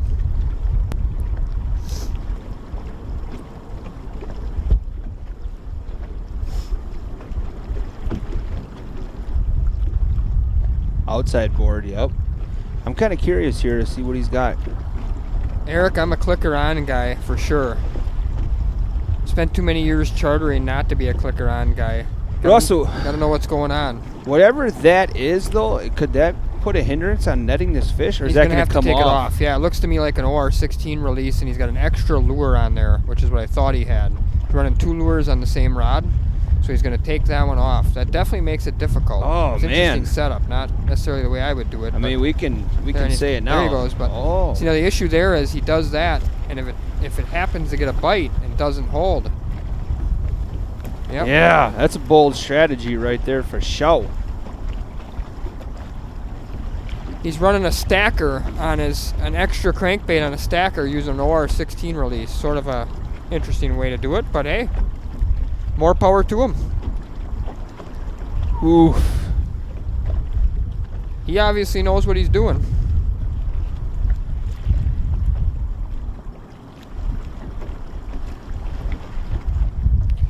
Guys, a slider is something that slides up and down the line. A stacker is in a fixed position. That is a stacker because it was on a clip that does not slide. Yeah, now if that fish would pull left here, it could get into that other line. Absolutely. Yep. And then what it's doing right now. Oh man, I'm nervous. It's a bold move, Kyle. It is a bold strategy. See, and right here, when you let that slack out, that's when a lot of people lose fish. He did a great job. Nice job. He's real clean with the release of the board by himself. Oh man. The thing about this is, Russell, this is eating quite a bit of time off the clock. Mike, I agree. The OR16 is a good release that generally won't fail in that situation. So how far back now do you still think this fish is? His last bait, by the amount of time that it took him to catch it, I guess 50 to 60 feet. Let's see what I From come the up with board? here. Yep.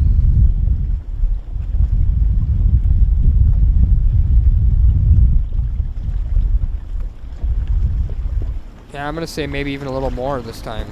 He might even be 70 feet back. Oh, here we go. Ready to say it. I'm ready. Hey, chat, let's say it here as soon as he nets this fish, if he gets it. Hashtag in the... Get a frozen Frable.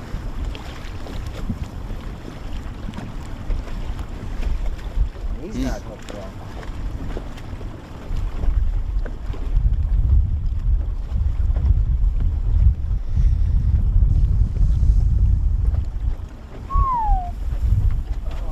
Just in the tip.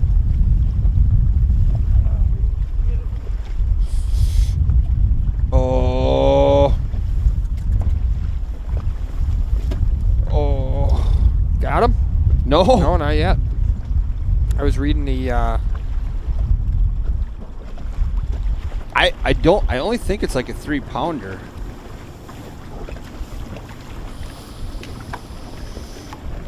Got him. In the face. Oh, in the mouth. I know. I was so... Oh, I know. Hashtag you're fired. Step into my office. 6-minute abs. What? Smaller? In the mouth. Sorry, everybody. I let the chat down. I let the chat down. I didn't get in the mouth. Everybody's right but you, man. I know, dude. The whole chat just blew up in the mouth, and Matt yells in the face. I let down the world.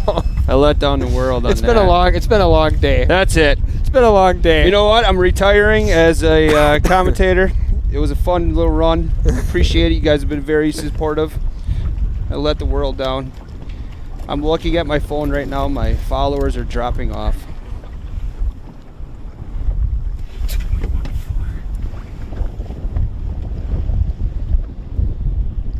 .15. 2.15. I think that was that black and gold P10 again, I believe. We've seen that twice now. That's all I was waiting for the whole time, is to yell that, and I can't even do that right. Got to look here at Scott Risto. He was the guy running the double. Ooh, he's hooked up right here. He was running those double lemon lime crushes. Troll and bite is on. No more liquid crack for you. No. Oh, boat's kind of doing a he's S nervous. turn on its own. He doesn't want that to happen. Thought he was headed for the iceberg right there.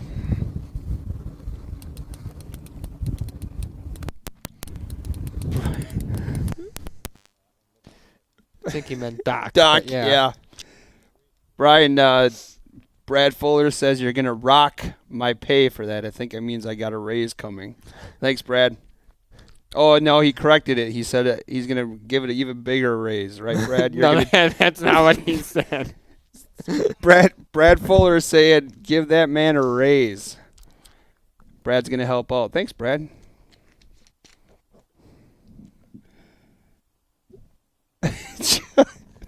No, you told us to say hi to her earlier, Justin. Now it's just gonna look like we're scheming.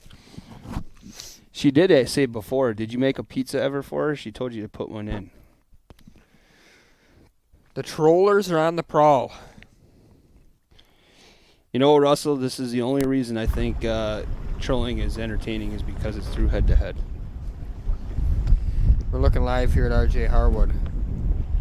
I'm just trying to get the trollers all riled up on this. He's hooked up. Bit it. Tell him to pick it up. He's hooked up.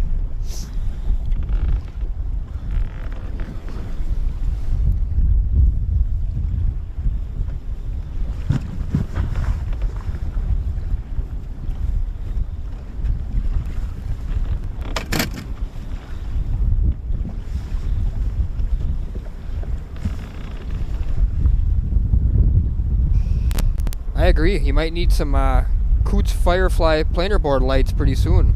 Ooh, that's a nice fish. Get it in there. We got a couple Duke Fests going here.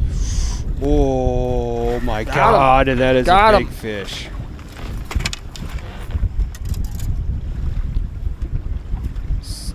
Is that a slab wrap? I think it's a blade bait, but I'm really not sure. Oh, he's got a dime. Heads or tails, I get it. I'm calling heads. It could be a slab wrap.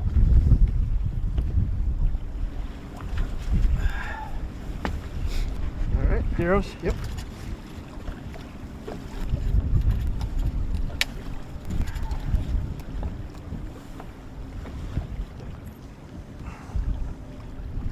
Four 7, 4 6, 4 6, 4 6. Yeah. Oh my God.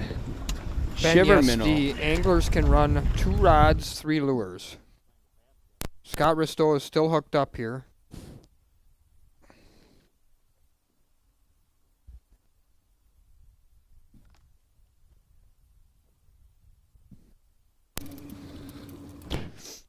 I'm going to make a large wager with you.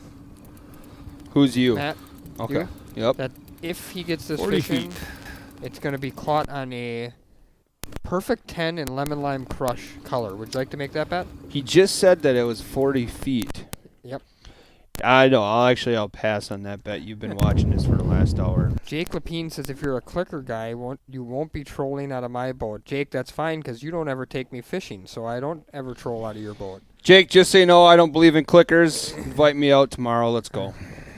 Jake doesn't even own rod holders, so we won't be going trolling anyways. Yeah, he used to fish out of a bass boat. Now he's using his dad's 186. They don't even have trollers. Yeah, Risto might put this match away if he ends up getting this fish in the boat. There we go. That cameraman found that zoom button. Look at the lead he's built himself over Jackson. There it is. Lemon Lime Crush, P10. In the mouth. In the mouth! He said it! In the mouth! You betcha!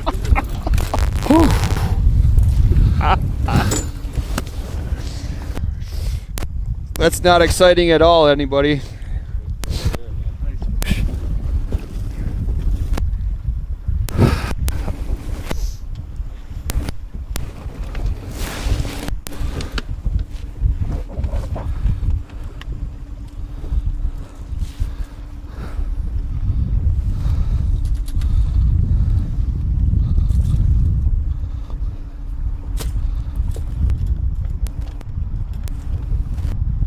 You want to know if we're drinking? No, we're not drinking. We're just fired up.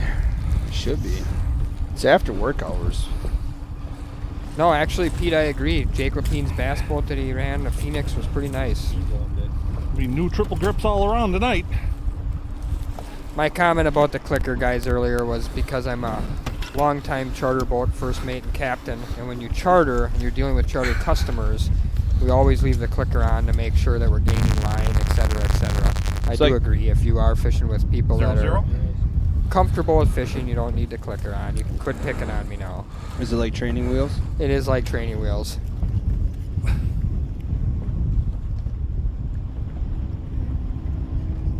£6 even? 6-0. 6-0? Confirmed? Matt, you want to punch up that clicker repair kit? Yeah. Have you been sharing comments to the Yes, people I have. on YouTube as well? Yes, I have. I'm not leaving them out. Boy. Sam's Pro releases, perfect 10s, blade baits. Here's those triple grips that he was just saying he's got to replace. What did you want me to look up again? It was a joke. Clicker repair kit. Oh, is that? These guys are picking on me for burning out the clickers. Is that like blinker fluid? Yeah. Gotcha. Gotcha. I'm on top of that. Russell, we have less than an hour to go here. Yeah, I think I'm going to hang here for another 15 minutes, and then I'm going to let Captain Keller bring home the ship. I get it. So you're going to slack. That's cool. That's cool. Don't worry, everybody. Russell's got only a 35-minute drive home. Yeah, right. Believe me, I'll be here tomorrow, and I'm hoping everybody's trolling again. Al, I've never tried transferring the enzymes to another lure. No, if I get a new lure, I just put it in the fish's mouth, in my cooler or my live well, and then hang that bait up on a rod holder and let it dry, and it sort of eases the break-in process. Yeah, it's going to launch out of Menominee Park. Yeah, Mark Jackson switched to trolling. He's putting his boards out right now. Eric Hadia doesn't want you to leave, Russ. Well, I appreciate it. We're going Eric. to see some tear emoji comes on here when you leave. Jake, I think your bait casting reels would work fine for trolling. You got that flip and switch on those hot reels.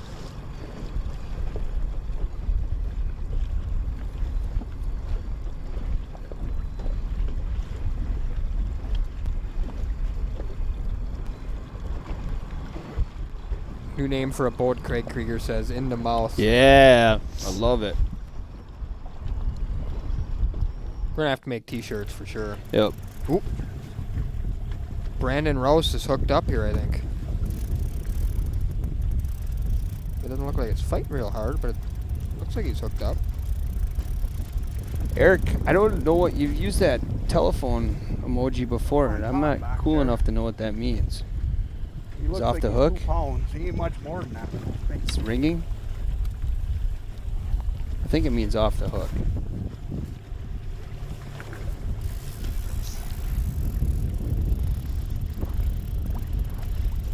Oh, he means dialed. Did you know that? Rod Dog's hooked up here, I know that. Mike Rumlow sent a in the mouth t-shirt idea already. I hope it's a walleye with big teeth. Here we go. This one's gonna be close. I don't think that one's gonna make it. There's that flicker shad again. Yep. Sure. I don't know if that one's gonna make it. Keep him out of the net too. Daryl, those are Rod Dog trees.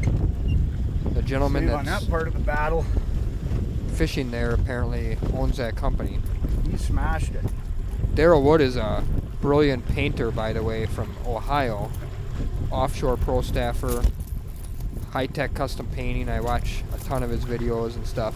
He's always got some hot-looking stuff going. Shout out to Daryl. Is that a custom flicker shad? I can't tell with the glare there. Getting seasick here. Ross Neubauer had some hot custom husky jerks going in a tournament on Green Bay, if I remember from my YouTube watching hand away. times. Orange husky jerks. Right, Ross? 3? 3 pounder. We'll take it. Yeah, I agree. We'll have some not too long. So you think that was a male? Yes. I would guess a spawned out one as well. Back on RJ Harwood, sitting at 4 fish, 19 pounds, and Greg Wiersba sitting at 4 fish, 18.5 pounds. Yes, Ross, Brittany, that it was the color. I think that was a custom by Warrior Lures, if I remember right. 10-4 on the Huskies. See, I got a good memory. Bill, which hats are you referring to? We do have some of the hats in stock. The other ones, the patch hats, are still out as of right now. They're on pre-order. They're on, yeah, pre-order. Yep. So yep. It'll be a little bit.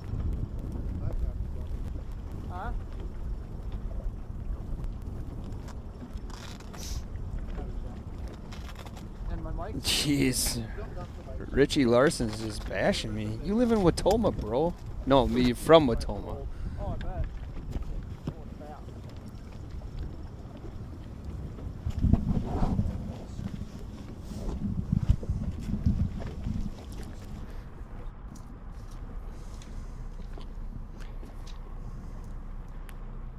Kerry Slater's pulling for the bowler. Come on, RJ. Kerry's also a board member on the Bagel Walleye Club. Is that Adeline? We gotta say hi to Adeline. Yes. Corey Clark, I want to say lanolin? Lanolin, like lamb's wool? It's another Anchorman quote. Warrior Custom. Boy, Ross, I'm pretty good. That's why they call me the tackle godfather. Jesus. Cut his mic. Tackle godfather. I spend hundreds of hours watching YouTube trying to figure out what everybody's running. Ross doesn't know, but I've been fishing with him for a while just on YouTube. No, we are not drinking. We're just having fun. We are. I'm actually having a lot of fun this afternoon. Just, it's fun to have a little bit. He's having so much luck. fun, he's got to leave, everybody. Well, let's recap scores here.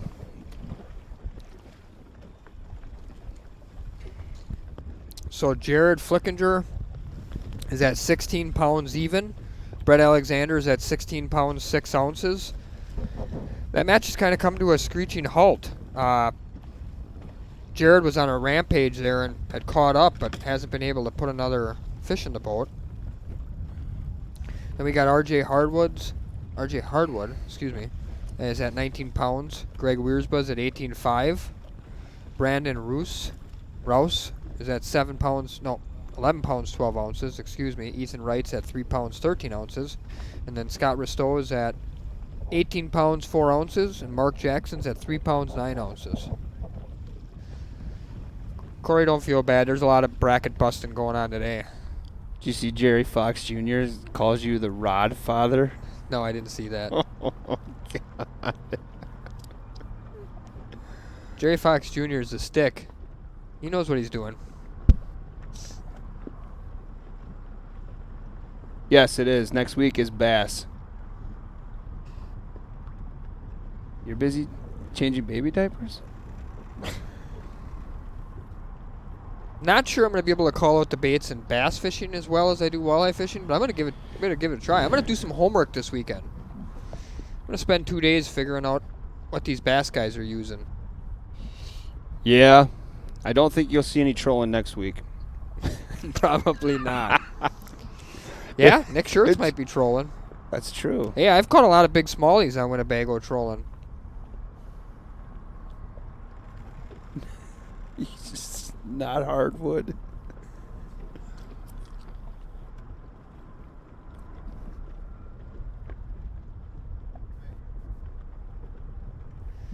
We were just told that it is 1 line per bass angler, so I guess there goes the trolling, Matt. You still could. Yeah, rod in hand trolling, I guess, over the top of the reefs. Mark Jackson's got to make a move here in the sense of he needs to catch a couple fish. He just kind of hop, skipped, in a jump. I thought he was on something there. Ooh, we got a thumbs down for bass fishing. 2 of them. Yikes. Here's a thumbs up by Brad Fuller. Brad Fuller.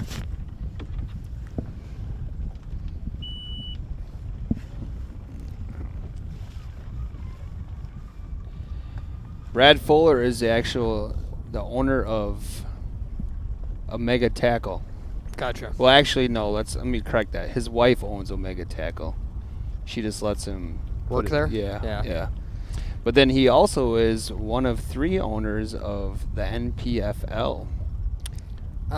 John, a lot of the guys are fishing on top of the breaks still, up on top of the flats in like 7 to 8 feet of water. Earlier today, there was some guys fishing in the channel in like 14 to 17. And that might be where Brett Alexander is right now, actually, is in the channel yet a little bit. But it looks like he's getting closer to the bridge now, and it comes up to 8-10 feet there. So I think the common area is probably 8 to 10 foot. Somebody asked, what's the fish catch between morning and tonight, and it's insane. I think there was, 5 fish total that were over 2 pounds? Yeah, it was pretty slow this morning. And this is what I expected we would see the other 2 events as well, the afternoon bite. This is a battle right here. I'm excited for this one. 49 minutes left. Bud Bays says it the way that he sees it. God created bass so everyone can catch fish. Oh my God. Yes, Jim. Matt and I will be live next week in the first head-to-head bass tournament of 2020. Yeah, we're going to try to bring some guest commentators in for that one. I'm excited about it. Something different for me. I'm going to do a little homework over the weekend, figure out what these bass jigs are and these different baits are that they're throwing, and see if I can't be educated by the time Monday comes along. Well, I think Brian's been talking enough to us that he wants to be a part of the commentator. He can do all that from where he's sitting. Well, you can talk to the people while you're running that. All right, I'm gonna pass it over to Captain Jim. Enjoy the rest of the feed, everybody. I will be. Ooh, Alexander's hooked up, trolling. Enjoy. Big fish, big fish.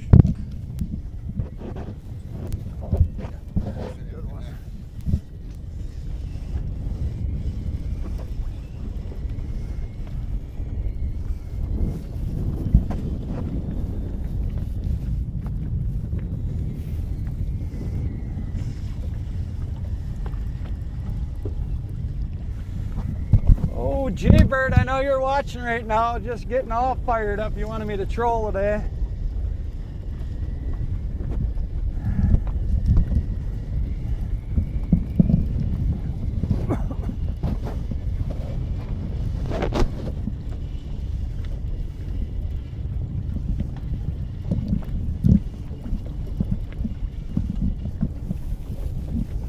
It's a good fish.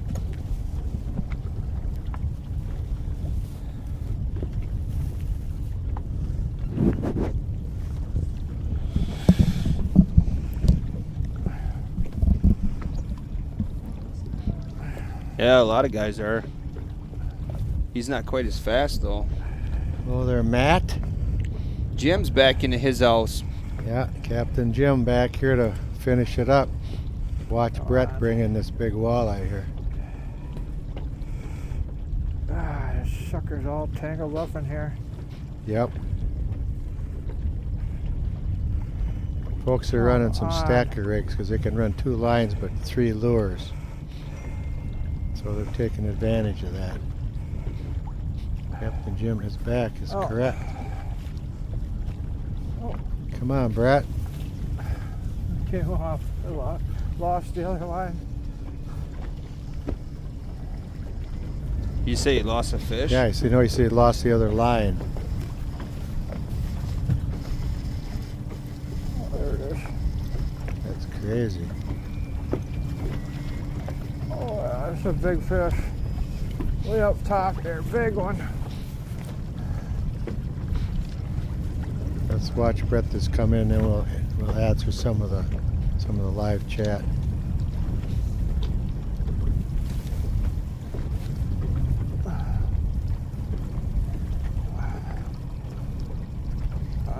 Come on, stupid thing, get off of there.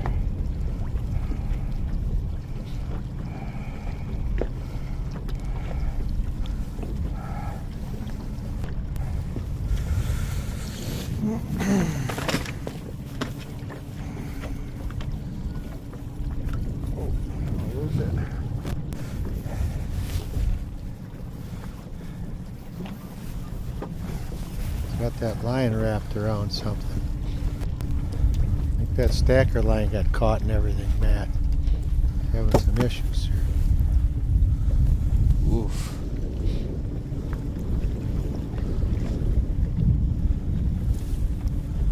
That's a big fish. I'm gonna have to slow this boat down.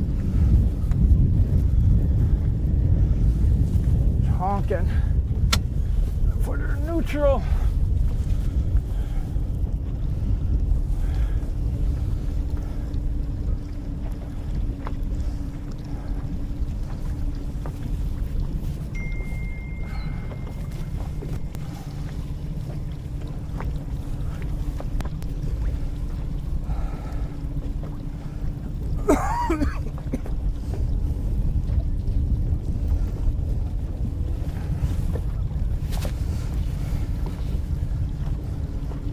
Pretty exciting, folks. This could be a game changer right here.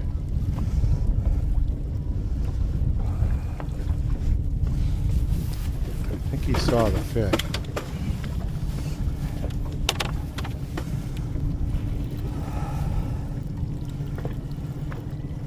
Oh yeah, nice one. Come on, baby, stay on, stay on, stay on. Big old post spawner. Stay on. Oh, come on. Oh, my gosh. Oh, Everybody had fainted breath on that one. oh yes, big fish. Hoo, hoo, hoo, hoo.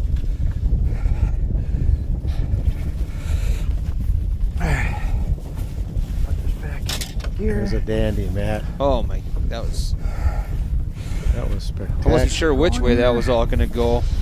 Look at the bait. Look at the bait.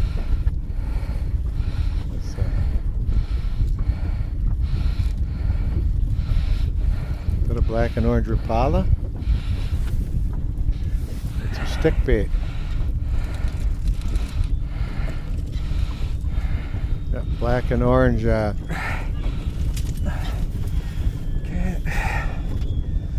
be a P10.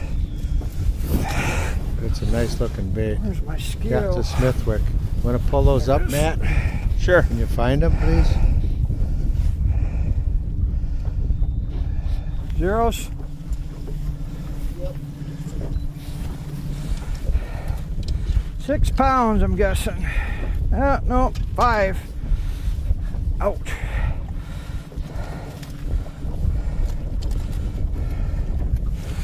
A lot of people saying P10s. Yeah, that's what Pretty it was. skinny, but she's long. So many of them here. Just go ahead and check this out and share that Yes, link. exactly.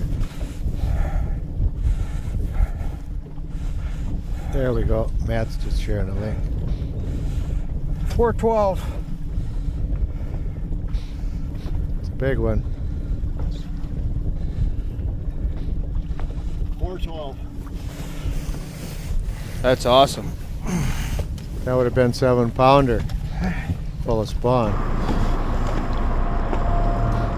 So he's got the lead now, Matt.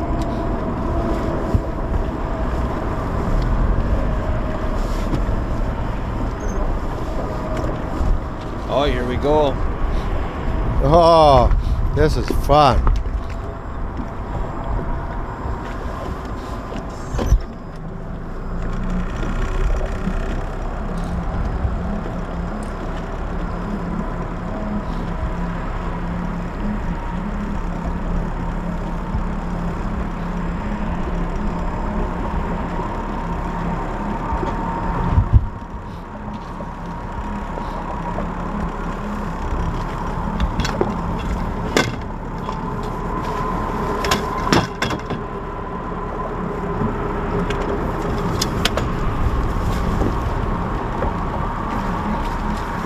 Go.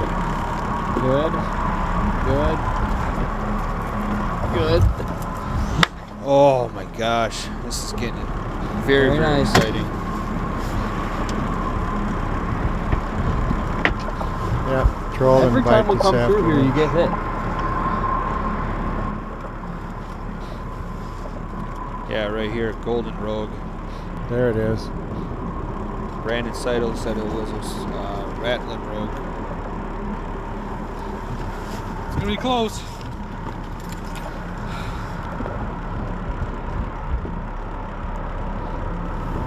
I got zeros.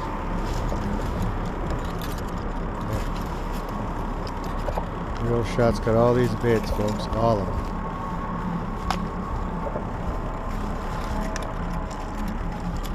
If you Yep. want, you can set the fish down. Once you secure it, you can set the fish down.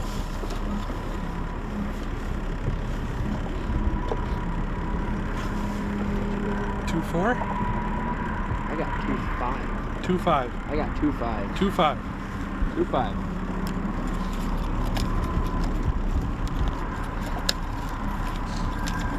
2.5. 2.5. With a clean landing and a clean release. Give me knuckles for that one.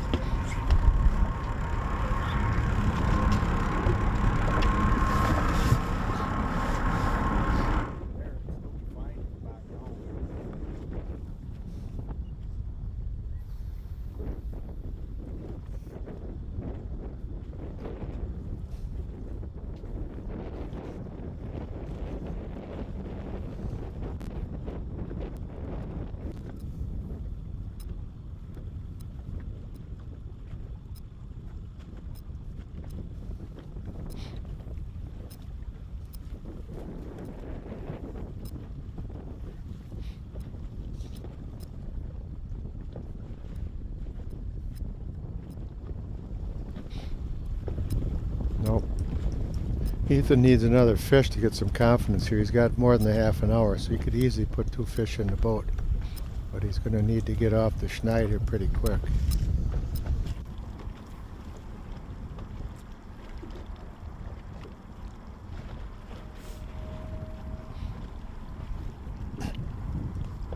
And RJ and Greg got a shootout going here.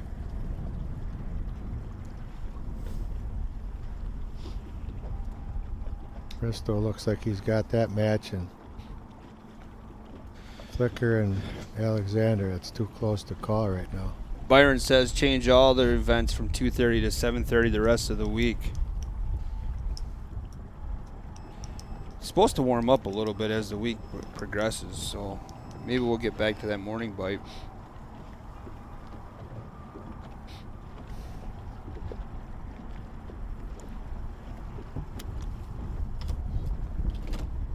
We agree, Justin. This is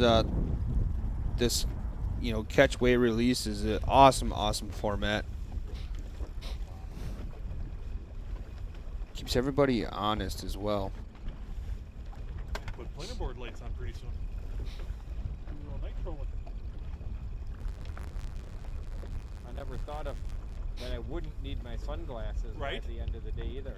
Someone asked about the salmon format before, Matt. 2 fish, I'm sorry, 2 people in the boat, 10 fish, 6 lines total, I believe. And the rules are being refined right now, but it's going to be a duker. Yeah, if Russell would stop working banker's hours, he could get something done around here. There you go. Sheboygan's full, and I think there's only a couple left for Sturgeon Bay. Wes wants to know how many miles you think you trolled. Oh man, I don't know. I know it was over 1,000 miles last summer. A couple thousand miles last summer. Brad, the anglers will get updated here in a little bit just to notify them where they're at. Now they can ask and check the Waylive app at any time. But usually Zach will make an announcement right around the 30-minute point.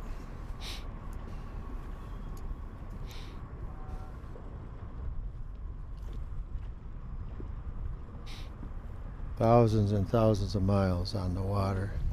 There, Tyler White's back on the moon phases right there. He said he's got majors the next few mornings. At the same time, I do, just because I'm the only male from my bloodline. So I want to extend the bloodline a little bit longer, you know? Yeah, absolutely. Otherwise, I don't have On this. kids, and I got way too much to do in life. So Brian, after this event, there will be 8 going into tomorrow. Yes. We go 8, 4, and then 2.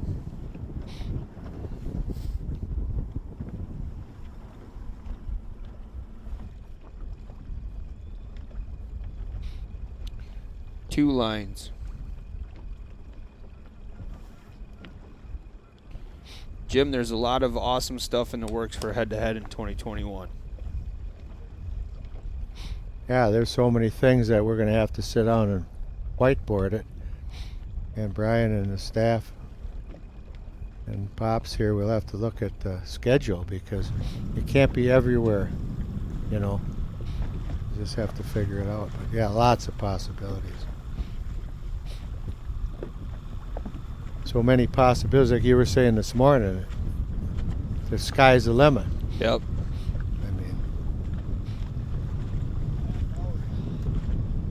And it's expensive too. We're going to need some sponsors, and we'll get some sponsors as soon as they open the country up. Right. Oh yeah. My goodness, half the country, 3/4 of the country shut down. Yep. I'm amazed everything's going as good as it is. We're very, very thankful that things are going as good as we are. Trust me. We understand the pain that people are going through.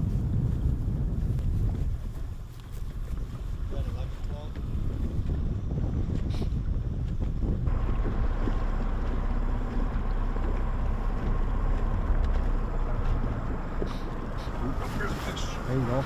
Oh, I saw fish that on. too. It was starting to jerk. And that bottom rod again, he's bouncing right by that same spot under the 172 bridge. He's got that thing dialed in. Huh? Nice fish.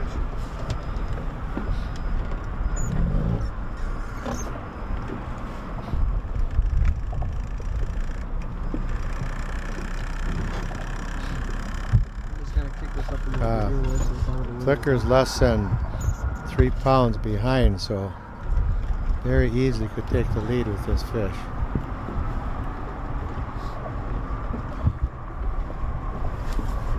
Hey Brian, we're getting a couple of questions here on why you went with 2 lines versus 3. I'm pretty sure she was shaking like the right fish. There you go. Very good landing. I think she'll go 2. She'll go 2. Look at that. Middle bait. Oh, there you Middle go. bait. Finally. First one of the day on the middle.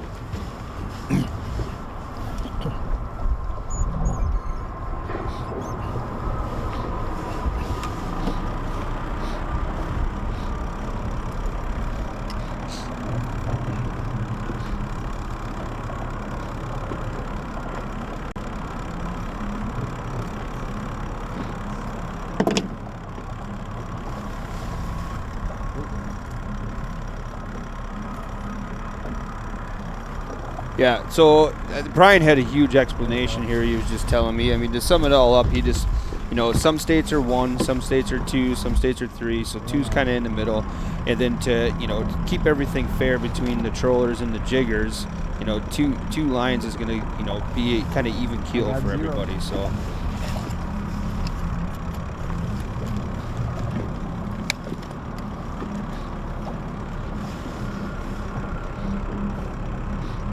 Yep, and then like he just told me as well. 3-2. Oh, During I think a penalty he just pulled session, in the lead.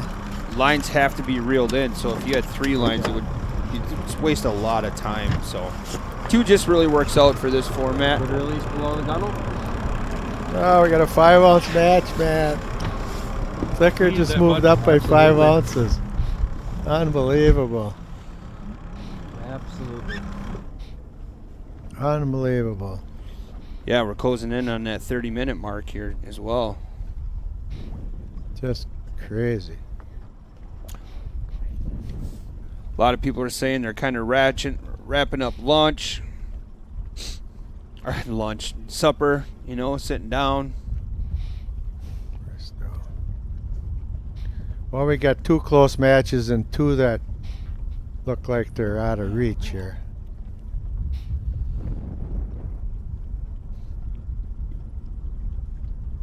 Mr. Wright's got to catch a couple fish here pretty quick.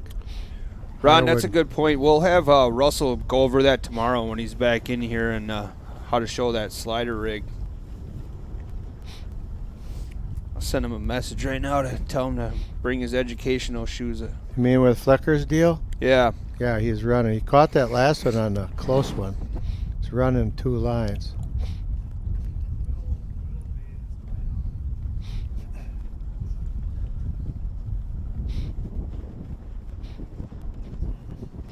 Right. It's like a double fly rig. If you tie flies, that's what you do. You got a double fly rig, except he's got 2 lures on there rather than flies. I know they're crazy. Yeah, they're all neck and neck. Oh, Jared's got 7 fish. Brett's only got 5 fish.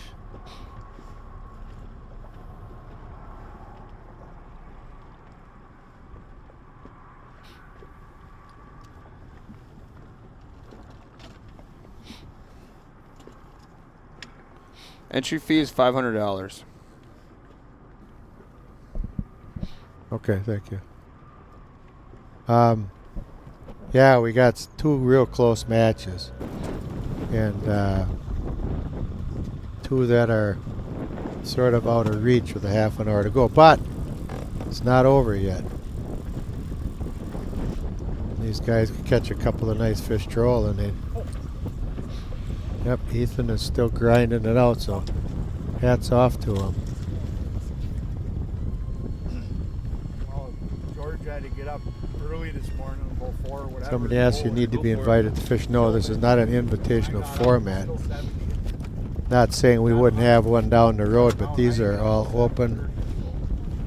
If there's an opening, you can get in.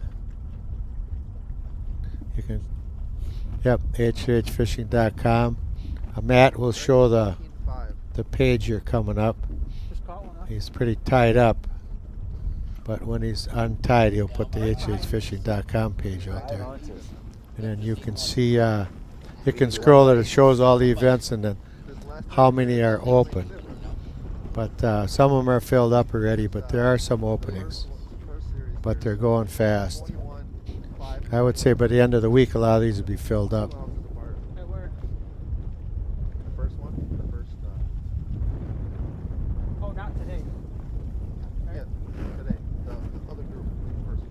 We'd like to fish against each other, though. There's no doubt about it.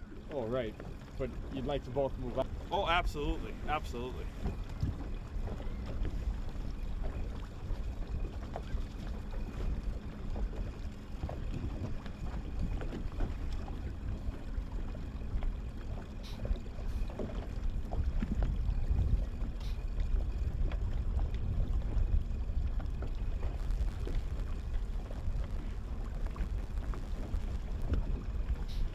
Nice camera work today, guys.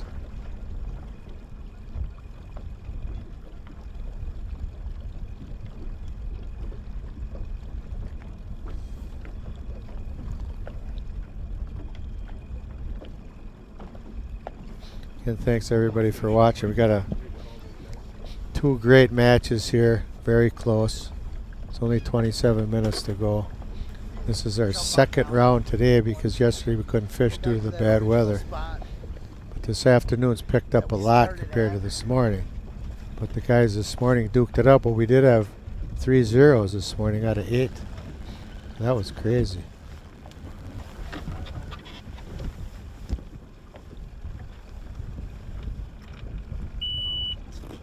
Look around for my other. The fish would have been biting too if this would have been steady weather. It would have been. Yeah, but in the 50, 60 pounds, like oh, last time. easy. Yeah. Maybe more. When the bay turns on, you'd have 2 on at a time in some spots. It might only be 2.5, 3 pounds, but almost everywhere you go out there, you get those. Most tournaments, you're trying to find the biggest.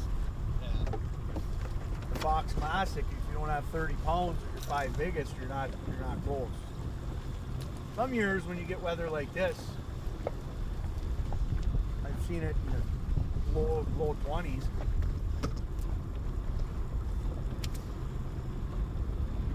Yeah, that was some crazy weather.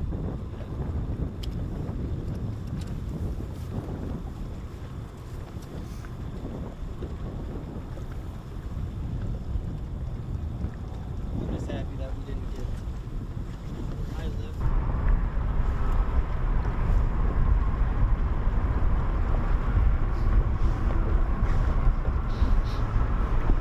Jared's still grinding it out under that bridge. You hooked up, Matt? Huh? A little small.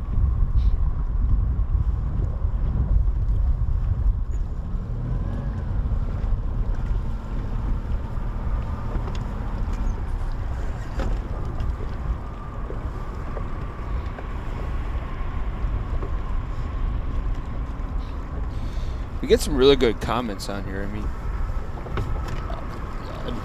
yeah, these comments that people ask are awesome. Yeah, Some you do really, have to really secure good him. comments. You cannot touch the floor. Whoop. We haven't seen too many little guys today. John wants to know, do you ever troll sparkle tails? Gin release, pull all the gun out. Sparkle tails, yes I did, but not anymore. I'm sure they'll work. But yeah, we had sparkle tails with a big thing years and years ago. But now I don't think you could even find one. You'd have to find a used one somewhere. But I'm sure they'd work.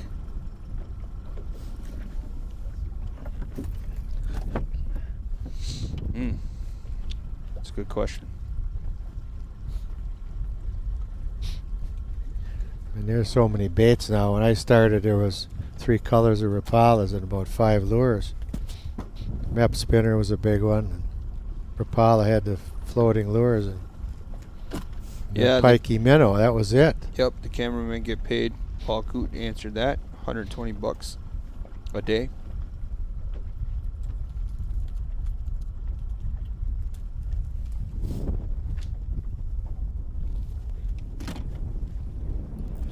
Neil Green says, I'm not an avid fisherman, but I've watched every day of these tournaments. We got a lot of messages like that. That's so awesome. You don't really have to. It's like, you know, like kind of like what Brian said. You don't have to be a fisherman. You just got to enjoy, you know, the competition and the drama of it all. I mean, it's just so well done that it's unbelievable. Yeah, David, 64 or 128. We got some things in the work. Just let us get through 2020 first.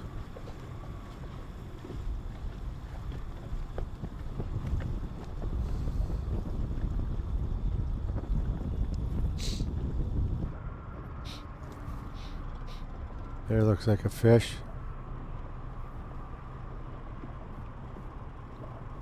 You know, we got so many live chats and talking about different things and watching 8 fishermen. It's hard to catch it all. It's impossible to catch it all.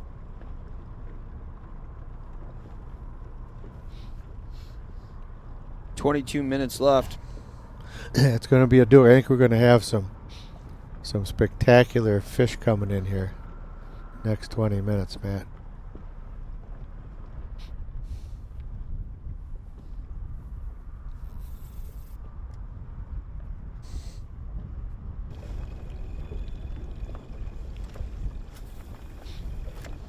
Paul Coot Williams says crawdad color on the sparkle tail for him. Oh, Mark Jackson's back to what he does best.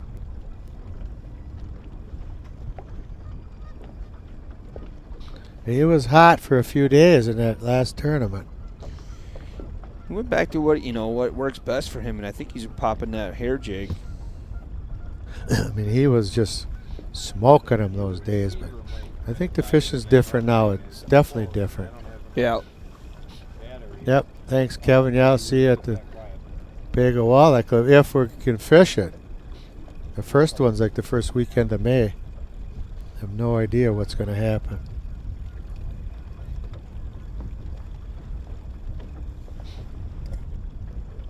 Depends when they open this country up. And the states now, the governor's got all this control now, so who knows what's going to happen.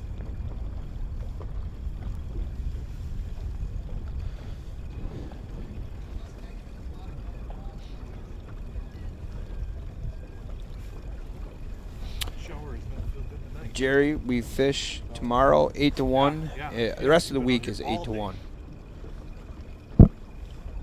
Thank you, David. You were out here for the nice part. I was out here for the nice part. Yeah. Yeah, thank you, David. That's fun now working in the studio. Get to see everything. Yeah.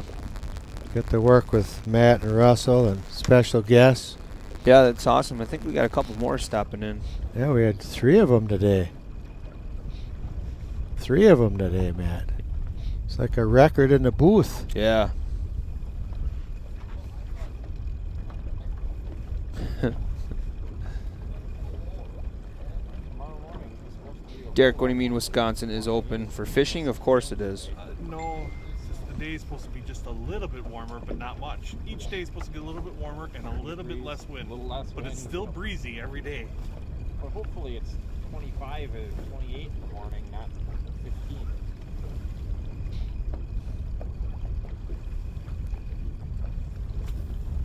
Coldest tournament on record was a few years ago. AIM out of Metro, 11 degrees. Oof. Docked the boats in 11 degrees.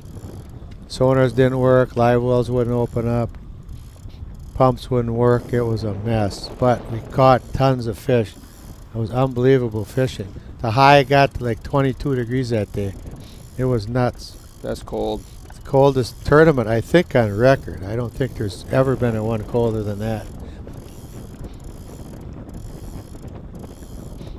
I think we not Russell, but Russell and I were fishing against each other. But Larry and I think we took 5th up in the river against 100 boats, Matt. We had like 39 pounds with 5 fish. Wow. All blade baiting. All blade baiting in the river. Thanks, Nick. Is Jesse Brady tomorrow? I think he is. Tomorrow's what? Wednesday? Yep.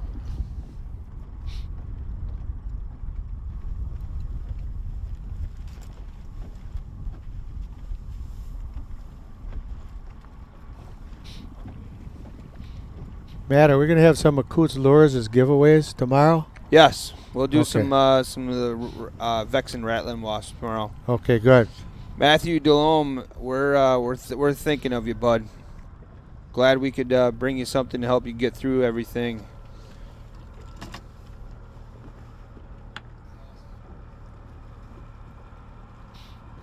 Matthew says he has a wife at home with 2 kidney transplants. He can't fish, but H2H is helping him get by. Well, God bless you, Matthew, and say some prayers for your wife. That's a brave lady right there.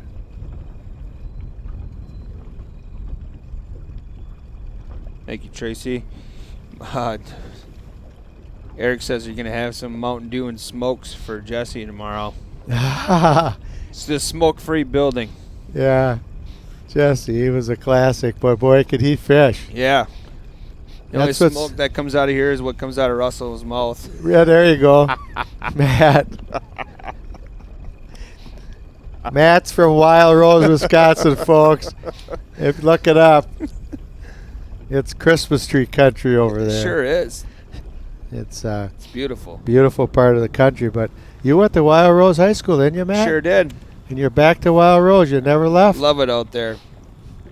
Never left. Salt of the earth. Yep. People from Wild Rose are salt of the earth. Best people. So friendly. Brought a lot of friends back to Wild Rose, and they say it's a great place. They don't get that standoff feel like you get from other small towns. Certainly you don't get the feel you get in Chicago, right? Well, yeah, of course. I had hunting lad in Watoma. Yep. And Brian had a cabin on the lake there in Wild Rose. Little Silver. Little Silver, yep. So we know the area really well. We Sure. shot a lot of deer up there.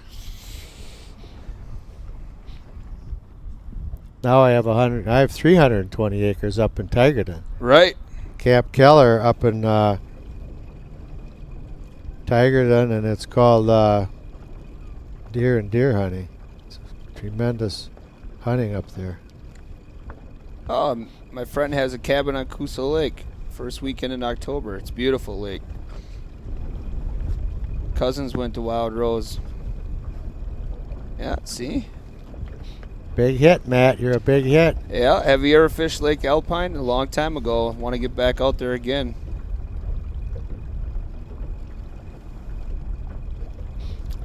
I do know Sam Wood.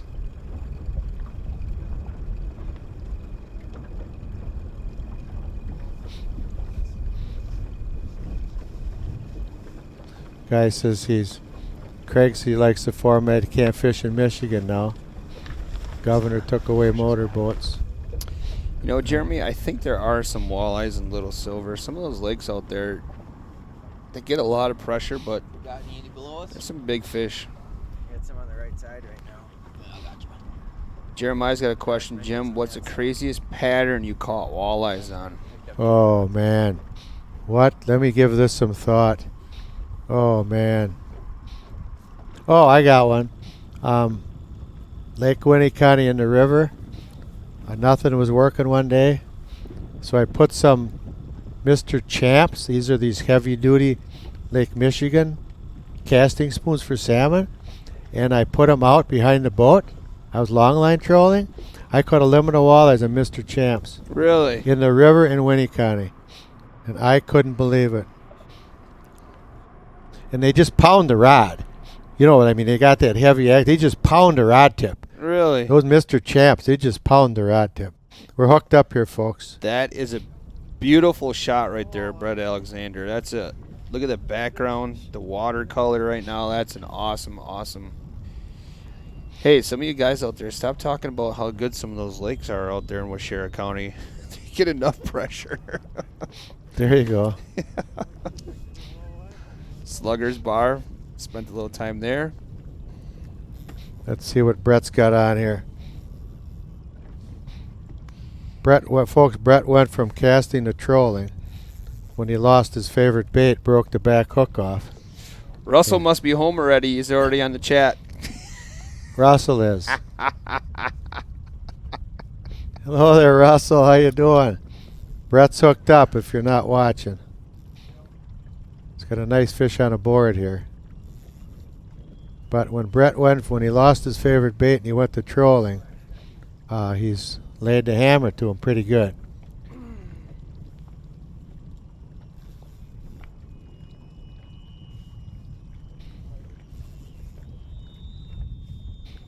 Joe, we'll cover all that slider stuff tomorrow.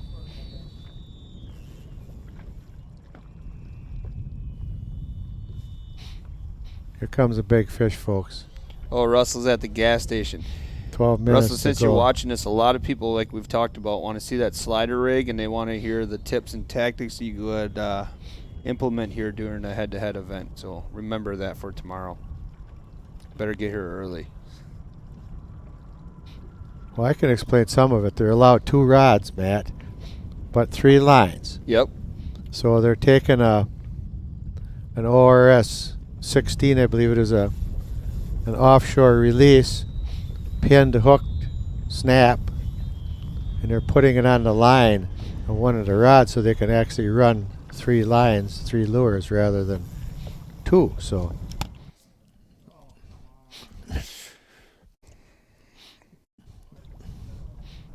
there we go.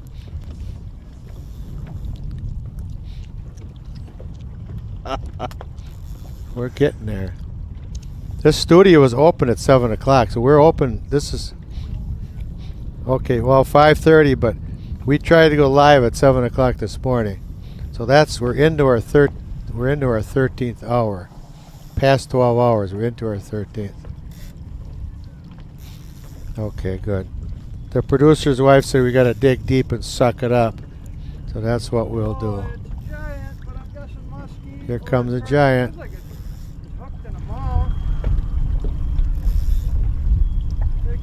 Ooh, this is a game winner right here, folks. Oh, giant carp. The big common. Where's my bullfishers? That's got to get you excited. I mean, Brett needed that. 10 minutes to go, he's 5 ounces down, and he catches a giant carp. Remember, tomorrow we start fishing again at 8 a.m., not 7 a.m., 8 a.m. Somebody said that's your dagger. Well, not yet, it's not. Top raw Slabosaurus. Yeah, that's almost like a big old penalty. Yeah. This is a big time waster, folks. Unless you're in a carp tournament, this is taking up valuable time that he can't afford to lose right now. But what are you going to do? We've all been in this situation. And you have to net it or you lose your lure. But if he's got a good lure on it, he's not going to want to lose the lure. Look at that huge fish, folks. Well, that'll win a head-to-head event right there for bullfish. Trophy carp. Trophy carp. Fox River brown trout. In the Yeah, mouth. and in the mouth. That fish is full of spawn right now. Sliming up his carpet. Well, they're not as bad as catfish. So catfish will ruin your carpet, Matt. Look at that thing. Can he pitch it, or does it have to go in over the gunnel? The gunnel, okay. No penalty. Way to go, Brett. You read the rules.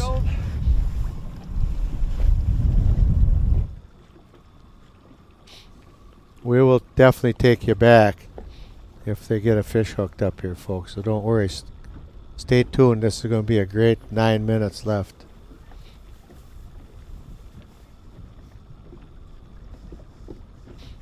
No. We're not going to miss any fish catches. We're just trying to show everybody. Yeah, I agree with David. I was kind of pumped right there.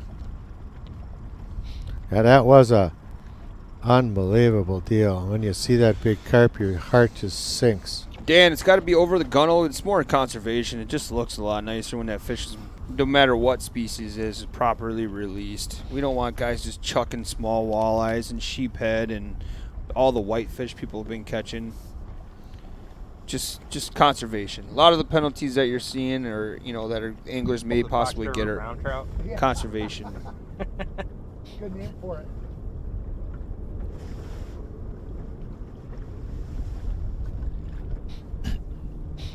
Yep. Mr. Wright has to get moving here. He's only got 8 minutes to go. And Harwood and Wurzbud's just neck and neck. Oh, there we go.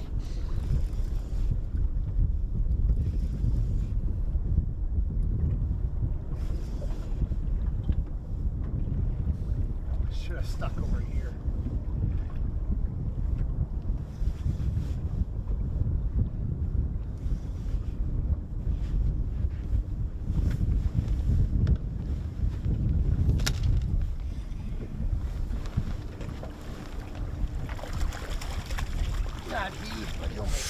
That's going to be nice and close. What's this battle at here? 12 pound, 7 All ounce the difference. bites, this one finally inhaled. Yeah. He's not out of it, but he's got to get moving fast. He's got to get this process done in a minute and get back in the water. It's going to be close to a 2 pounder. I think it's going to be just over. Somebody asked if those big 4-strokes boil down the trolling thing. No, not really.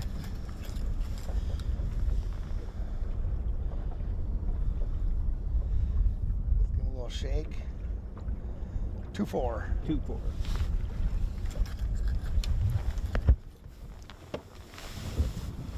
Thanks, Jake. Heard the Wolf River's been good as well. Actually, Burbot's up there with one of my favorites. Unless I missed it, Nick, I don't think Brett Alexander got a penalty. You know, people are leaving them on the ice for years and didn't know that they were any good. Somebody said the best CRR format by far. That's catch, record, release, folks, if you don't know what CRR means.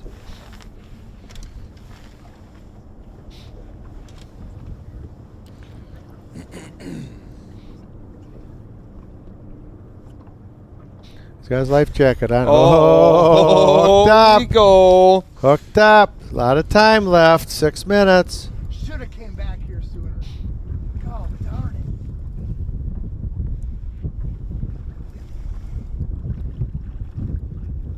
it. Oh, he's got one that's coming in nice. He's moving fast, too, because he knows he's got to beat 5 the minutes, clock. 35 seconds left. Ooh, what is this? Oh, it's a big one. There we go. Wow. You're going to watch the fastest catch weigh release you'll ever see right here. In the mouth. Oh, yeah. Look at that. He's using a yellow paddle tail of some kind, Matt. Want to throw that up there quick? Yeah, what kind was it? I don't know. Was it a Kitech? Zeros. It was a jig with a yellow plastic. I think it was a paddle tail.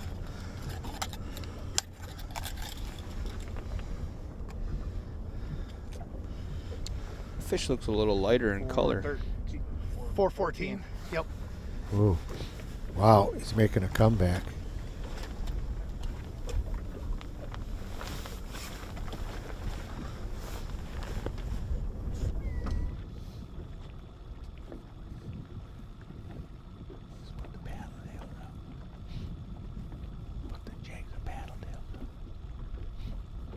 Matt's going to put the plastics page up there.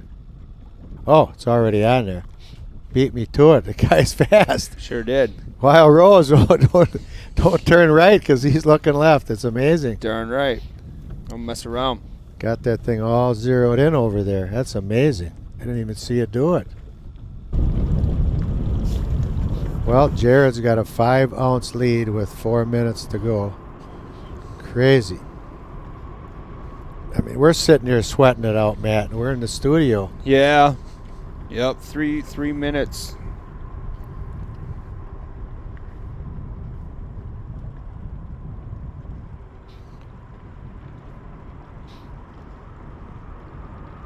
Karen Stroheim says, Mark.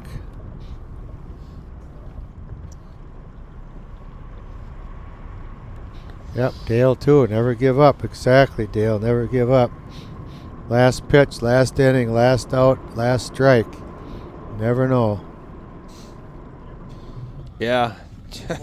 Gary's saying just like the last event, Brett lost in the last hour. Yeah, he did. Brett had a tough one, the first one. Now he's back. And he's down by 5 ounces. Again, but he had a big lead again today. He had a big lead. I thought he was going to run away with it.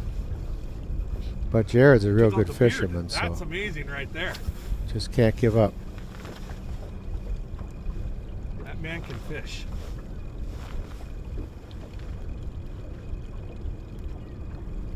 Mark made a couple comments his last 2 fish. He should have never left.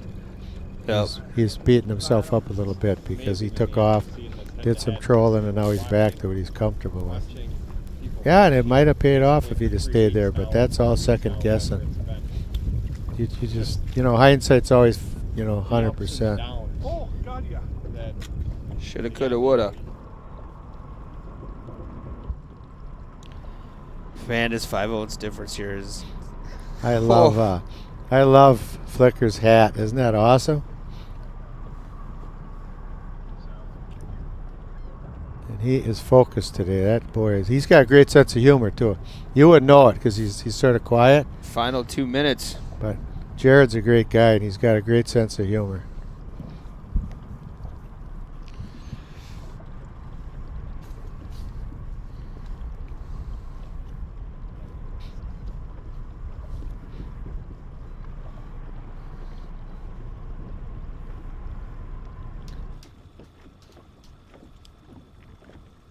Deja Vu on the Fox.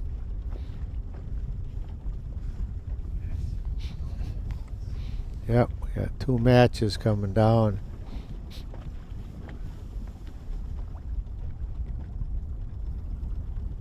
One's 11 ounces and one's 5 ounces. It's just crazy. We got 1 minute to go, folks. This is sweaty palm time. It's amazing.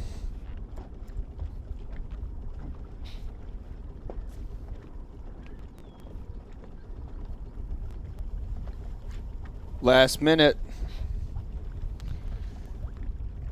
Trying to update my bracket, but you just never know.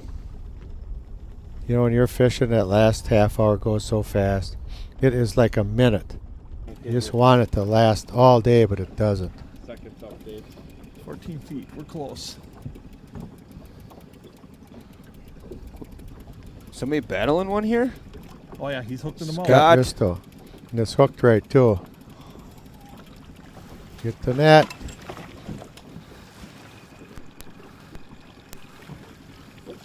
That's a big fish. Oh, yeah. Oh, no. Last time. 10 seconds to get that fish over the gunnel. In the net. Oh, he did it. Wow.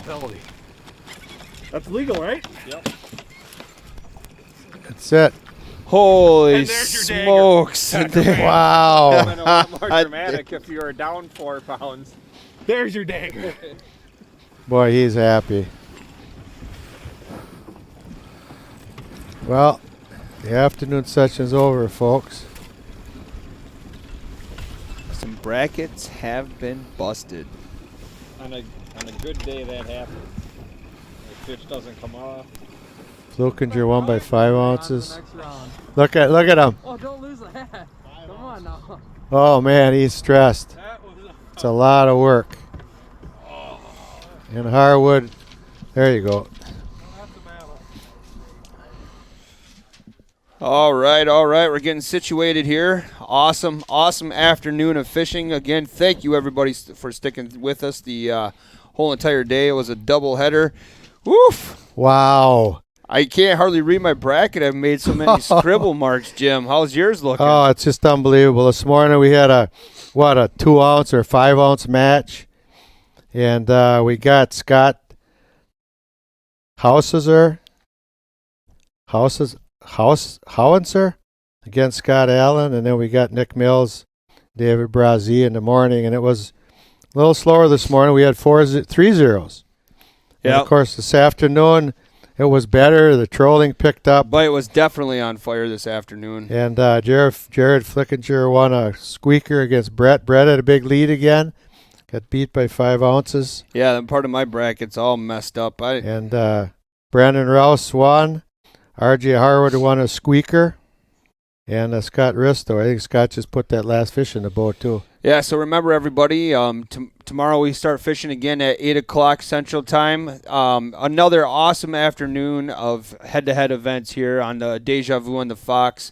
We saw a lot of techniques that everybody, I think, has been waiting for. The troll bite, some more of the three-way rigging. So I know I expect to see a lot more of the trolling again tomorrow. What's your thoughts, Jim? Oh, I think so. I think, again, it's a morning. Yep. The next 3 days are mornings.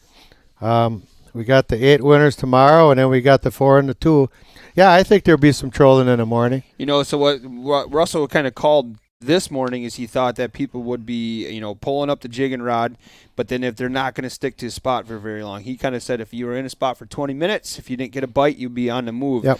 We saw a little more moving this morning, but not as much as we definitely saw this afternoon. Obviously, most of the guys were trolling, so it's going to be an interesting morning nonetheless as we go into day 2 only. Yep. I'm all confused on my days right now, but it's going to be awesome as we got some outstanding matchups coming up. Yep. R.J. Harwood, I think, is the only one that didn't troll this afternoon. Yeah, and he did win. He did. Yeah, he stuck win. to his game of casting and retrieving, and we saw Mark Jackson, the beard as we like to call him here. He started with the casting and he went to trolling for a while, and he kind of wishes he would have stayed with that casting rig. But as the evening fell, the fish became a little more aggressive. So he put on a good comeback, though. I mean, I think if he'd had another hour, half an hour, it would have been a close match. I agree. You can kind of look at the right of the screen there on the Way Live scoreboard. Some of the winners. So let's go right now to RJ and hear how his day went. Just kind of tell us how you feeling, how'd your day go, what was working. Well, I'm cold, but I feel good for the win. I knew it was going to be tough. I just kind of wanted to stay in one spot, not run around. I just had one bait that was basically working for me all day, so I just kind of stuck with that and kind of grinded it out. I can see on the side scan there's a lot of fish here, so just sat and wait for a couple to bite. Hopefully I can do it again tomorrow. All right, thanks. Well, weight's more than mine, but maybe with the weather straightening up, get a better crack at my fish that I got going deeper. I don't know. This is camera 1. We just make some adjustments. Are we good to shut down? But they weren't going today. Yep, camera 1, you are good to shut down. Thank you. Came up to the shallows and pulled off enough for the win anyway. Yep. Got to show off my products today. So that's a plus for the rod dog. There's my your rod partner dog, bracket. folks. So, hi, Mom. What was the love ya. Good. Yeah. All right. Nice shout out to Mom. Scott Risto. That guy is quite a stick, Marcus. So, really happy that I made it through. Looking forward to fishing again tomorrow. This format is absolutely incredible. Just want to thank my buddies John and Randy. I mean, without you two, I would never do this, and my wife for supporting me and everything, and my children. So, and Paul from North Shore. Thanks for the baits, Paul. I mean it. Quality guy. That's it. A nice guy. Short and sweet. Busy day. It was a grind, but we did all right. I mean, as soon as I pulled in here, we boated one fish right off the bat, and I was like, all right, well, they're here. They're still here, so, you know, and gave me a little bit of confidence right there. And then I boated that other one, and then when I registered that one, I see Brett was way up above and kind of got me down a little bit. So the struggles from going up and down all day long, it wears on you. It's that's what I love about this format, that, you know, your adrenaline is going all day long. My heart was chasing, racing. It was down, it was up. It was a lot of fun. I recommend it to anyone who wants to do it. It's Oh yeah. It's a grind. Absolutely. But congrats. Thank you. And it looks like you got tons of support right there on your phone. That's awesome. That's for you, honey. Love it. All right, that's. I love it. I mean, right there, if you still have any doubts in your brain about fishing a head-to-head event, I mean, that last set of comments right there should seal the deal for you. And remember, there's still some positions open for some of the upcoming head-to-head events. So, again, thank you, everybody that chimed in throughout the day. It's been a long day for everybody. Get some good rest tonight. We're back here again for continuation of Deja Vu on the Fox, again at 8 a.m. So have a great evening, anybody. You got something else, Jim? Just, again, thanks, everybody, for watching. Thousands of comments today. This format's been awesome. Thanks for the business and therealshot.com. Thanks for all the fans. Thanks for all the families that watch this. Thanks for Brian and Zach and Kyle and Lance and Russell and Matt and Justin, that whole crew. It's just awesome. And then I think I'm going to put my neck on the line here. You're going to see some trolling right away tomorrow. Now you're calling it. Yep, I'm going to see some trolling. Not everybody, but we got some trollers in this group. Some of these guys love to troll. I know Jared does. And RJ won't troll. But some of these other guys I think are going to troll. They saw it today. They saw it working. Yep. And let's just see what happens. But it'll be more 8 o'clock. It's not supposed to be as cold tonight. So I think we'll have a good shootout tomorrow. Again, tomorrow, folks, the 8 winners. And then the 4 winners there go on to Thursday. And then we got the championship on Friday. Yeah. 8 to 1. 8 to 1. Head to head.